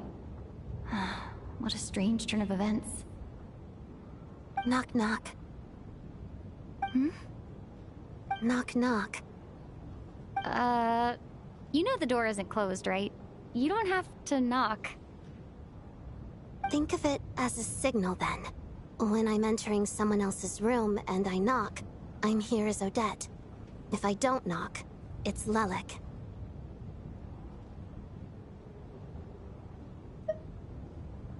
Thanks. So, why did you come to find me? Is there something I can help with? Vodyanitsa said you knew about my secret identity from the start. But when everyone was discussing who Lelik could be, you were worried that revealing what you knew would be unfair to me, so you kept it to yourself, right? Yes, I'm extremely grateful for that. It's nothing. I mean, you didn't hold what happened to the Senora against me, so I should thank you for that as well. Actually, there's something else as well. I found myself in a situation similar to the one you were in when you helped conceal my identity. So I thought I'd come and ask you for advice. It's about Mitia. Before all of this, the last time I saw him, he was dead. As I'm sure you know, my goal as Lelek was to stop Project Stuja. Well, when I found out the tech lead for the experiment behind Project Stuja was Mitya, I immediately started planning to track him down and threaten him to back out. I often saw him around the theater, but I soon concluded that making my move there would risk exposing my identity. So I decided to infiltrate the Armory Palace and go directly to his lab. That way, the threat would be much more effective.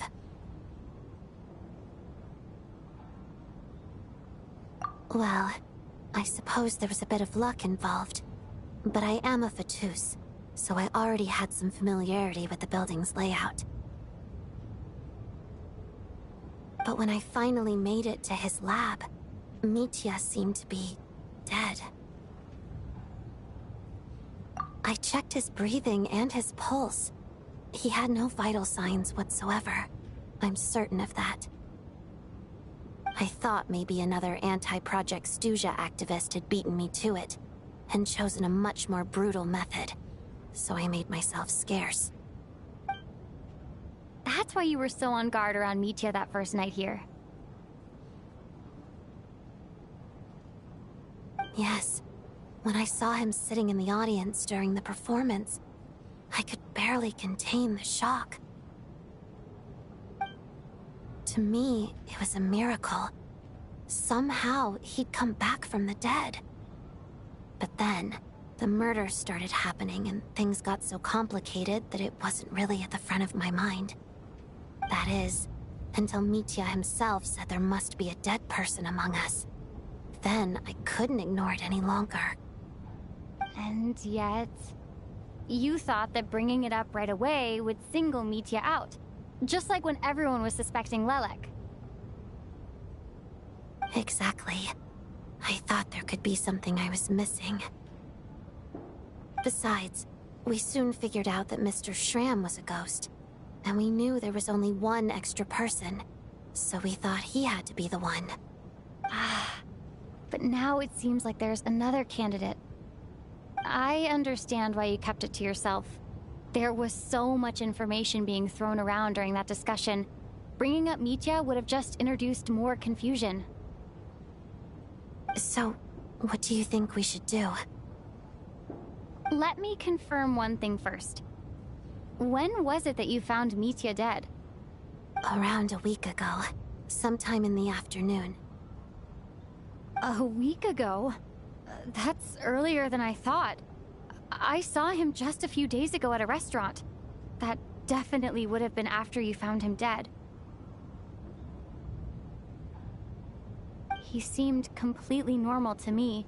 Chatting with Vodjanitsa, trying to avoid Valeri. So he was definitely alive on that day. Huh. Well, all I can say is I know what I saw. Here's a thought. The reason we even suspected a dead person could be among us was because of the problem with the theater's ley lines. But Mitya's death happened inside the Armory Palace. The ley line issue affecting the theater shouldn't reach that far. You're right. I guess he doesn't fit the profile of the person we were searching for. I think the chances of it being him are very low. Surely he can't have died for real in the Armory Palace. Unless... Unless what? Unless he really did come back from the dead. You're right. Do you think we need to disclose this to the others? Huh, what's this? A private meet and greet?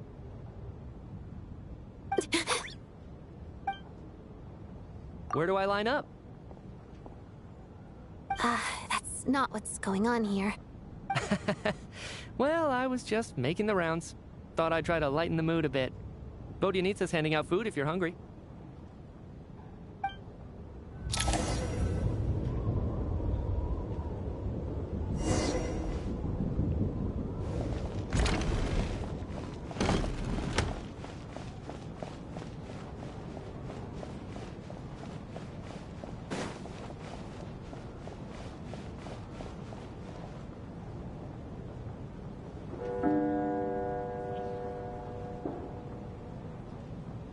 What is going on with this storm? Could it be connected to that monster that just arrived in Snezhnaya? I almost hope it is. Her Majesty the Tsaritsa left to vanquish that beast herself. We just need to wait for her triumphant return. Do you think people still feel the cold after they die? I'm wondering about Shram. Oh, maybe we should have given him a coat before he went out there. Death itself is cold, isn't it? I'm sure the storm will embrace him. Well, I hope he has a safe journey. I'm going to miss him, I think. It's not like we can blame him for Rampana and Kulish's deaths. Thinking back on it, we barely made it out alive ourselves. Once we get out of here, how are we going to explain what happened to their families?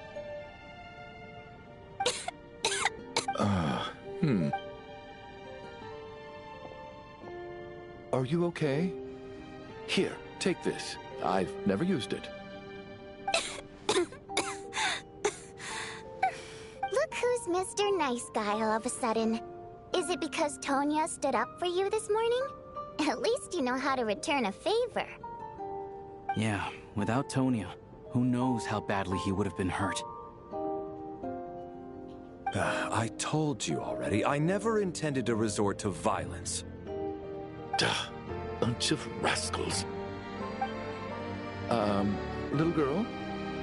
I was rather surprised when you spoke up for me this morning. I didn't think I had many admirers here, so, No need to thank me. I said some bad stuff about you too. I've been, too embarrassed to admit it, but, you remind me a lot of my daughter. So kind to everyone, but never lets her old man off the hook. Unless my wife and I are having a fight, then she's always on my side, especially when she was little. Every time I took her out... All right, easy now. How long have you had that cough, Tonya? I don't know. It's Are you taking anything for it? Yeah. I'll be fine once I see my brother. He's gonna pick some frost fairy flower leaves and brew a tonic for me. I'll feel much better once I drink that. I see.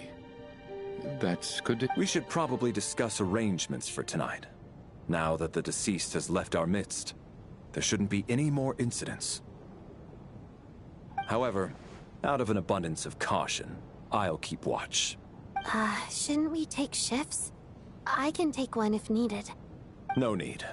I managed to get a nap in earlier, so I have plenty of energy right now.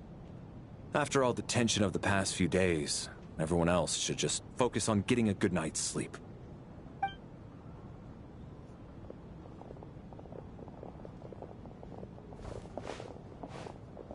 What a long day. This whole situation turned out to be way more complicated than I expected, but Valeri's right. I should just try to calm down and get some rest. The last thing I want is to give myself nightmares.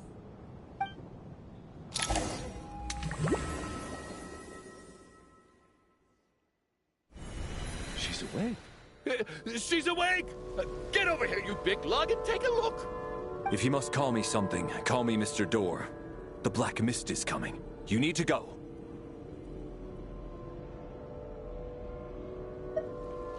Are you all right? Can you walk?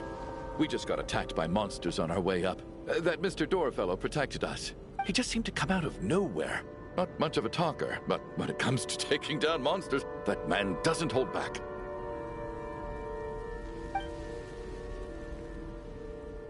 Curses! The Black Mist is catching up to us. We need to keep going. Mr. Door, I don't believe I've ever seen you around here before. Why is that? There's no need to try to get to know me. I'm just Mr. Door. I have to find the door that will... Looking for trouble? Get rid of him! I can just push these ones up. Oh, well, anyway, we're lucky to have you here.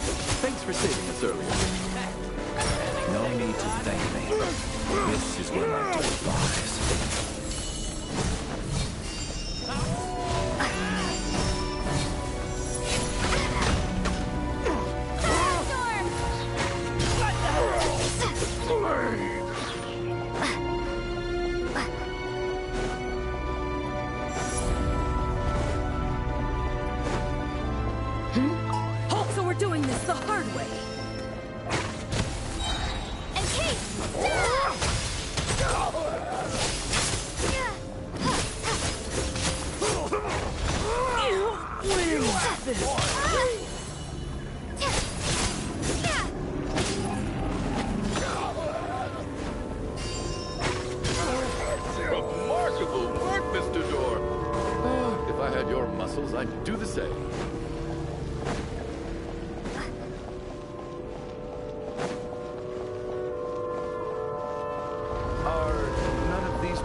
man you're looking for?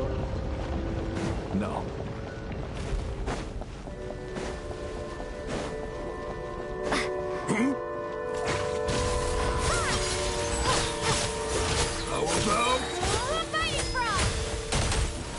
Come no closer.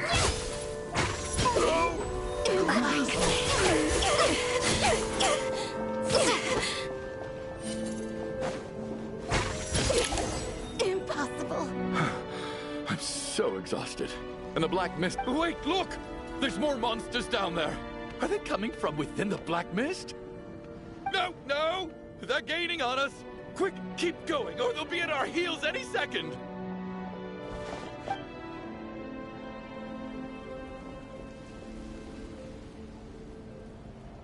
Mr. Door, what are you doing? We need to get out of here. They're coming! Found it. This is my door. What? You mean you're going to... I am a door. This is where my duty lies. No! You saved us. We can't leave you behind. You must keep going. A door can only keep things out for so long. You must make haste. But... Oh, you're right. Let's go. We can't let Mr. Door's sacrifice be in vain.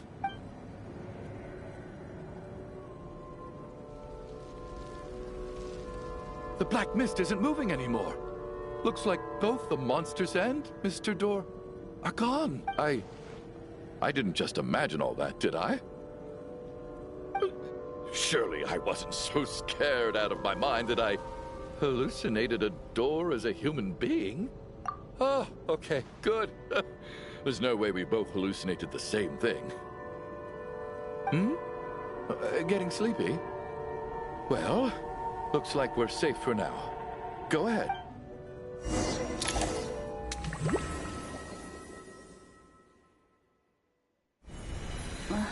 What time is it? Is it morning? I think I had a nightmare. Oh, I guess everyone's still asleep. These past 2 days have been exhausting.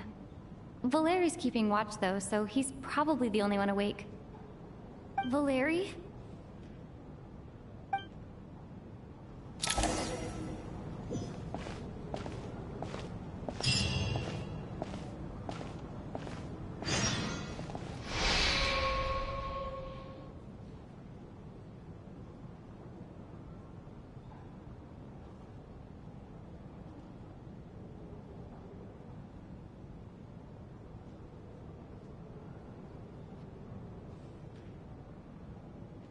Wake up! Everyone needs to wake up!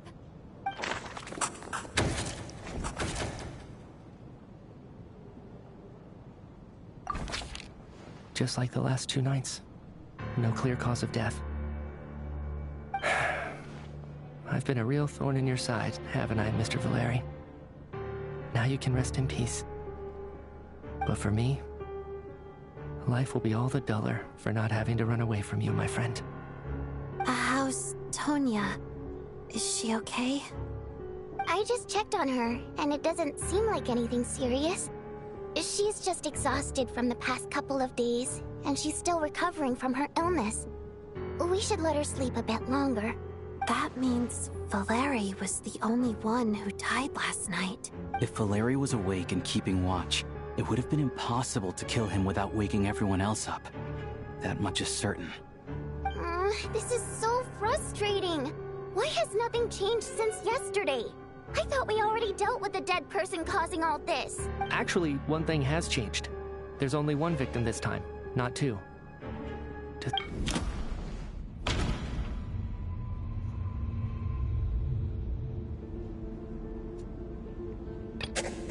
No similar cases have ever been confirmed.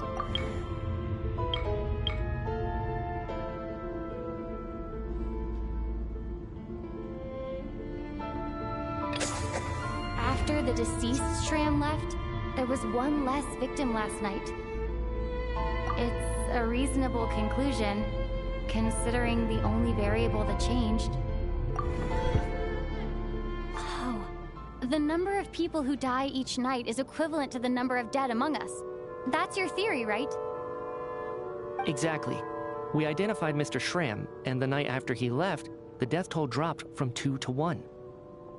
By that logic, there must be one more dead person left among us.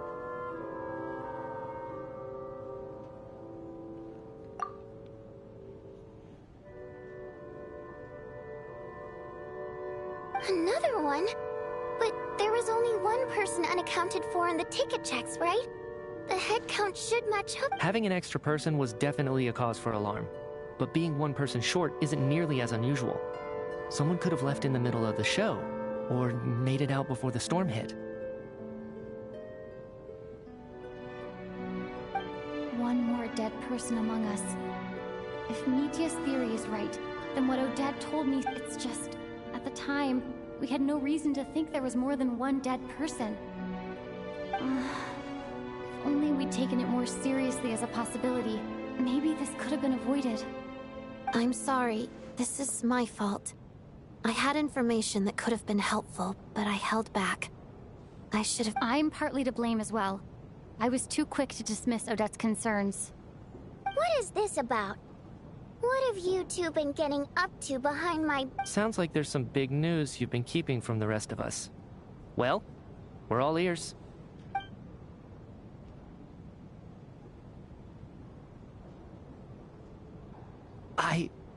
I'm the dead person?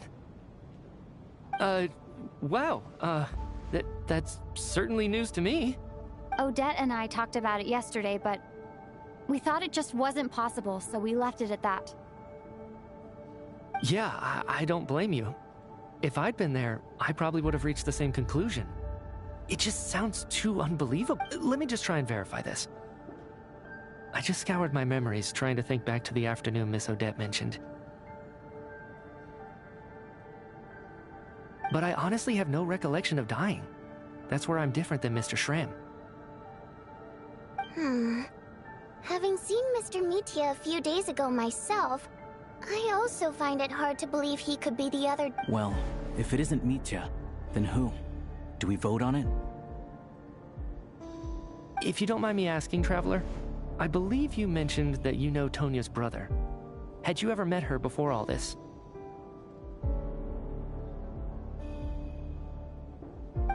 No, never. Wait, are you saying... Now, just 1 minute. I know where this is going. You can't just randomly point a finger at anyone you want. You're in the hot seat, and all of a sudden you want to divert our suspicions onto somebody else? Trying to pick a fight, Mr. Chuganov? Whenever you open your mouth, all you do is attack people, and I've had enough of it. If you don't want to engage in a civil discussion, you can shut up. You little... Did Mitya ask about Tonya because he suspects her? I suppose I only identified her by age and nothing else. Could that mean... I'm just saying, you're going around casting suspicion on people for no reason. How could Tonya be dead? I can vouch for her, if nothing else. I've seen her before. She's the sister of that Harbinger, isn't she? The one called Child. Oh, really? You're telling the truth? Since being here, I don't think I ever mentioned she was Child's sister specifically. Does Chuganov actually know her? If Chuganov can vouch for her, then it can't be Tonya either. In which case, it seems unlikely that there's another dead person among us at all. Miss Odette, could you go over that afternoon with me one more time, when you found me dead?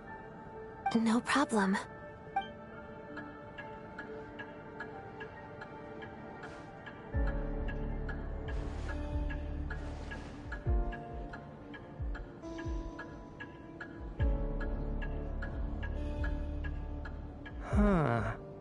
No matter how hard I try, I just can't remember anything about dying. Miss Vojanitsa, during our last meal together, I told you how some of the researchers were suffering from temporary memory loss. Do you remember that? Oh, yeah. You said it was hindering the progress of your experiments. You thought they were just under too much stress or something. Right. And even though I don't remember dying that day, I'm pretty sure I experienced something like amnesia.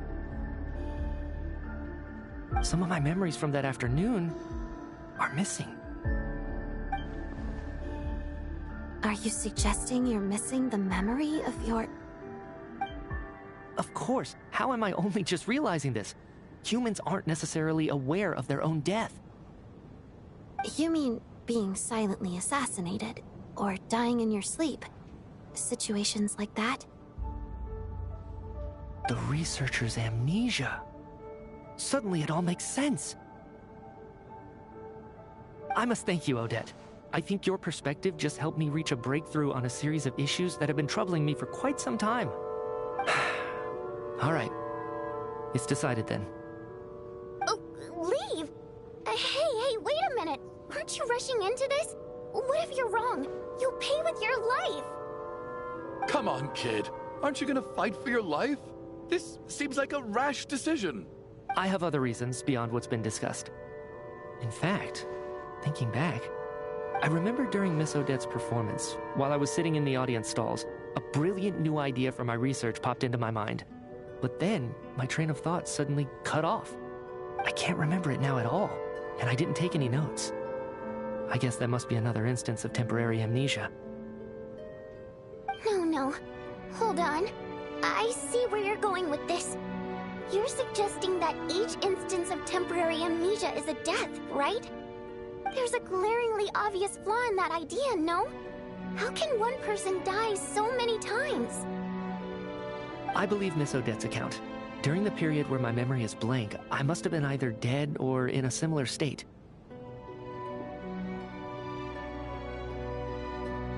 All it would take is for the same thing to happen in the theater, and I would come under the effect of the ley lines in this vicinity. This increases the likelihood of me being the deceased, does it not? But... There's no evidence to suggest that anyone other than me is a candidate for the deceased. So allow me, as a scientist, to treat this as an experiment. Please relax, everyone. I don't think things are as bad as they may seem. If I really am the deceased, then to leave the theater will be a relief for me. If, on the other hand, I'm still alive right now, well, apparently you've all witnessed my resurrection recently anyway. Who's to say I won't return from the dead again this time? Mitya's right. This is the only thing we can try right now. I think he's deliberately downplaying the gravity of the situation, though. He probably doesn't want to burden everyone. What is a scientist if not someone who gambles on experiment after experiment in an attempt to obtain the truth? With this snowstorm, the ley line phenomenon, ghosts of the dead, and my amnesia, we've been paralyzed by not knowing and powerless to do anything about it. It's a terrible feeling. But if I do get resurrected, you can be sure that I'll come back with the truth of all this. Just you wait.